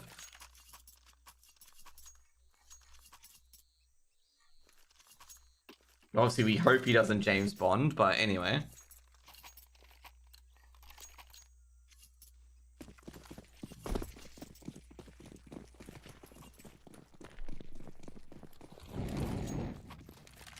Deep Molotov towards Catwalk. That's going to scare off Betera. Bodenmeister going on to triple. Missed the initial jump, and once again, Alliance able to get crunch control of this middle area. They just need to be able to just win the duels this time. Last round, they lost the duels, and it got awful. Pleasant very close by. Given that underarm smoke, Niffy must be aware that Pleasant's very close. Showing off those FaZe Clan stickers. A lot of utility and a lot of aggression utilized early on by Alliance as well. But they've got important map control. 4 players towards that middle and ramp area, controlling everything that they need to control. It's going to be quite the bust here from Betera. If they want to get into the B bomb site, it's going to be a bust. Got to open it up. Big lockpick. Got to get the pliers out. It's like a laser locked car door, basically, the Alliance have here. Smoke's been thrown in. They use the utility. Advit. Oh, they get a lot of damage.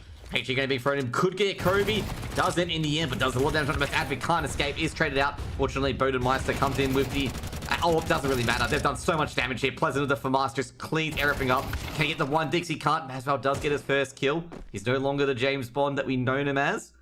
And Masval in a 1v2. Don't line up, please. Don't line up. Masval does not have the bomb. He's heard a step at the back of sight. Masval's got another step. He's trying to peek in. Masval's going to have to play aggressive. Can't take down Robin. First round on the board for Alliance. It went so well here. Went so well. 4 for 2. 4 for 3 actually. No, 4 for 2. It was 4 for 2. Okay, 4 for 2 down here to Alliance. Which is huge. The pincer worked. And I've got to say, if I was Betera, you need to get control of this area very quickly. They had 4 players in this area. Like, at Alliance. Like, you can't let them have that. You can't let them have that map control. Like, you know, those other rounds where they are able to just unlock it could be a bit of luck, but that time around, like, you know, the tables turned. It was complete opposite. You got to be able to make sure that ramp, or at least you have ramp or middle. You can't give that to the CT side, otherwise you're just walking into a valley of crossfires, essentially. Just as Gangster's Paradise says, like Coolio, you know, you just walk in a valley of death. Now, great flash by Alex. Niffy, just a freebie there. Counter flash is coming in. Niffy looked away. Should be able to get the trade. And Niffy and Alex get one more, but Masval takes a lot of damage because they know Pleasant's nearby. Actually, going to be thrown in. Pleasant hasn't been seen, but Pleasant's just trying to spray, but the bomb will get planted. And could be a bit of a save call here. Unfortunately, Alliance, they see 4 numbers up. They don't see the damage, and they're just like, nah, we're going out of here, okay? We 4v2, you know, play by the numbers.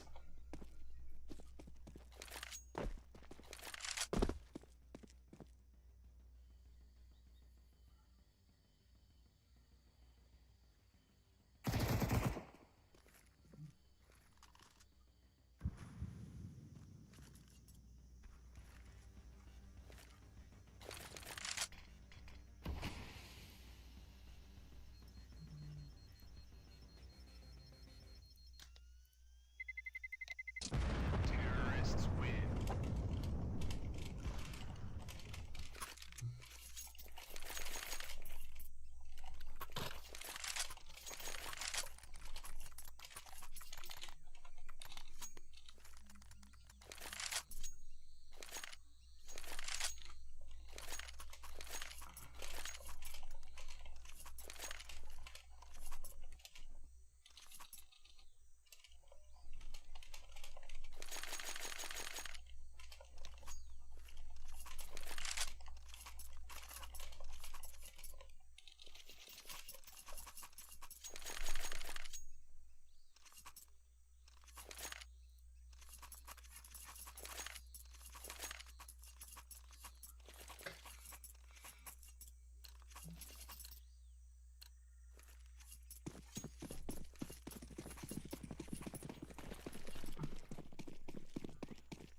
Molotov being thrown towards ramp early. Pleasant's in at the A-cap. He saw Niffy just peek up.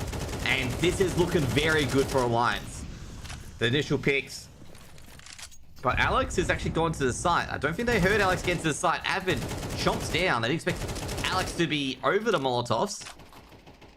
And Alex has got at least one back. Alliance dedicating their entire team over towards that B site.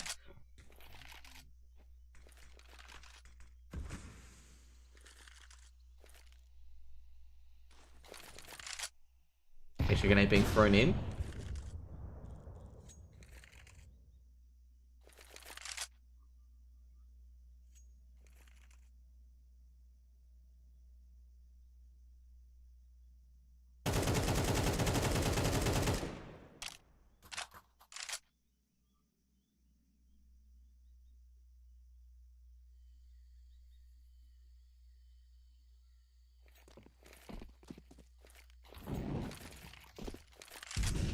Lots of the flash has been thrown in. Twist does take a bit of damage from those HE grenades. But this is actually a bit of a pinch here. Lollipop throws a HE grenade, trying to bring a lot of attention to himself. And I gotta say, Bodemeister, he grabs one. Might get a second, but no, Alex is able to trade out. And they've just realized this, that they actually weren't going for the B bomb site. They were going for A. Now, this is the main problem, though, is that Alex is going to rush to the bomb site and plant it. And he doesn't have any time. He just has to just plant it. Does plant it for Donut. He'll get the numbers dialed in. Could die almost immediately.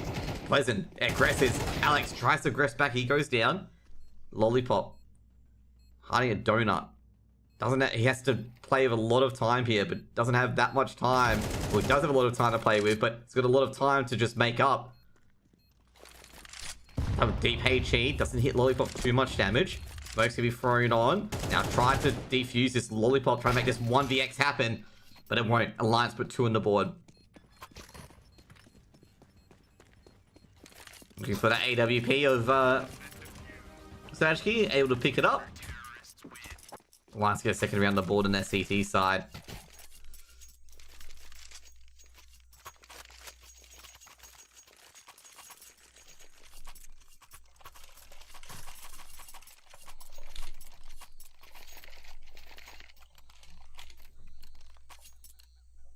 Gotta say here, like Betera or Betera, very, very good at getting their T rounds. Like, they make it look easy. But Alliance, jeez, those CT rounds look very, very difficult. Like, incredibly difficult sometimes. Like, you know, the holds and whatnot.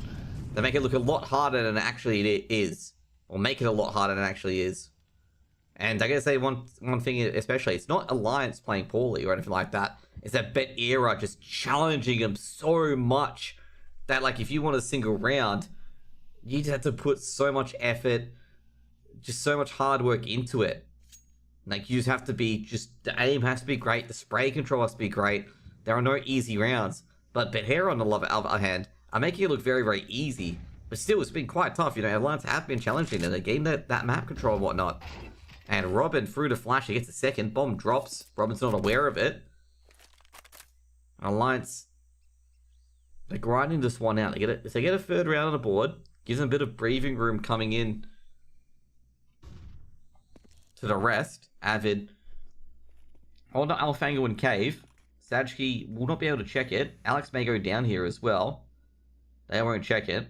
Oh no, if they do check it, Avid loses a duel. And Alex, he could be in here on Cave.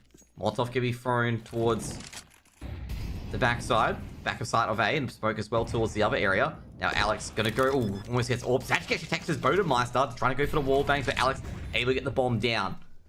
Now Pleasant is burning. They heard it as well. Twist drops to Sajki. Sajki grabs another kill. Sajki on a bit of a bender here. He's actually bending him apart. Sajki misses a shot. Oh, that's a very, very unbent area. Like, Pleasant's got an opening here. And they've got one each, but they don't know about Alex. They don't know about Alex. Alex is trying to light up both. Got 1 and 2. And Alex, the solid snake route, gets him behind. Tears off their necks with the AK. There'll be a 7th round on the board for Betera. Or Betera. Yeah, I gotta say, that's timeout from Betera. Really letting that round sting. This is some mind games. Big, big mind games here.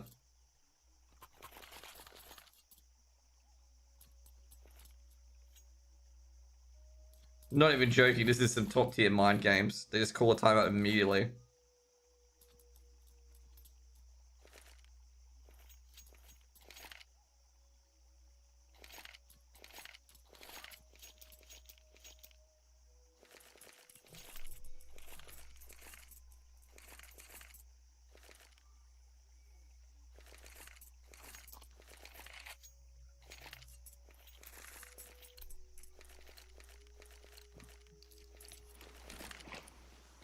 Seven two. Like I say, Betera makes it look easy, but that round was quite hard. Alliance really challenged them there. Now, you know, I'm eating crow at the moment where, like, it seems, you know, it's a very, very, very close game. It's a close game that we expect. Okay, let's put it that way. Oh, jeez. Pleasant royally unlucky there. Lollipop able to just scrape a few bullets through the flash and just take off Pleasant's head. It's a slight angle, but expected from Lollipop. You know, he will do this absolute insanity, but unfortunately, Avid with the 5-7 takes down Niffy. That's a little picked up. Now, Lollipop's in a bit of a bind. He doesn't have his support. He's dropping below triple. Catches Advid. Bodemeister coming for the trade. Can't get the headshot. He actually headshotted. No, he did headshot Lollipop. I thought he headshotted Alex. Now, twist. Crucial. Drill here. Can he get the dink? That doesn't. Sajki able to trade out. And now it's just up to Robin. Could have had the bomb in his lap. The moment Robin reveals himself, it is going to the opposite side. Could be able to snag an AK here. Let's see what happens. Masval on the opposite angle. Bomb coming towards B. Lollipop just pushing up middle. Getting afraid. Looking for Robin. Robin peeks out. They hurt him. Nothing. Masval gets the 8th round on the board for Betera. Good anti-eco. This has been a very hard-fought match, but I think Betera they're starting to bend alliance at the moment. Alliance are bending. They're not breaking yet, but they're bending. Getting on top. And you know, that man in particular, Lollipop, 109 ADR. He's a cruel and integral part of the pressure that Betera are putting on towards Alliance at the moment. Masval, he's hit with a HE grenade, but he just pushes along. Is Alliance aware of it? Masval looking down. Can he find anyone? Oh, he bumps into Pleasant, and Pleasant just denies him with that FAMAS. Free AK being donated. Molotov being thrown in. Pleasant looking for Sajki, able to take down Sajki. Pleasant burning, but he gets away from it. Burning again. Actually, Advid burns again. It's lucky Advid's not down yet. Got to be careful now because both players are vulnerable to some HE grenades. Reinforcements coming in. Fortunately, Lollipop is burning. Niffy at cave. HE grenade being thrown in. Ooh, that was spinning back. Advid fortunately safe. Now Niffy. Flashbang goes in. Pleasant goes down. Does he know where Advid is? Advid trained down by Alex from behind. That's just unfortunate. Niffy looking towards the back of the side. He's got one, but takes a lot of damage trying to pressure up. Bomb's been planted. Alex putting the pressure on towards Robin. Robin seen. Oh, unfortunate. And Robin dinked through the wall bang. Can't get the spray down on towards Alex. It'll be a 9th round for Betera. And Betera, they're just getting the right side of the cookie. And they are dominating as well because of that right side of the cookie. Just a couple of rounds, they could have gone either way. But I still, you know, Betera definitely deserve their lead at the moment.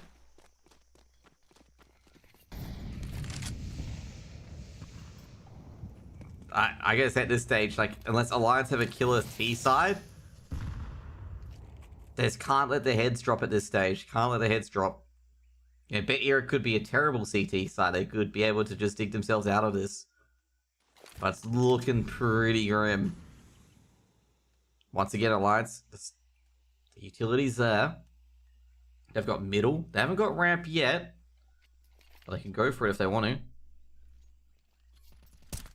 Pleasant. Just using all the utility they can to grab that middle area. Grab the ramp. And that's what they've done.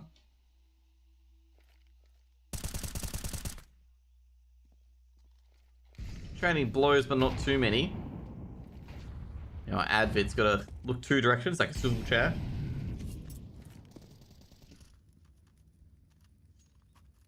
They've just abandoned everything at this moment. There's no real point to give Betera the map control. Bit surprised they're doing this, like, you know, a bit more passive now instead of more aggressive.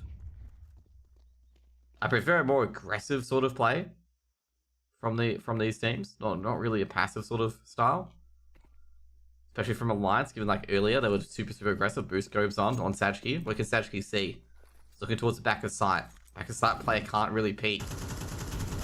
Molotov, the smoke's been thrown in. A flash been thrown as well, but Sajki doesn't suffer too much from it. 1-for-1. Now, jeez. Lollipop's actually got in behind as well. And again, that bomb planted. Bomb's planted in 7 seconds, and a Na'Vi style execute. Playing by the second on the round time. Sorry, not Lollipop. Lollipop defending the flank, actually. I thought Lollipop got in via middle. But no, Lollipop defended Jaguar. Able to stop the player from... stops Alliance from trying to do anything. And, oh, jeez. That's brutal. 10-2. Ugh, Alex and Lollipop. Just absolutely decimating everything. And Alliance, well... This pistol's very important. They lose this pistol, and Betera, well, they've got a force buy right after it. Otherwise, Betera's looking to take the match 13-2. They've just got to win this pistol. They didn't win enough rounds for the breathing room that they need. They may have to force buy next round. They can, go for the eco and maybe try to win on a good buy. I'm not sure what to do in that scenario. Whether you should, in that scenario, just buy up.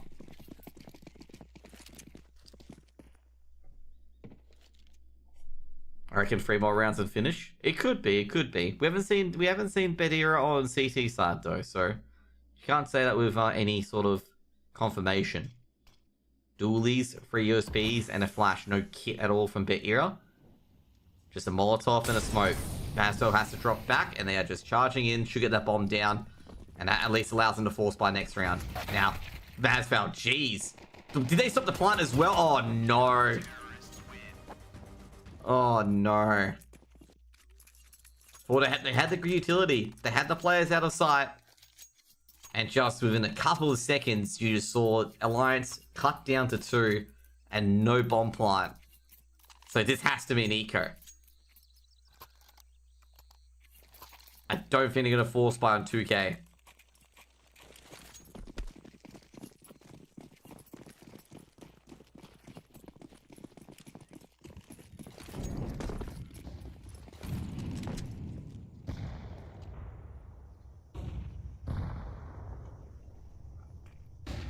Betera clearing out middle, clearing out ramp.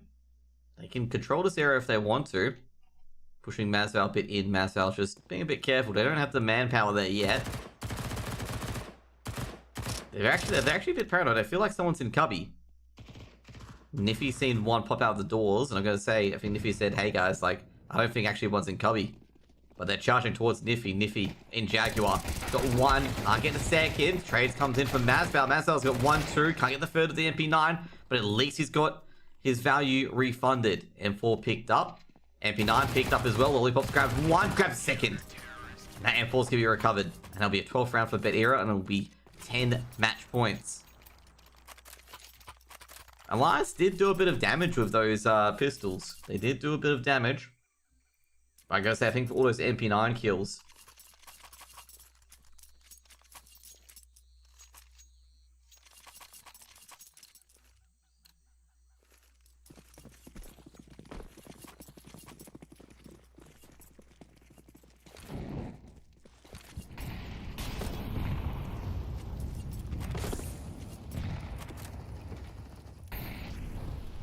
You guys reckon Alliance would get around? Okay, 13-3. You reckon Alliance will get around?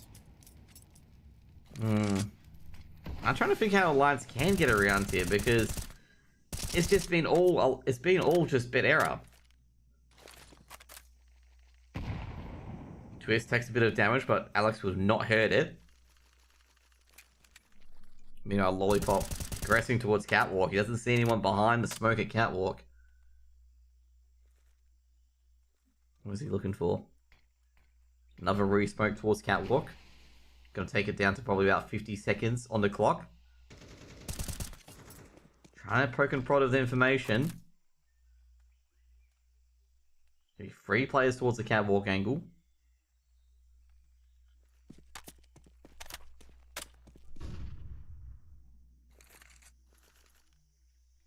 Burnmeister. Looking around. Deep molly. Pushing up forward through middle. Lollipop smoke, can't see anything. They're hearing a lot of noise though. Molotov towards Donut, trying to get rid of the Donut fender. HE towards the Lollipop, and Lollipop's just backed out, thinks it's going to be a B-site crunch. Masvel does reveal himself. Now here they come.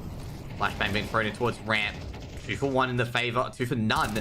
However, Bodemeister still trade, and Twist will get the other as well, leaving just Lollipop on the side. Lollipop grabs 1, but trade out by Bodemeister, and it'll be a 2 for 2 trade. And the bomb will get planted with 7 seconds remaining. Alex trying to stop the plant, but unfortunately, just doesn't get where Bodemeister is. Gonna be a 2v2. Alex going through the smoke, doesn't hit anyone. Fortunately, there's a big giant wall there. Bodemeister, can he find Alex? Alex looking for the smoke. Should be a third round for Alliance. Jeez, I could say that's a hard win for Alliance. A very, very hard fought round. Like, Betera really, really push him to the brink.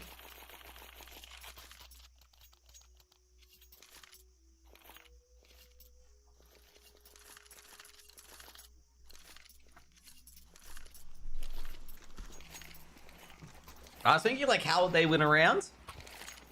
And, you know, I guess that's probably the only way I'd really picture it, is if, like, it really does go down to the wire. Betera being super aggressive here. Alex. Flashbang goes in. They peek out the Mac 10, and Robin was actually been taken out by a 5-7 in the end. That's a Mac 10 recovered. Now, Maswell is hearing all this noise. They clear him. They don't clear him properly. Maswell's got 1. They all line up for Maswell's got 2k as well. This is not good for Alliance. They have to get that bomb planted. And this retake has to go absolutely pear-shaped. And it is going pear-shaped for Betera. Or Betera. HE grenade. Oh, jeez. Advid. I think he got 3 kills there. He does. And a 4v2 turns to a 4v0, and Alliance get a 4th round. That is just absolute pain for Betera. And Alliance, well, are they going to call a timeout on Betera? Really let that one sink in. Because they could. They could call a timeout. Let Betera know that, yo, what's up? You had all the man advantage and couldn't do anything with it.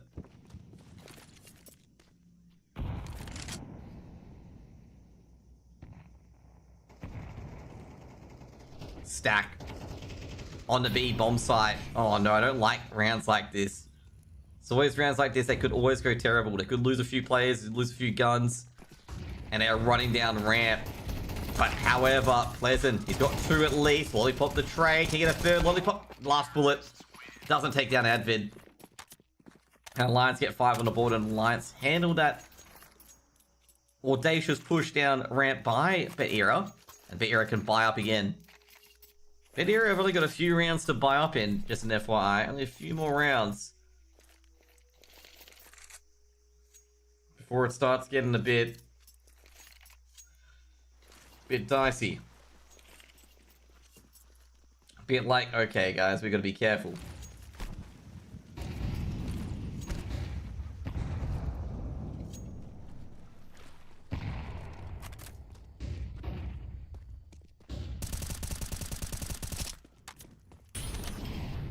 Robin, looking down triple.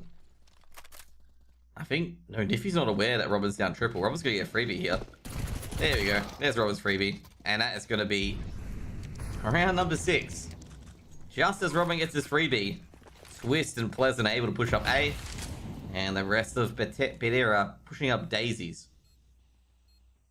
The B defenders gotta be very careful here. They're hunting. The only way Alliance win this is just by making sure that Betera have no money to try and get this tie.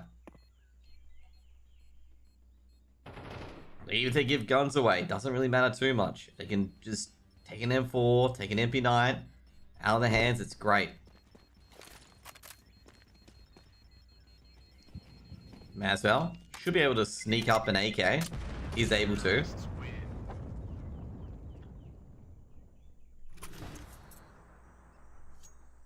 Probably important part of the round there was that AK being recovered.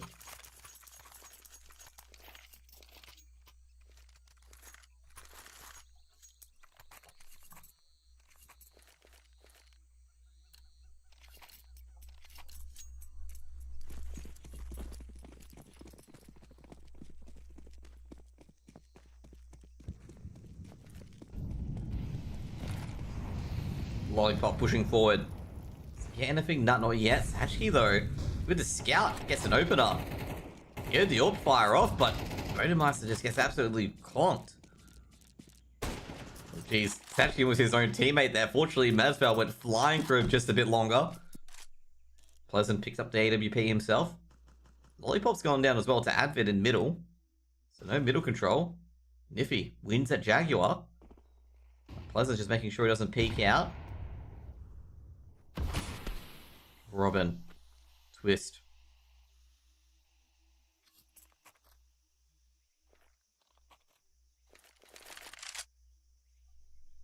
Now, Pleasant's going to be careful. He needs to get a peek out.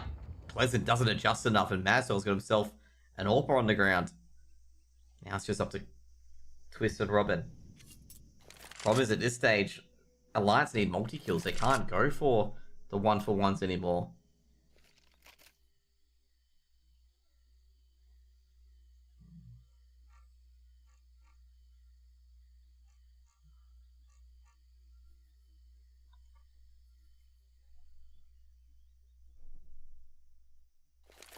Twist. Mazwell on the off angle. Do they check it? They don't. Mazwell's got 1, 2. Ends the game 13-6 for Betera, and Alliance are eliminated in the end. Gonna say they had quite a great fight back in the end, but not enough. I think the 10-2 hole was just too big, and then losing the pistol just made it even bigger. And pretty much like it was just trying to wave off the sand, just being buried on them. They're flaying all the way, but Betera able to just get one critical gun round together, and that's pretty much it. Overall, obviously, Mazwell recovered 92 ADR, 98 ADR on Lollipop, 90 ADR on Avid as well. Avid played extremely well in that bit of a comeback from Alliance, but I've got to say, it's just very, very difficult for Alliance to come back from that. It was just, when you're 10-2 down and then you lose a resulting pistol and it's 11-2, it's just like, geez, that's going to be very, very rough. Next round in particular, we'll see what time it is actually. Because you know how I said I may miss one of the games, so I'm just checking that out now.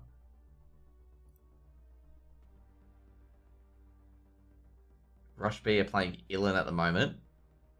Could hop on towards that.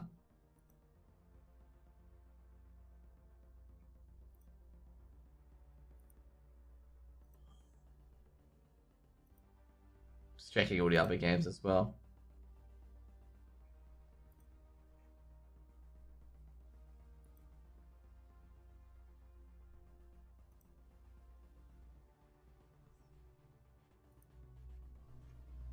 Just seeing like the games we could just cast before it ends. What time is it actually for me?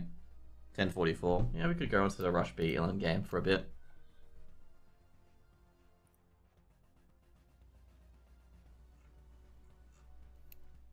Let me see if I can find it with the finger. There's some sussy business going on at the moment in this game, as far as I know of. Someone's been mentioning that one of the teams has been one of the teams tech pause for 4 minutes, and that is very suspect, as an FYI, to check economy. There you go, we'll get to the Rush B game for you guys. Come on, HUD, there we go. What the hell are these names? Are they expecting me to, like... I know not an X-God's a reference to Kiro Executor, and... does anyone know how to pronounce that last name? Okay, and there's Texi. At least Aviva, Lampada, Bogdanov, Feinstein, and Abjiro are somewhat pronounceable. Jiro just checking A. Meanwhile, Texi and Executor both in Donut. Flashbang's been thrown in. Counter-smoke's been thrown in as well. They actually flashed his own teammate. Lampada takes out Executor. Texi trying to go a bit forward to 5-7. Can't get the headshot he needs to get. Aviva eventually gets his man. Aviva and Abujar just pushing forward. There's nobody on A. And that bomb's going to be planted by Ilan, and nothing really much can be stopped it. Not next one goes down. Kiro is legged. And he's just got a jet. Ilan should get 14 here. Ilan will most likely get 14 here. Kiro trying to go for the random pot shot. And Aviva, oh, this is the BM. They're going for the knife kill. 14-13 to end the half. And geez, like I say, Ilan are not too happy about this at the moment. 14-13. Ilan going to the CT side of OT.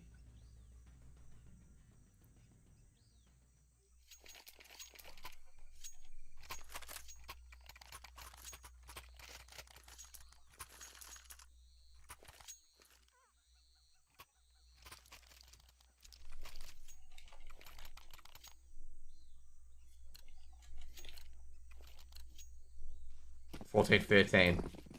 Ilan on the CT side. Just need to get 2 rounds. And they can knock out Rush B.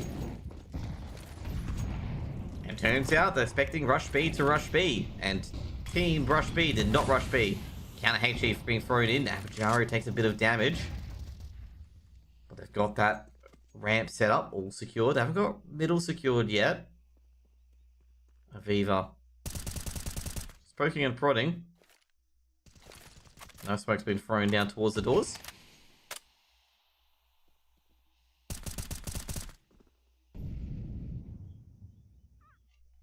Meanwhile, Rush B, they've got the mid at the moment, so it can come in. Oh, geez, they've been seen, actually. That bottom part of the smoke, BBL's been absolutely tagged up. The bottom corner of the smoke was not covered. A few HE grenades been thrown in, and Lamparda's just been forced out. Rush B is probably thinking, like, how did he see? But he probably saw, like, a shoe or something like that. That's what he's been tagged with. Logan Duff just checking Donut. Flashbang's been thrown in. Do they check for him? It's been seen. This was been seen. Not an X-God able to tag him out. Aviva, on the other hand, is able to trade out. In middle, is coming in with the early flank. Just need to stand firm, but unable to. Another Flashbang's been thrown out. Dak-Dak's been brought up as well. Bit of an early Dak-Dak as well. Now Bajiro's going to be 1-for-1. He's going to go down almost instantly. And Kiro with the Dak-Dak able to make it 14 on the board. And Ilan unable to just get a retake on the board. Can't get back into the site. To be 14-14.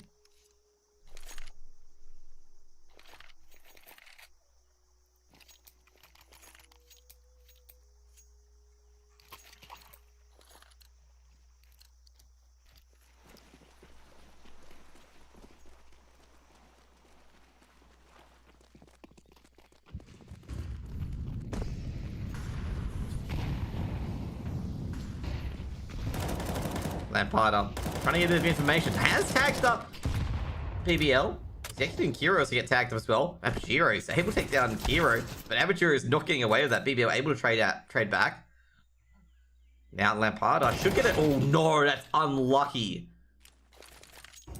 BBL able to just flick around and shut down Lamparda there. Just as the smoke fades away. Bogum Duff on the off angle.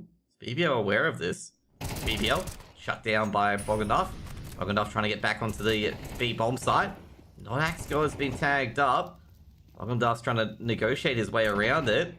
He is. It's trying to see if the players get back to the back of site. They know a player's in the smoke there. They know a player's snuck around. Nordexco's trying to distract, but they know someone's there. And they're looking around for it as well. Like, hang on, we know you're there. We know you're there, Taxi bro. And Fine Shine makes it 15 and gives 1 match point to Ilan. Yeah, I think, like I say, like, basically, they saw this guy sneaking across. It's just like, well, you're not here at ramp, so the only place you could be is in the smoke up here.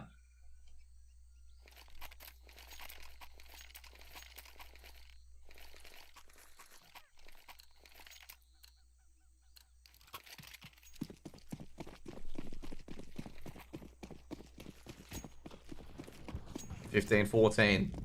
Kiro with the Dak again, taking down.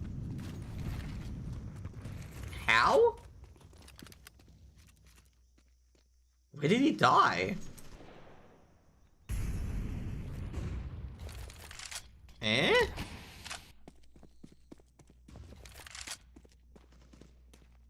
I've got to replay where he died.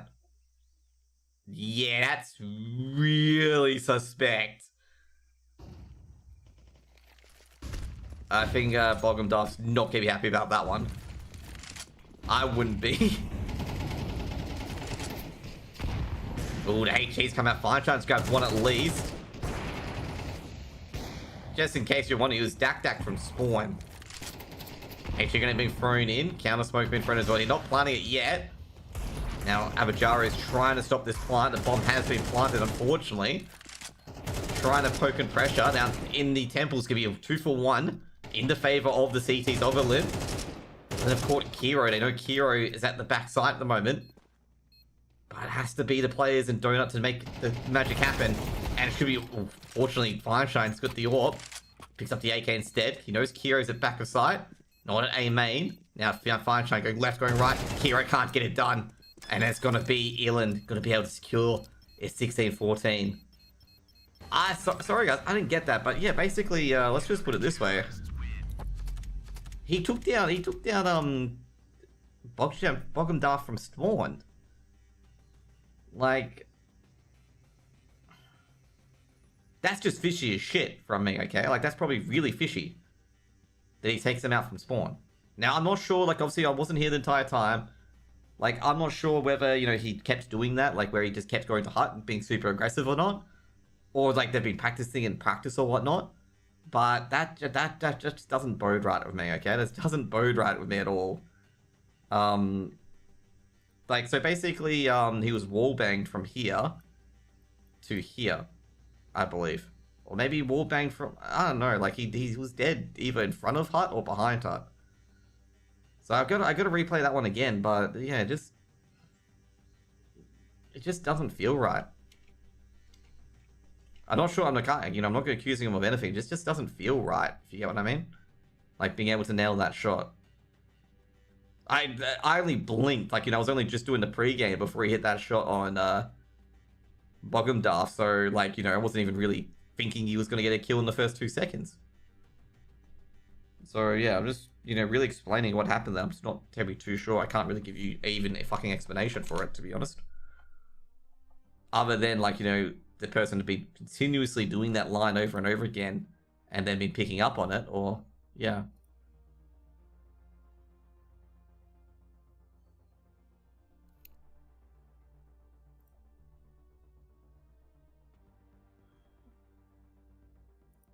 Anyways, guys, we're going to go to the next game.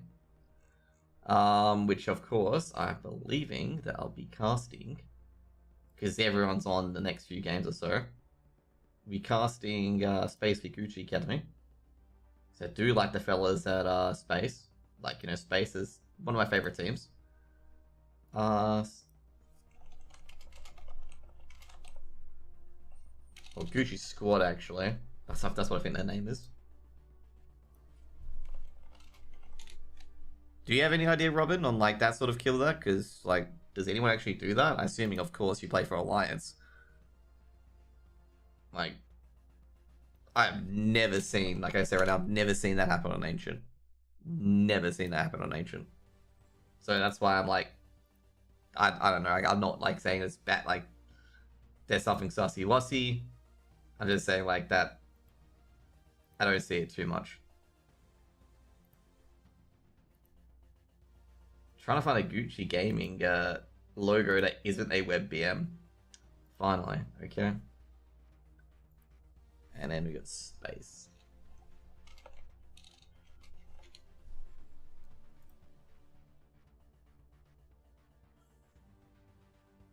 I never developed seen that before, but I probably developed it like a trick. Yeah, it's like, I didn't see the rest of the game, so I'm not accusing him of anything. I haven't seen the rest of the game. I'm not sure if, you know, basically they picked up that Space had been developed like a software. Yeah, you could argue that, like, you know, I wouldn't be, like I say it right now, if something does happen to them and they are banned for cheating, I wouldn't be surprised. I'd be like, yeah, that did not look like cricket, okay? Found a spot to wallbang. I mean, yeah, that's what I meant, like, you know. Like, all I'm gonna say is, like, you know, if they're banned for cheating, I wouldn't be surprised. But if that's like a legitimate wallbang, you know, I'm not surprised either.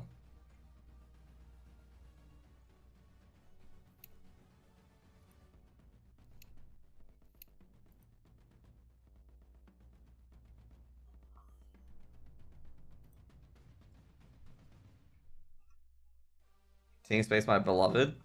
They boosted spawn to do that wallbang? Okay. It's kind of like that nuke wallbang where, like,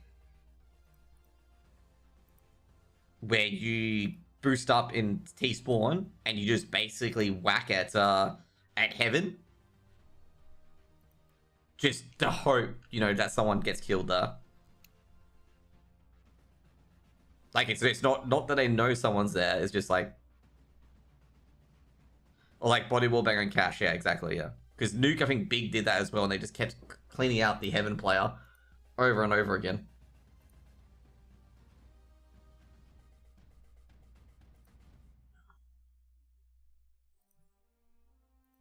But I guess, hey, great work from Ilan to recover from that, to be honest. Because that would have been quite tilting early on to lose a player like that.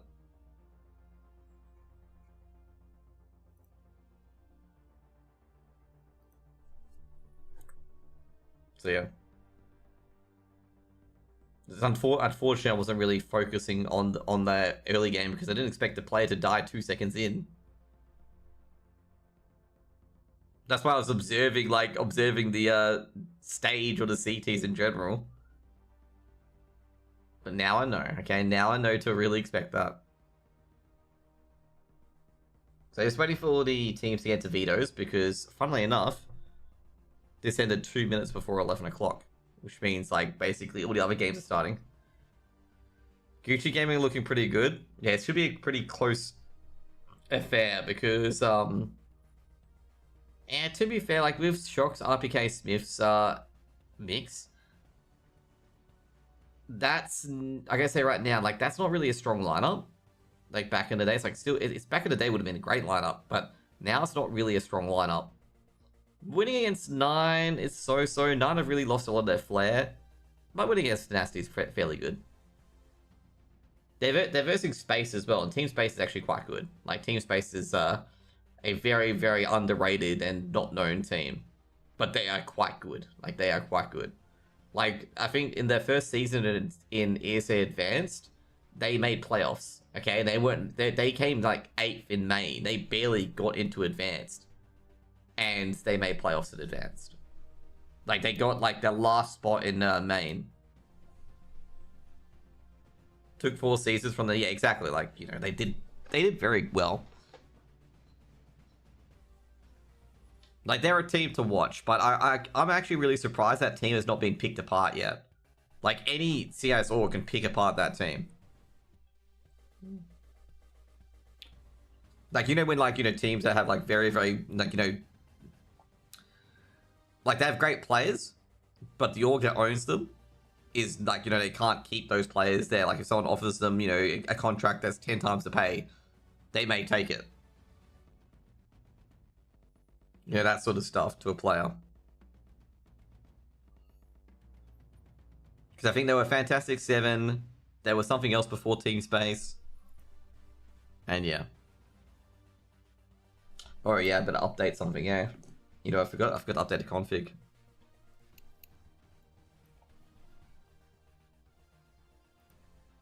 If you have some good players, not stars, a lot of people prefer to stick together, so I'm joining a slightly worse team at this point. Not sure what's going on. Yeah, because Fossil's an amazing player. Like, Fossil's their main guy. He's incredible. Used to be Hydra, that's right, yeah, Hydra. Trying to figure their team names, because the Fantastic 7, that went bad. It was Hydra, then it was, yeah.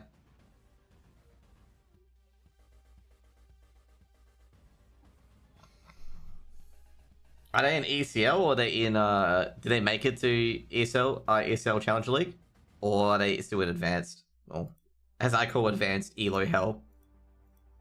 Because advanced is, I guess right now, ESA advanced is legitimately ELO hell. Like, it's not like, you know, oh, you know, it's ELO hell because I can't, you know, win with these bad players. No, it's like so many good players that it is ELO hell. It's like so many good teams.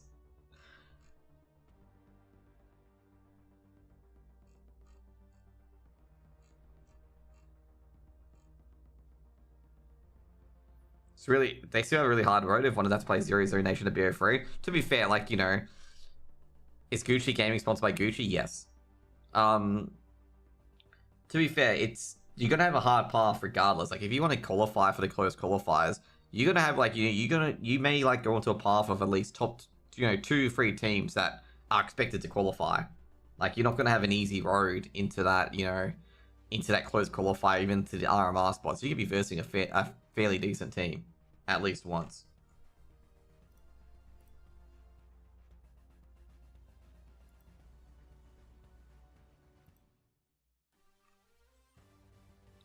And, you know, the worst teams is you don't want to be versing, like, a really good team on a BO3. You want to be versing a team that's so-so.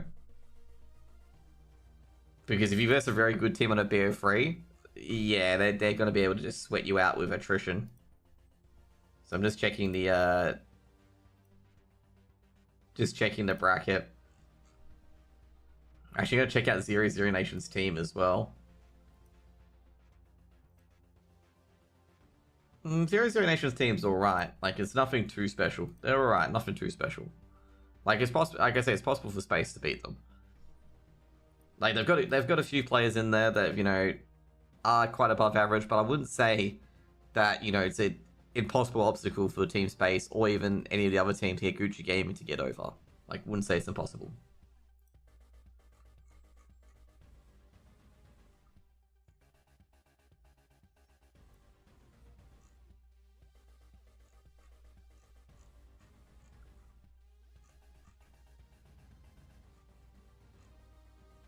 I gotta say, I feel they were in season 46 as well and finished 8th, beat Falcons, Force, and Paravision, went head to head with Bait and Monty.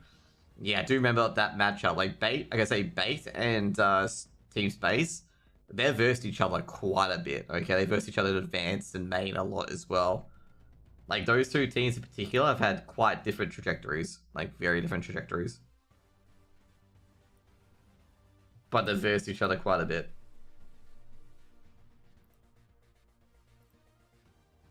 Okay, just getting the videos coming out at the moment.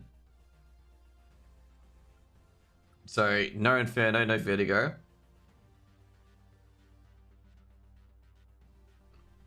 This is going to be my last game of the night. I'm not going to do any of the BO freeze. Because I got to wake up for work tomorrow. Okay, Nuke's been banned.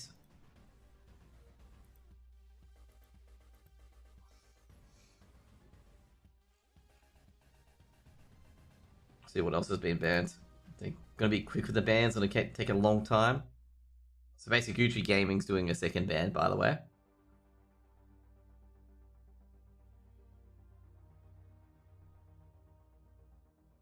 Okay, Overpass being banned. There's 2 more. Mirage, Ancient, and Anubis still on the cards.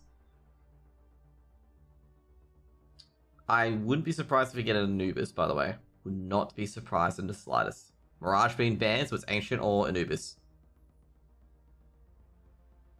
Between Gucci Gaming and Team Space. I'm feeling Anubis, but let's see. Let's see. Indeed, we do get an Anubis. Okay, we do get an Anubis. Team 1's picking the side at the moment. So basically, Gucci Gaming's picking the side. And we're going to have the server in very, very shortly. Getting the Go TV. Okay. 2 seconds. Let me get the Go TV for you guys as well.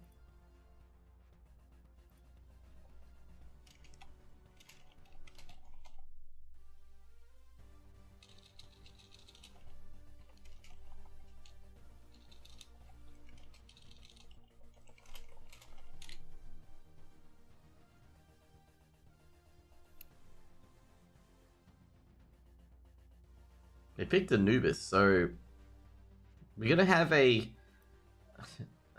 I guess at this point, they've better pick T side, okay? Gucci Gaming better have picked T side, okay? If they've picked CT side on this, I'm gonna be very disappointed in them because this is such a T sided map. It's like picking T side train, okay? It's like, mate, come on. You know you're not meant to be picking T side train, but you're trying to pick T side train. Like, don't hurt yourself, okay? Don't do it. Stop. Stop. Listen. Don't, you know.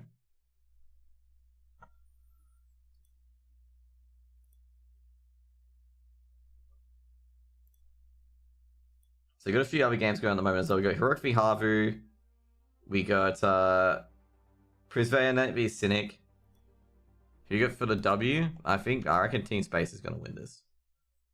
You got Zero Zero Nation v Ikla.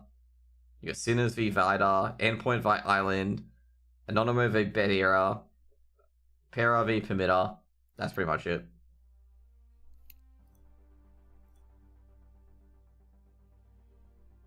You know what I just realized? The Alliance pitches there. I'm not sure why the Alliance pitches there. I thought I changed it. We'll just put a no logo. We'll just put the PGL logo. Because there's no team. There's no logo. There we go. They're against literally everyone in the RMR. Okay.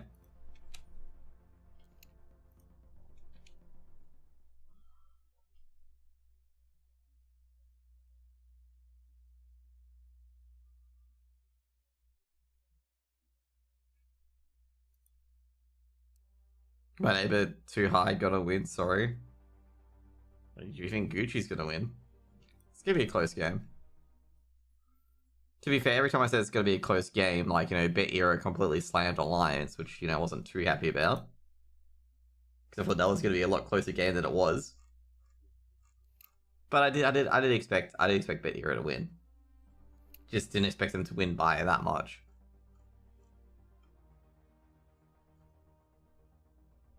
I was going to be one of those people and cast Heroic as well, but decided not to because I saw like 5 different English casters on it. And I'm just like, nah, let's not try and do that today, okay? Like, that's silly. 2H, too good.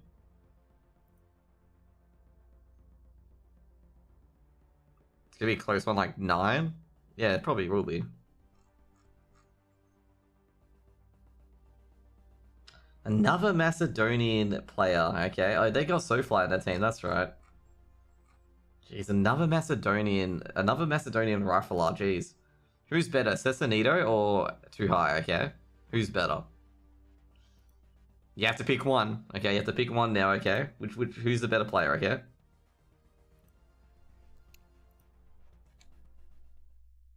Too H. 2H is IGL. Okay, that's getting, you know, that's giving some credit because, you know, of course, if he's the IGL and fragging, he's, you know, he's doing a bit better than Sassanito. He's Albanian who lives in North Macedonia, so he's like got Rigon syndrome, where Rigon is Swiss, but he's obviously from Kosovo. Yeah, that's why I said who's better, 2H or Sassanito. That's why I said you guys got credit because he's IGL and fragging.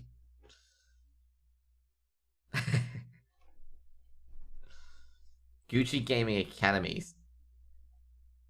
This will be a lot closer game than people give it credit for. By the way, we're in the game. Okay. Got, you know, welcome to Anubis, i.e. dust free. You guys want to take a tour of Anubis? There's a lovely, it's a museum. It's really good actually, Anubis. The entrance, actually, let me try and find it. Like, they have like really good like discussions from CT side. Oh, there we go. They've actually, like, you know, on CSGO is like really hard to read, but like on CS2 is really easy to read. The Temple of Ra. During the first Egyptian dynasty around 3000 BC, the temple was a place where gods and pharaohs were worshipped. Within the temples, the Egyptians performed a variety of rituals, such as making offerings to the gods and holding festivals. It was a part of their religion and a way to understand the world around them. The Egyptians knew many gods. One of them was Ra, the god of the sun. He was the creator of the universe and the giver of life. Ra was also known as Re, represented warmth and growth. Okay? He was the most worshipped of all and known as the king of the gods. Oh, you got the clip. Okay, awesome. Because I missed it, like, big time. I did not expect it. Let's see it.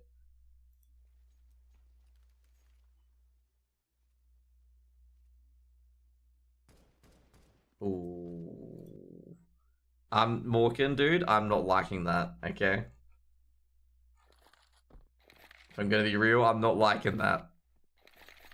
Like, even though it was good, but I feel like that makes me feel a bit worse about, like, you know how I said earlier? That's putting it to the bad side, that sussy-wussy side. Because I can understand if they just spam it, but I'm a bit concerned where they just wait, and then, you get what I mean? It just, this doesn't feel right with me, okay? This doesn't feel right. Anyway, that's not for me to decide. So there's the Obelisk Expedition. Expedition de Obeliski. Mostra de Obelisco. Direct de Sojiski. I don't know how to pronounce any Oriental dialect. The origins and purpose of this obelisk that it probably stands inside the temple walls are not fully understood. So basically it's like Stonehenge. So yeah, pretty much like, if you guys don't know what they're blowing up, the T's are blowing up a bathhouse at A, and they're blowing up an obelisk at B. That's pretty much it, okay? That's what both sides are doing, the CTs and the T's. They're trying to protect the obelisk. They're trying to protect the bathhouse. Stuff's important these days, okay? I know the wallbanks is a long time ago, time when the CT would be there and all that. Yeah, the reason why I'm a bit in the suspect camp is because, like, you know, normally teams just spam it instead, like the Dust 2 doors. There was no spamming, like, it just felt they were waiting for something.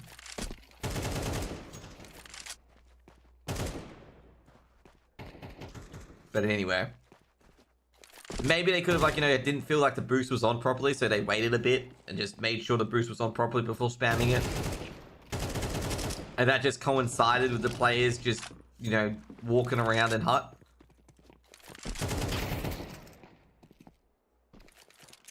Come on, Gucci. This, I guess it's gonna be close. I do like they've got Soulfly on that roster. He was very, very good for Eternal Fire, okay? Before I called him Eternal Flames and he doomed Tech Girl for Eternity. Okay. Do any of you guys recognize me, okay? Like, do you guys recognize me from somewhere, okay?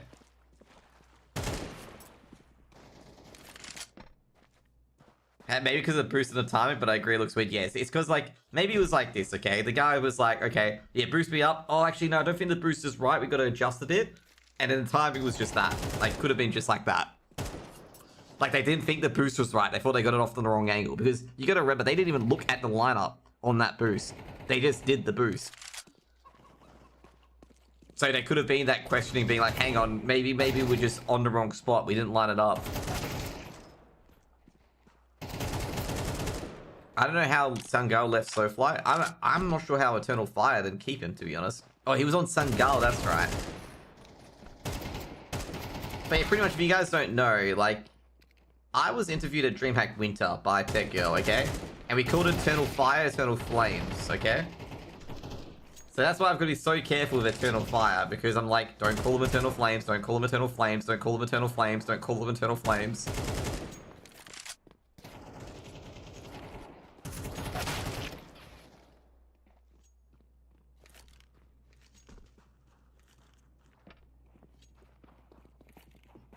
He was not Eternal Flames, Eternal Fire, I mean. Damn it, I said it. I thought he was on Eternal Fire for some reason. Maybe I'm thinking of X-Cloud. Thinking of X-Cloud, actually. I am definitely thinking of X-Cloud. Because I know X-Cloud was on Eternal Fire. He was quite good.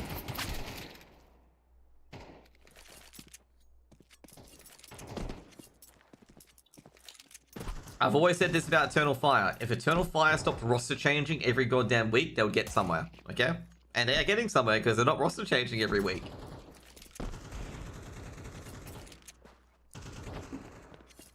Where is X-Cloud now? I have no idea where X-Cloud is now. Let's find out where X-Cloud is. If I can spell his name properly.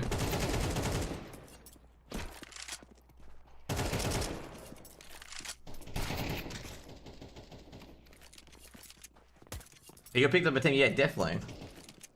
I think... Oh, he's in Sangal. He's back where he started.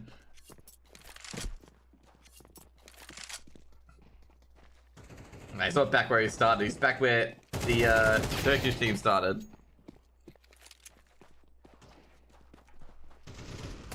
It's actually very interesting, actually. It's a team IGL by LNZ, with Youngster and Sorsul, and Gangino as well. And coached by the former Bad News Eagles coach. Or Guild Eagles now. It's a Stickle.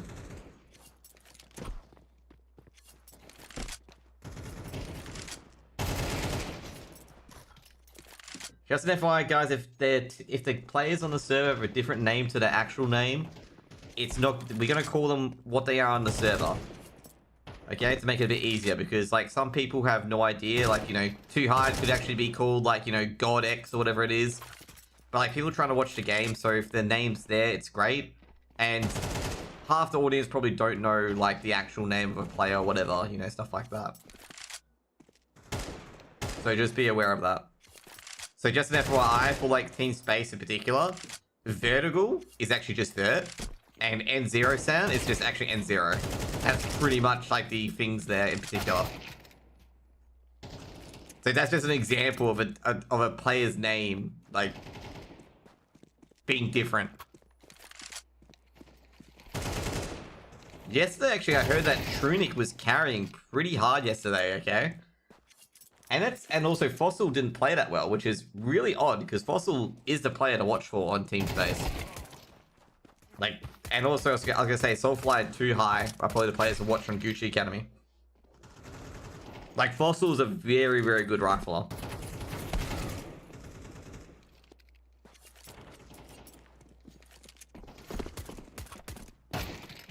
So obviously there's two types of teams at the moment. So Gucci Gaming Academy, if you guys don't know, obviously they had that big advertisement with Bardolph, and they were picking up players who they got a mentor. So they had top tier coaches being paid to mentor single players over and over again. They had that fancy ad, you know, the James Bond sort of thing for James Bardolph. And basically they picked up a few players that played well in the FPL, like Souffle, for example, and a few others, and then put them in a team. And it's kind of like, you know, kind of like a reality TV show kind of thing, but not, I suppose. Like, it felt like it was like, you know, the player that show. You know, if you remember the player where they had the, like, sports teams or soccer, and like the winner gets a contract with like an A-League or English Premier League team or something like that. That's what it reminds me of, okay? Like this sort of thing. But it's not like that. They're trying to just actually build a really, really good team. So a lot of young players here, and a lot of, like, you know, experience behind them as well. Keep coaching them and teaching them all sorts of stuff. Now you got Team Space on the other hand, who have done tremendous leaps in the last 4 seasons of ESEA, the ladder, and they've gone from Open to ESL Challenger League in 4 seasons. So you got the team that's gone through all the hard work, and you got the team of stars on the other side. How many rounds in CS2? It's MR12, so 24. Who picked Anubis? It's a BR1. No one picks Anubis. We got Vert, just chilling in the middle. Just checking anyone down middle at the moment. Doesn't see anyone. Bit of aggressiveness towards A. So Fly gets into the end of A main, takes down Leonair. Or Leonair. And they could hit that A side, but I choose not to. T side for Gucci Gaming Academy. They GGA or Gucci. Well, they looking Gucci at the moment. That's the main thing. Now N0. Oh, Trunic. The back away, fade away shot. He grabs one of his own, making a 4v4. Crunch is coming in on towards the 8 bomb site. Courtesy of the trade. Vert, can he trade back? But he doesn't. And they can hit any site at the moment. Now Fossil needs to get the dink, but he's been dinked himself, and Shad-Eye is able to finish him off, and that should be a B site hit in the end. Not really much Team Space can do, and it should be a first round on the board for Gucci Gaming. Unless they horrifically throw that round to Trunic and Vert. It's 24 rounds, first to 13. Dooley's been picked up by Trunic, but seeing a player at Connector, why is Vert's name so long? I explained this earlier as well. I'm just going to call Vertical Vert. Okay, that's his actual name. Okay, just assume Vertical is Vert, okay? Like, his name's just Vert. Like, that's why Little Sean's putting it out. It is just Vert.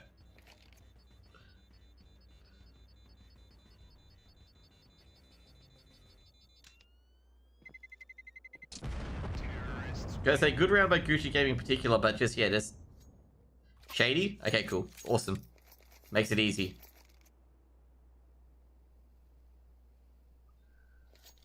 Yeah. He needs to delete that I, okay? Just get him to delete that I. Just be like, bro, just delete that I. I can't bet. I'm a caster. Casters and people who work events can't bet on games. It's like kind of inside information and conflict interest. Shady sounds so wrong. It does. If I pronounce the I. Shard do it yourself? Is that better? Because DIY is do it yourself.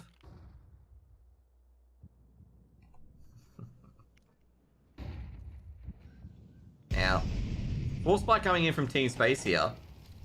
Is Gucci going to suspect this? Because I think they've only launched one set of grenades. Flashbang going in. They flashed himself. Dirt almost gets a kill, but traded up by Clockadow. Or Caesar. It is probably not. It probably is Caesar. Anyways, I've butchered that name terribly. Absolutely terribly. Zugetto. I need to find out where he's from. Does he get a second kill? N0 trades out the MP9. They've actually got mid control. Trunic's actually shut down SoFly down at A main. Well, not A main, in middle as well. And they've picked up an AK, I believe. Well, yeah, they have picked up an AK. And Gucci's in a bit of trouble. Oh, jeez, what's happening? Shady tried to sneak into the bathhouse as the A site, and he's been caught at A main as well. And that's another gun being given away. How do you pronounce that name? Dude, I am going to have to Google how that name's pronounced. They'll get the bomb plant at B, but they're being very cautious with it because it's a 4v2. It's a 2v4. You got to be very careful. To be fair for me, I'll just get that bomb plant down and that's it. You know, if you win a 2v4, great. If you don't, you still got the $800 in the back pocket. Kersey, they light up for him, it's great. They don't. Liranair, operating with Fossil. Very good trade there. Smoke's been thrown towards B main. And that should be a pretty easy defuse here. However, too high. Can he find the head? Gets two. Great work by too high. Now, would they still go for the defuse? They are. Now they're trying to bait too high out. Too high traded out by Trunic. At least bleeds him a bit. Hero Cardell. Really? Damn, I thought it was French. I thought it was actually French. Ah, bugger. It's got an AU at the end, okay? So, that definitely pulled me off, okay? See, here we go. Kick it out. I would have fucking never known that, okay? 1-1. I'm gonna say, Too High played that very well, by the way. In a 1v4, he played that very well. Just playing time. Like I said, I didn't expect him to win that at all. I expected him to get his ass handed to him. Like, eventually.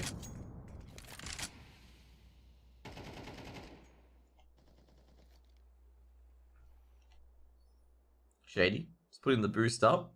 Or not the boost up, actually. That's his own shadow. I thought it was actually a person above him. Shadows work in interesting ways in this game, okay? Very, very interesting ways.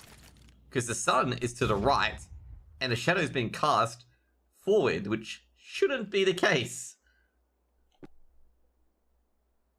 Like you know, in the 90-degree angle, which should never be the case.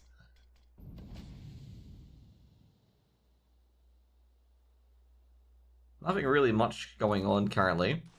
Actually, a grenade being thrown in, but not doing too much damage at all. SoFly does let a noise be heard, but I don't think any of them are close enough to hear it from team space. Actually, no, they must have heard it, given the rotations going through from Vert as well.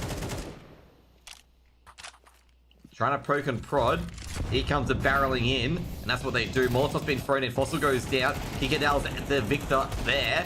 Now SoFly can I get a second note. Vert able to trade out, but Vert, he's getting absolutely blasted as well, leaving just Trunic at Caverns, and he goes down to Kikadell as well, and that's going to be a bomb plant. Now, N0 at Connector, they're just going to abandon it. Let's just give the win over towards Gucci Gaming. They don't want to burn all the weapons. It's going to be a second round for Gucci Gaming. They were thinking about going in there, and then just like, nah, we're going to abort. I think it's a smart reason to abort in this scenario, but because the CT side of Anubis is incredibly difficult. Incredibly difficult.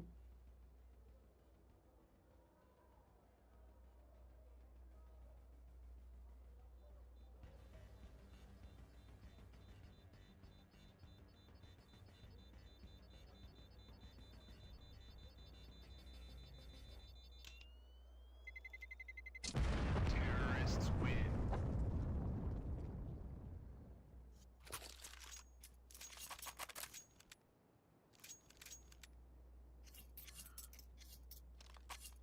That Gucci cheating 100%, bro. Like, there hasn't been anything sus in this game. Oh, I want to hear why you think they're cheating, okay? I honestly want to hear why you think they're cheating, okay? I want to hear this, okay? I want to hear the conspiracy theory, okay?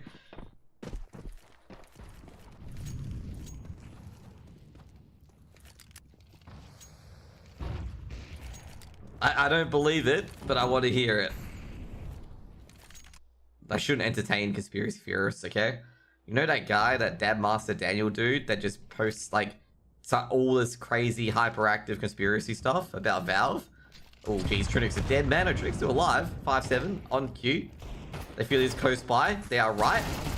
Jeez, he's doing a lot of damage here. I gotta say, Gucci Gaming not liking this. Too high finally takes out Trunic. It gets second towards Fossil as well. I was getting a bit worried there that Gucci Gaming weren't going to be able to get onto the B site because they were going to get eventually basically rat-a-tatted down by these pistols. But, well, they get in, and they get in with no loss. There, with the Galil, with the UMP. I was going to say Galil. This is obvious that Space is cheating. But you guys gotta give me your conspiracy theories, okay? You can't just say a team's cheating and not give me anything, okay? That's just like, you know, that's just like children, okay? You gotta give me a reason, because neither, like I can say right now, neither side's showing anything. Yeah, exactly. You gotta give the reason. You gotta be like, yeah, how are they cheating, bro? I gotta say, there's nothing sus. I think someone's beaming. Oh, jeez. Soulfire was just cleaning out the areas and no saving at all for Team Space.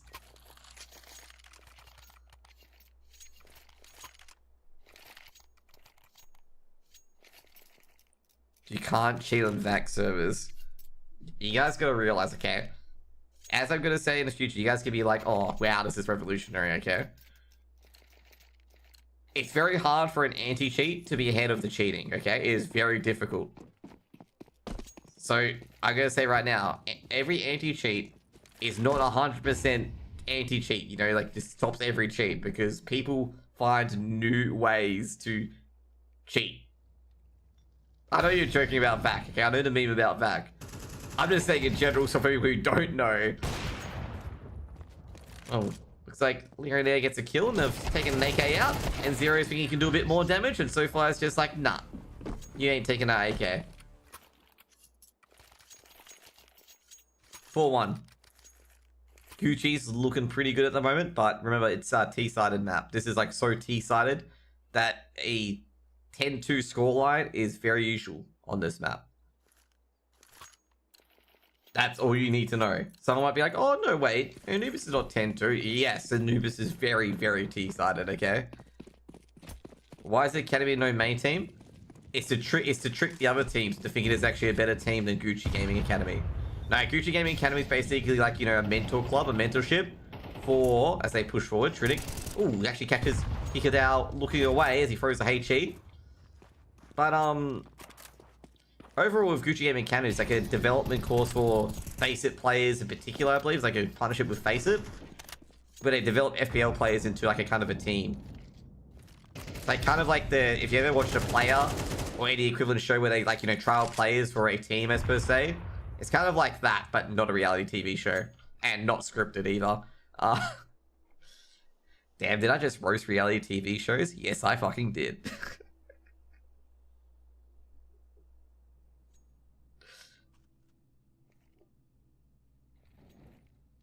But yeah, it's not that much to T-side, to be honest. Well, I guess it could be my AU bias showing, but on Australia, it's very, very T-sided. Maybe this teams just can't play CT-sided, but anyways.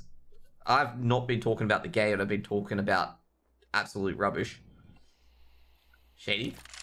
They're trying to get here on towards the B-bomb site. Meanwhile, Breast Team Space is in the bathhouse with Fossil and Trunic at Connector. Flashes go in, Trunic doesn't get the kill, and Fossil's in trouble, and they are big in trouble as Shady and SoFly. Well, they work together, and that's it. I meant there's Gucci Gaming Academy, but no Gucci Gaming. Oh, what I'm saying is the Academy is that team. Like, basically, like, the team is the Academy team. Okay, like, the Academy team itself isn't an actual Academy team. It's just the team itself is the Academy.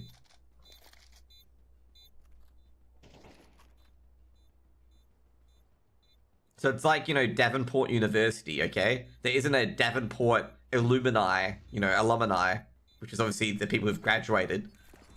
The Academy is the team. Like, it's not a lesser team.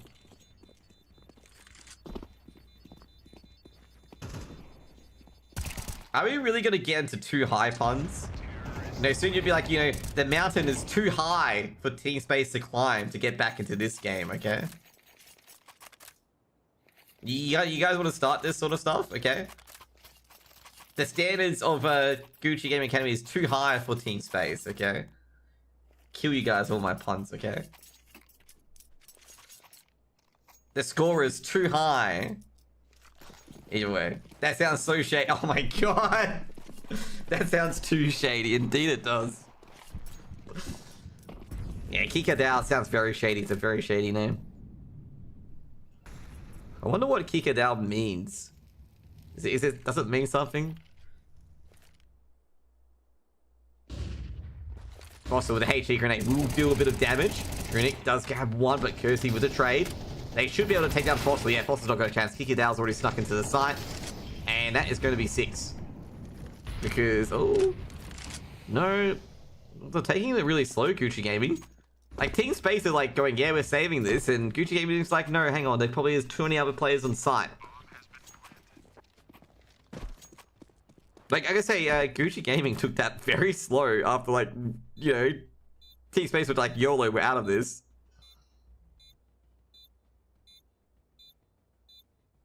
Six rounds on the board. I'm gonna say at some point, Team Space are gonna stand and fight with some of these rounds because you can't, like, the CT side is what matters the most on Anubis. Like, if you can get 3 or 4 rounds, even 5 rounds on the CT side, it sets it up very easy.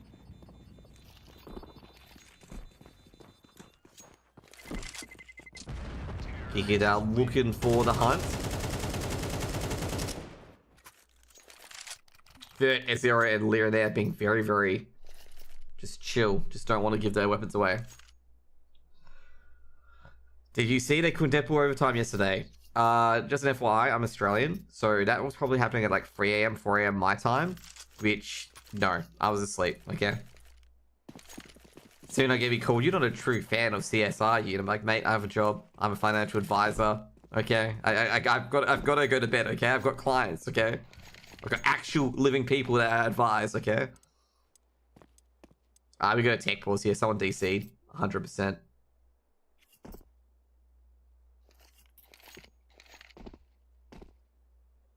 I think Fossil DC'd. Looking at what happened, I think Fossil DC'd. Yeah, we're gonna have a match medic.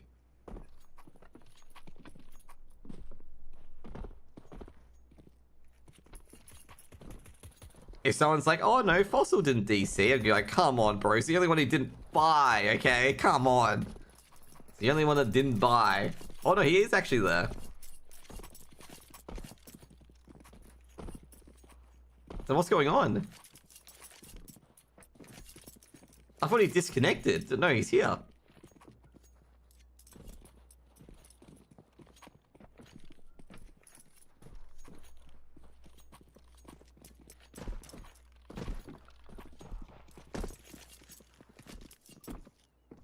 Two seconds.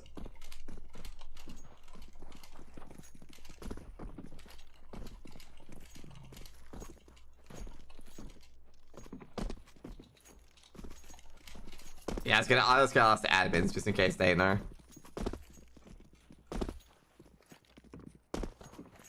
Okay, so I got it here. They Oh, okay. Basically, it's a tech pause. That was a tech issue. No damage done. We're gonna have a match medic shortly.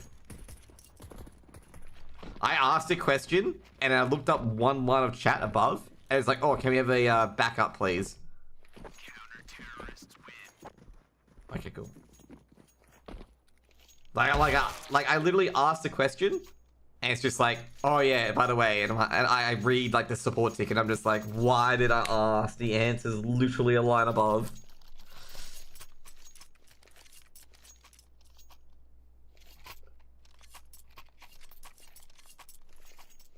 But all good. I'm not sure if it was a DC or an error in the game, but yeah, anyway. We're back into it.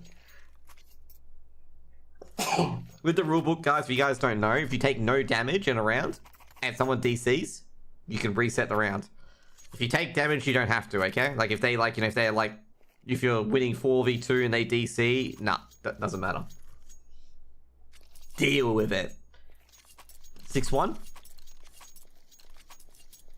Gucci Academy Gucci Gaming Academy just waiting to they're just plowing Team Space down at the moment. They got a giant, you know, 4-wheel drive with a plow on the front of it. And they're just driving through Team Space at the moment. Team Space is, you know, a pile of snow, and Gucci Gaming is the plow. Team Space. Flashbang goes out. Trunix pushed out of B main. They know nobody's there. So they're like, hey, A main players, you've got company because nobody's here. And then Zero. He's pretty aware of it. Just checking out B main. And he's just like, A main is just like, yo, guys, nobody's here too. Where are they? But anyway, N0. With a grenade in his hand, he's going to have a very unfortunate... Well, smoke's going to be too late. They're going to push it. Corvette nade in his hand. They know where he is. N0's grabbed 1, 2. Great aim with the M4 so far. Gets the third as well. Beautiful, but it's Kobe'd out. Great trade by Leonaire.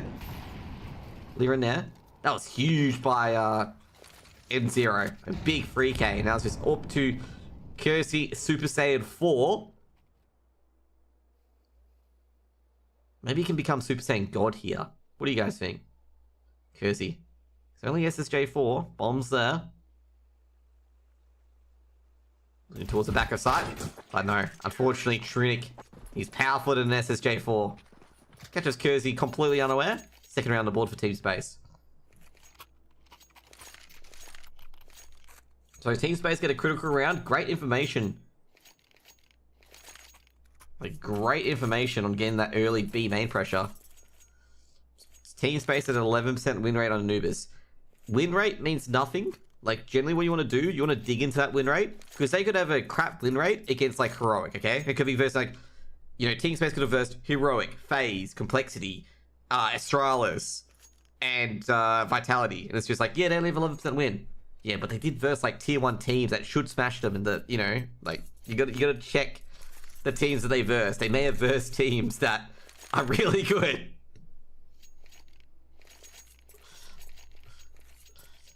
Or they just, you know, they didn't crack it back then, and now they've cracked it a bit. You never know, okay? The polls are like this as well. Back in the day, Victina Pact and Anonymo, they used to do these things where they would have a map where they would be very bad at, and they would crack it a lot, so the other teams would pick it, and then they'll come in and win like 16-2, or whatever it is, okay? Like, I'm not even kidding. Polish teams are like this. They trick you with the fake HLTV stats. So if you don't do your proper analysis, they just absolutely flatten you.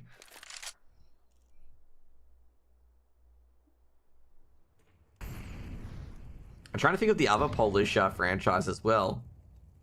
Oh yeah, Whistler Cacao. There were also another team that did this as well. Where, like, it shows they only have like a 10% win rate on Vertigo.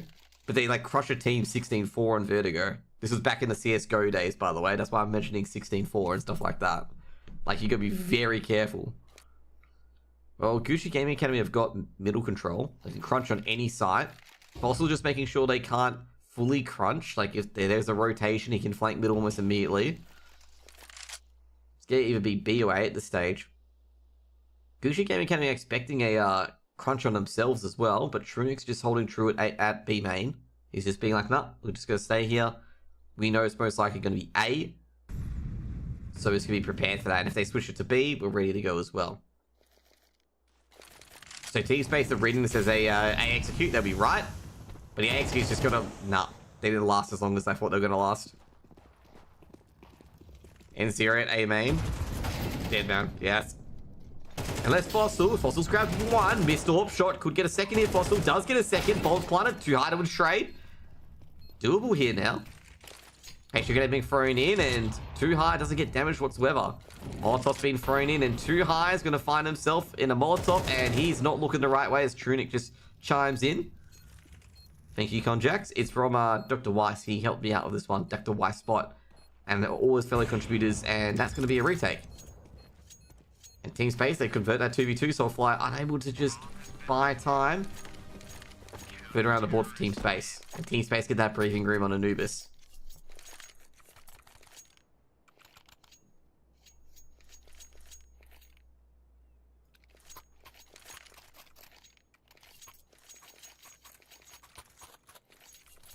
Timeout by Gucci Gaming.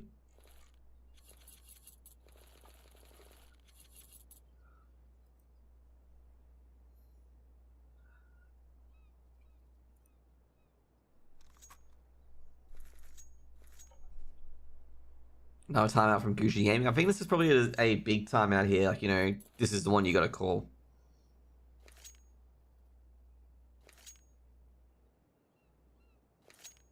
I find it weird. This is a weird game where you're accusing both teams that I know don't cheat of cheating. Like we've had Gucci Gaming cheaters, we've had Team Space cheaters.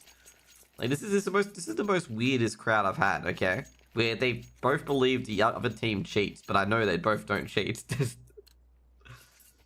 It's a meme. You guys have memed the cheating stuff with Quack Quack and Rush B already. That every team's cheating now. Okay, who created that meme? Okay, who created that meme? I know the cheats activated meme was every time out, but like, how has it become a big thing in the major? Trunic. Kersey, the Super Saiyan 4 is able to grab one. They might execute here as well. Fossil trades out, takes down Shady. Fossil had to rotate over. They might be able to grab middle here. Vert. Ooh, so flies he check. He doesn't check. Vert grabs one, checks connector, and they actually can't trade out Vert. Vert can escape, and they've got one man advantage once again. Too high, leading the charge. Through middle. Kikadao as well. He's been very good on the entry, Kikadao. Team space, now where they can't rotate. Gotta be careful here. Lirenair with the AWP. Oh, jeez. Kersey checks out Vert. And makes it into a 3v3. Lirenair, it's gonna be smoked off. Molotov's gonna be thrown towards A, at least just buy a bit of time. I didn't think that Team Space did have to go for that, to be honest. Like,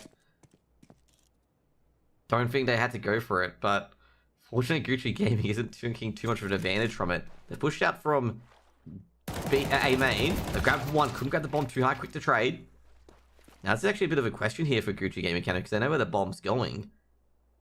Like for Team Space, but they don't have the manpower to grab everywhere. There and there. Can they smoke them off? They only have 2 flashes. And 2 mollies.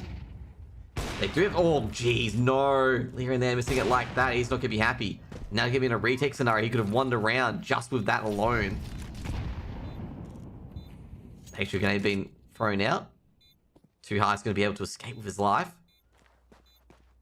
Lyra there just taking the rest of the side. There's no one at cabins. Too high. Very ballsy peek. Goes down. Oh no! Kikadao able to trade. That reload. Fossil comes in. He doesn't know where Fossil is, so very hard for Kikadao. Kikadao's out in the open. And Team Space will get 4 on the board.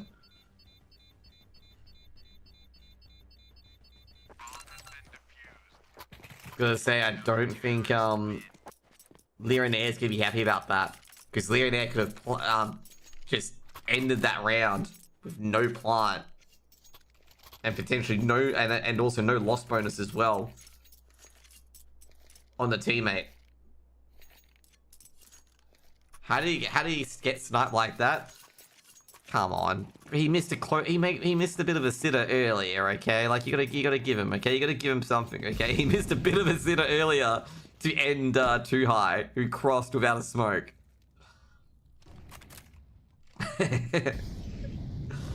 Vert.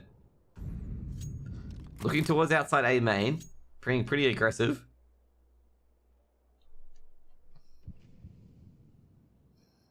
Shady. It's looking down towards water. Looking down towards mid as well.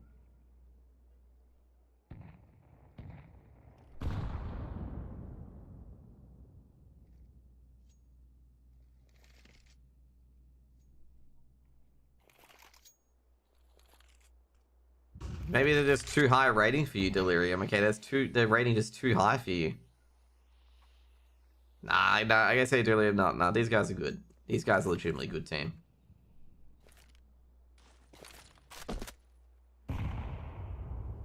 Shady takes a bit of damage.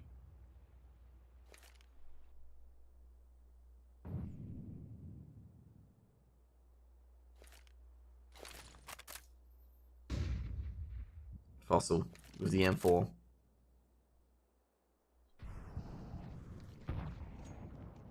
Bit of HG damage done so far, too high. Going for a connector. Should be able to get onto the B site. Too high. Takes down Fossil. That's the bomb plant. Trinic can't really stop that. And he's just going to back out. Lear and Air's taking down Kersey as well, making it a 3v3. This could be interesting here, because they were about to save just then. And now they're on for a potential retake. Double swing. Jeez. Now they're down for a retake. Like, now they're not going to go for a retake. This is a save call. A double peek. In towards the backside was brutal. That's 7 rounds for Gucci Gaming. That was such a brutal double peek. Triple peek? No, because too high didn't peek. Was it a triple? I don't think the third player peeked. Terrorists win.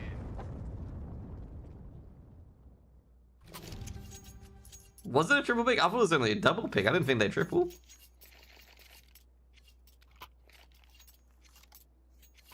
Must have not seen the third player, okay, but I thought the third player was holding connector.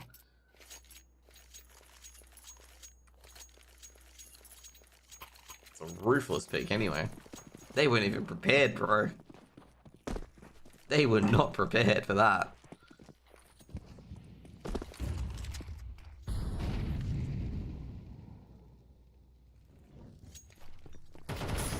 Oh jeez, Lear and Air's gonna get caught. Oh, almost got caught on the boost. They're in there with the AWP. Oh, geez. Oh, no, he doesn't. Kersey able to adjust in time. It was great middle aggression. And that's vertical gone as well. So goodbye, Vert. That's middle control all done and dusted. And, oh, they're going to A. And Zero does get the initial pick, but he's lost his sight. They know he's here too. And Zero, what can he do? Oh, damn, and Zero takes down SoFly. This is a potential retake here, but he now 1-for-1 Trunic trades with the MP9. Just making sure no one's nearby. He just wants to grab that AK and just go in with it. And Zero. Oh, jeez. Meets too high? Too close, maybe? Now Trunic. Nah. Terrorists win. I was actually going to focus on Trunic, but he died just as I was switching towards him, okay? I was switching towards him, but he just died. But 8-4, very close half between these two teams. UG Gaming, got to get something going on that CT side early. Got to put the pressure on team space.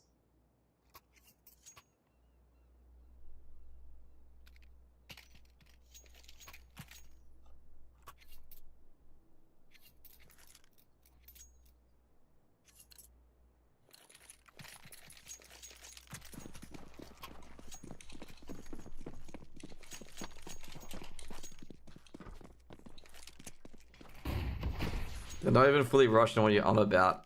Some guys just go, I don't know. I thought some guy was joking. They're not joking, okay? Kersey with the dualies. Trunic not happy. N0. You know, Trunic's like, I have the dualies. I'm the dualie player here. Going for the bomb planet default. And meanwhile, they forgot to clear the site because it turns out that Kikadale's still on the site. Great flash. And it's going to be traded 1-for-1 Fossil to trade with the P... Jeez. P250s and a headshot. Team Space put 5 on the board.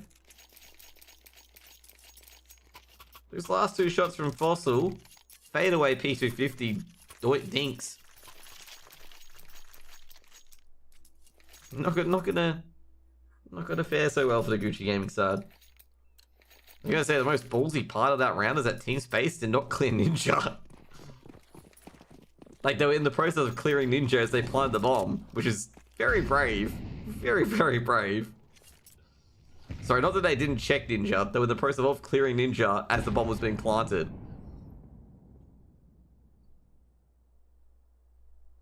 It's a very aggressive tactic. But a lot of trust in your teammate to clear their angle just as you're planting. You know, saves a bit of time.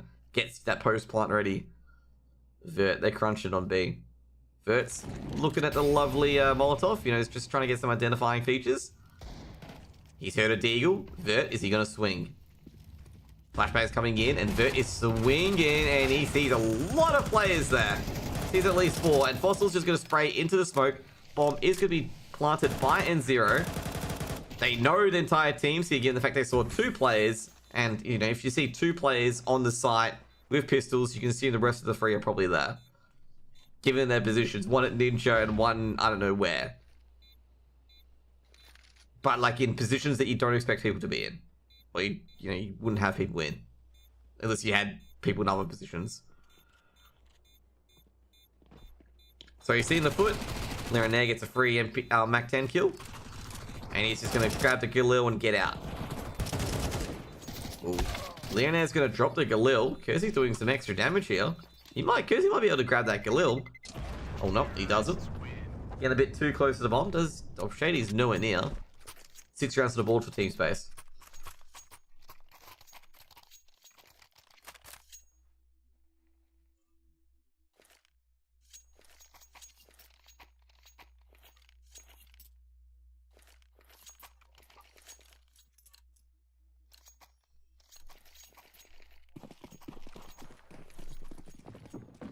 Six, 8. 5 rounds coming in. A few grenades being dropped. Getting that grenade fund. Oh, geez, Vert.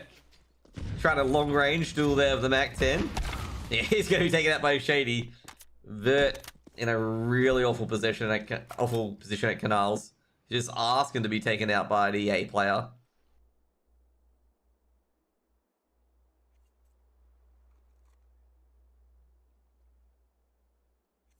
And Zero creeping up middle. Just making sure that the A main player didn't push a bit further. Don't want that to happen. The A defender just doing that sort of stuff and getting into your back lines.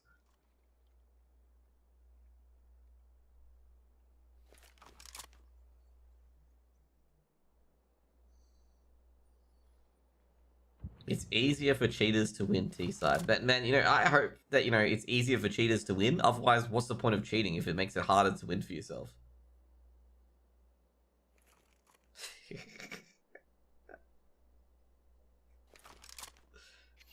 Okay.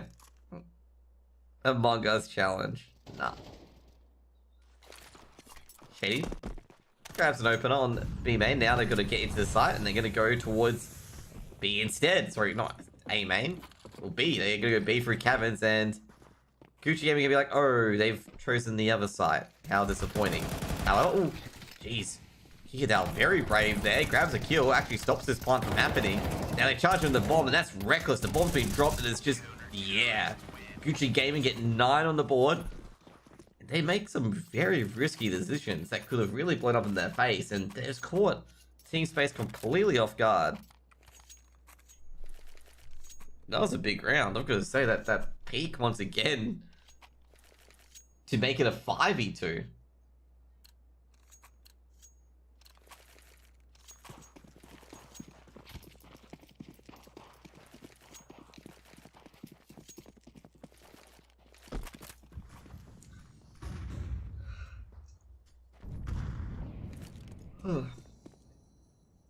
Some Deagles, two Galils, and 2 AKs.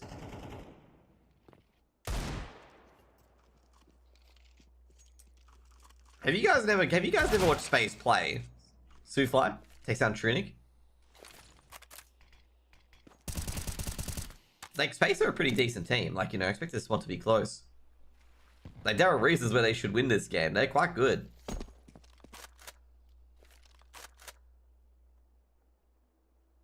Hey guys, can you like speak English, please? Be helpful to understand what you guys are saying.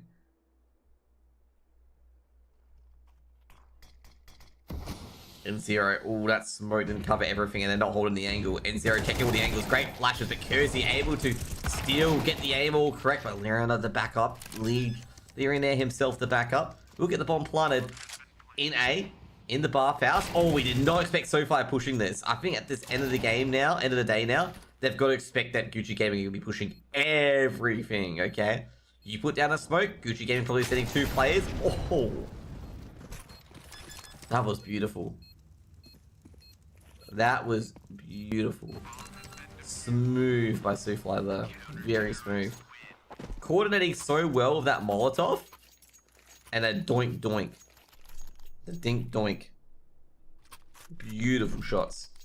Very beautiful shots. You can't... Like, I gotta say, that was so well coordinated, okay? So well coordinated. Molotov, he peeks out left or right. 2 times. Yeah, I gotta say right now, Hayes, it's one of those rounds. You see 2 Tech 9s, and I'm sitting there going like, they're gonna lose this. It's one of those rounds, you know, one of those rounds where you're like, you know, okay, how do they lose this now, okay? The Keck 9s just do Keck things and just Keck W their way to victory, okay? You got 2 Tech 9s, okay? This could be a half buy because of the Tech 9s. Obviously not Eco. Eco is when you win a full Glocks, full USBs.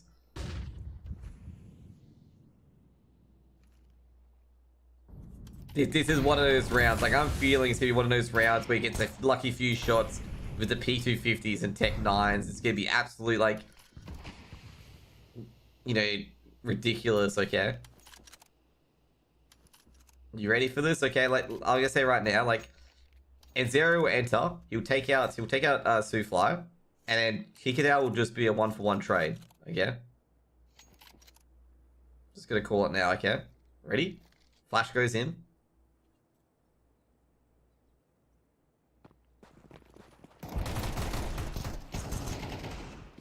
See? Except what I said happened didn't happen.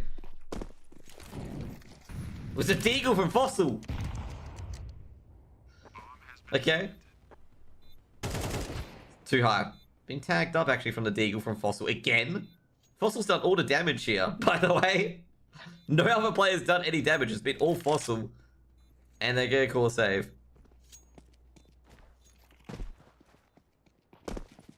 That's gonna be 7 rounds on the board. Why couldn't you have got the BS Tech 9 win, okay? Not the lucky 1 Deags, the BS Tech 9 win where you just charge in. Oh, geez, Trunix taking down Shady as well. That's a bit of more damage. You gotta be careful here. Trunix actually got lurking around. And caught Gucci getting a napping here. They lost a weapon out of that. And unfortunately, they didn't donate it to Team Space. I'm just gonna say, I think this game is a lot closer, okay? Like, it will be a lot closer. Like, if Gucci Gaming win by 2 rounds, I don't care. If Team Space win by 2 rounds, I don't care either. Like, this is a very close game. Like, this should be a close game, which it is.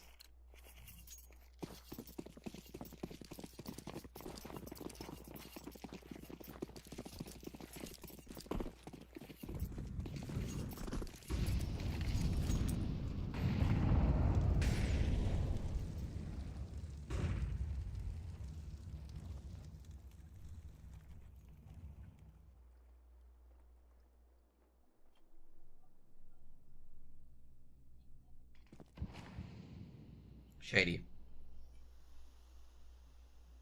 Looking towards this A main execute. Vert, just making sure that no one's in that smoke. Just trying to check the edges, trying to look for a boot, trying to look for a shoulder pad, trying to look for a helmet. Trying to see if he just runs into a Gucci Gaming player instead. It's just like, you know, I can't move. There's a player here. Execute coming in on the A side. 1-for-1 in the middle, in the canals area. Now on the side, 2 guys got 1, can't get the second, but does heavily damage Vert. Smoke being thrown in, and bomb being delivered like a... Wait, what? You can plant there? I have no idea you could plant there. That's an interesting plant. And plants it in a new secret location. What do we call that? The hidden pizza location? He just tossed it around like a pizza. Okay? The DoorDash, you know, we call it the DoorDash locations where you plant that one. HG going to be thrown in. Vertical doesn't get anything. Lyrian is going to be 1-for-1. Fossil trades out. It's going to be a 1v1. Kick It Out versus Fossil. Ooh. Fossil trying to play time, but Kick It Out was caught him off guard. And Kick It Out's going to go for it. Kick It Out's going to win this. Nah. Fossil able to trade out. And I had no idea you could plant the bomb there. Oh yeah, you can too. I didn't realize that. Okay, we can call this the DoorDash, okay? You know how you get a DoorDash and you tell them to leave it outside on the, you know, in front of the door? We can call it DoorDash, okay? Because that's what it seems like it is. Because they seem to like leave it in front of a door.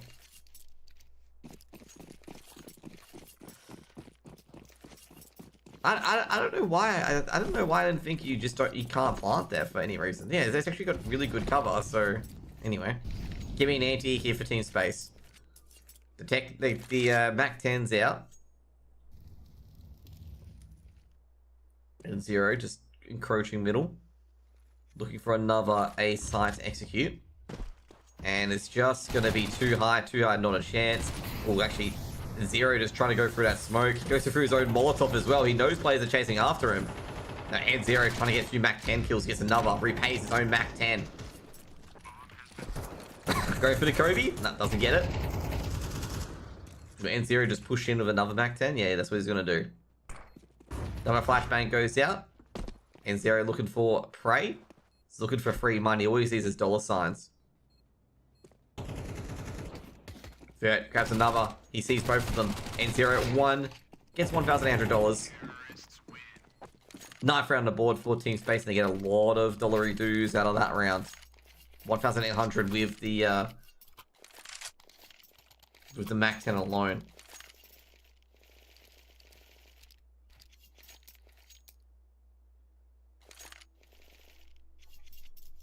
This game should not be close.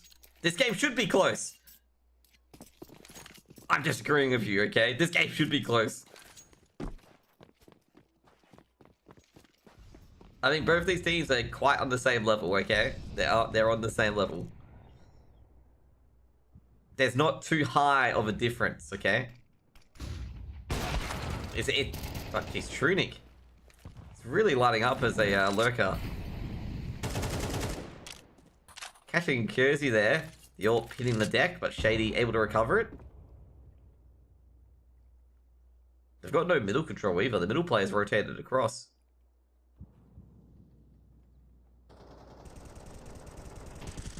Molotov being thrown in towards Ninja. That is going to be, Souffle does not have to move.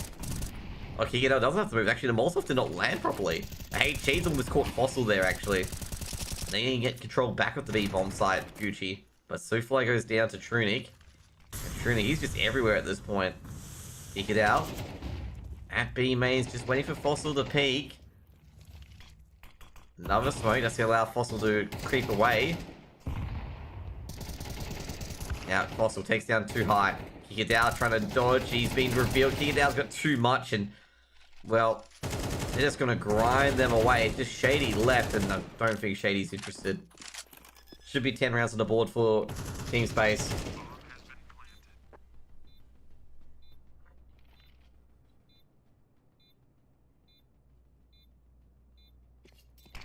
Flashbang goes in, Shady misses, and Zero sends Shady like a ragdoll back into Purgatory. 10-10. Guys, you guys have interesting definitions of chokes, okay? Losing a 4-round lead on a T-sided map is not a choke. Like, just an FYI. Okay, it's not a choke. What was my prediction? I was predicting 13-11 to Team Space. Yeah, that's what I was thinking was going to happen. You're wrong? I hope not.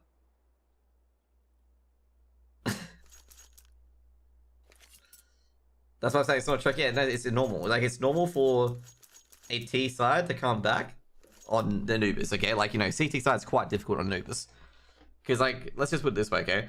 Have you ever tried defending middle on Anubis? I mean, you can just get mollied out here, you can get flashed, HE'd, and then once you've lost these spots, where do you go back to? Here or here? If you want to peek out for information, you have to, like, basically be like, yo, I'm here, and, stuff like that.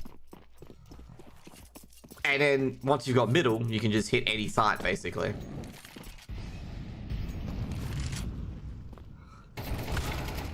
This is an anti-eco, this is Team Space 11. Vet. Oh, Trunic's taking down Kersey, jeez. I gotta say. Too much focusing on the person who's getting the kills, but Kikazal, patience is a virtue. Grabs an AK. They're going for the B bomb side here. They've got to make sure they trade out Kikadao here, because if Kikadao gets a 2k or a 3k, there can be some belief here. Kikadao grabs one, but great trade by N0. And that's exactly what they needed to do here. Need to just stop the damage. Trunic. Trunic was lurking just a bit longer, but I think that's got to be to his detriment, and they're playing very slow at the moment.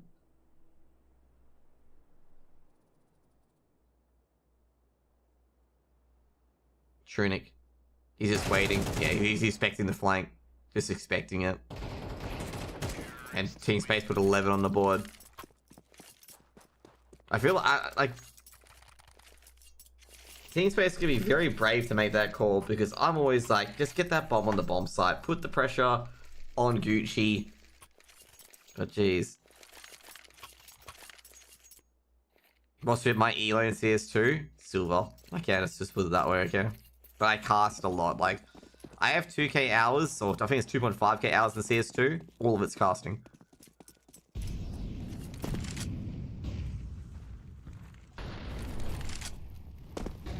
First to first 13? Yeah, it is. Needs to be a big round here. Great start by Soufly. Actually going to be thrown in, but wasn't it deep enough? It was too deep. Can get another kill there. Oh, beautiful by Fossil. Great trade by Kikadal. Like I say, Kikadal has been very, very important for Gucci Gaming. Like, even though, of course, he's the highest kill player on the team, but he's also trading out critical trades and not allowing Team Space to have advantages either on the A bomb site or the B bomb site.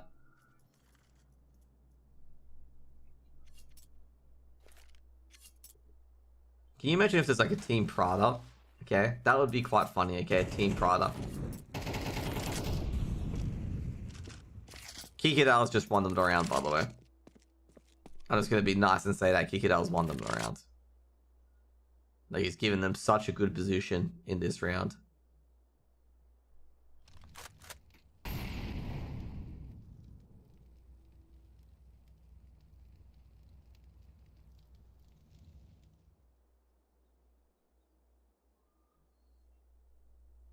Guys, can you not spoil it, please? Thank you. Like, if you spoil it, it's going to ban you. Trunic. Two guys got an off angle. They just got to plant the bomb at this stage. But they're going to check for the guy. Oh, jeez, that's terrible. Too high. Trunic's going to punish you for that one. That's going to be a 2v2. And Vert's got a second as well, taking out Kersey at Caverns. Where's Shady?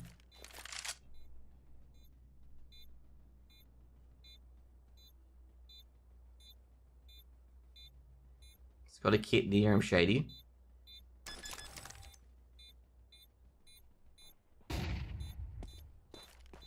That was... okay. That was a very interesting round from both 2H and Trunic. Okay, that's all I'm gonna say. Too high, that was a absolute mess. And Trunic, that could have been an absolute mess. That's all I'm gonna say there. You see, Trunic, he saw Shady and didn't shoot at him.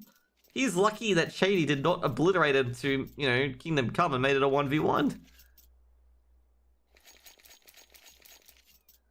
Too High made a lot of noise and did absolutely nothing. Like, he just literally gave him a freebie. And Trunic crossed B main in the vision of Shady and was lucky. Shady was very lucky that, you know, he wasn't even prepared for it.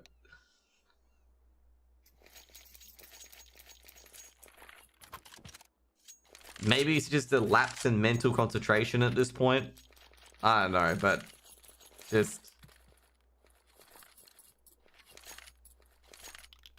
a comedy of errors. Unfortunately, Team Space was able to take advantages of Too Highs.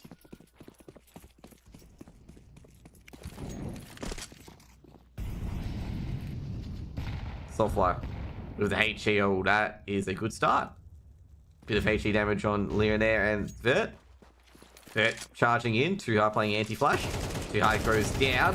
Trunic takes down Shady as well. They've taken a lot of damage, so they can easily be bottoms up. Flashbang goes in. Oh no, Kersey looked at it.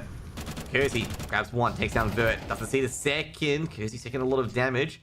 Trunic's on very low HP to begin with, and Trunic able to chime in.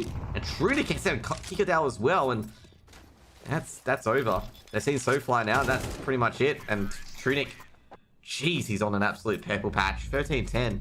And Team Space goes onwards again. Very, very close game, but I just feel like Gucci Gaming lost focus towards the end there. They just really lost focus. They just lost their structure on that CT side. and just Team Space just pulling the pieces about it as well. And they just really made very dumb plays at times as well. Like they looked, very cohesive and looked pretty decent on the start of it. But then afterwards, it's just Gucci Gaming just fell apart. Like, maybe bent under pressure or just bad mental under pressure or anything like that. But that's what I feel like what happened there was like, the composure, the pressure on them, and they just fell apart. I mean, they made a lot of dumb plays. Like, Team Space also had pressure on them as well, but they weren't punished as much. I mean, in particular, obviously that Too High round and Trunic round where Too High made a lot of noise and did no damage and just basically gave a free 2v2 over to Team Space. And then Trunic almost gave like a freebie kill to Shady, and fortunately Shady was not paying attention. Which was like, I feel like, both teams had those points where they just made a silly decision. And unfortunately, Gucci Gaming were the ones that got punished by it. And I guess overall Team Space, just kept going at it, kept digging at it. They knew that, Anubis is a T-sided map. You can pull that rope back at any time. But yeah, anyways, guys, I'm going to go to bed because I can't do BO freeze at midnight. Who else is gaming at the moment, okay? Who's gaming? We're going to go raid someone, okay? Wait, the heroic game finished already? Jeez, that was quick. Did heroic, win, 13-0? 13-6, close enough. Who we raid? Thank you, I do look cute.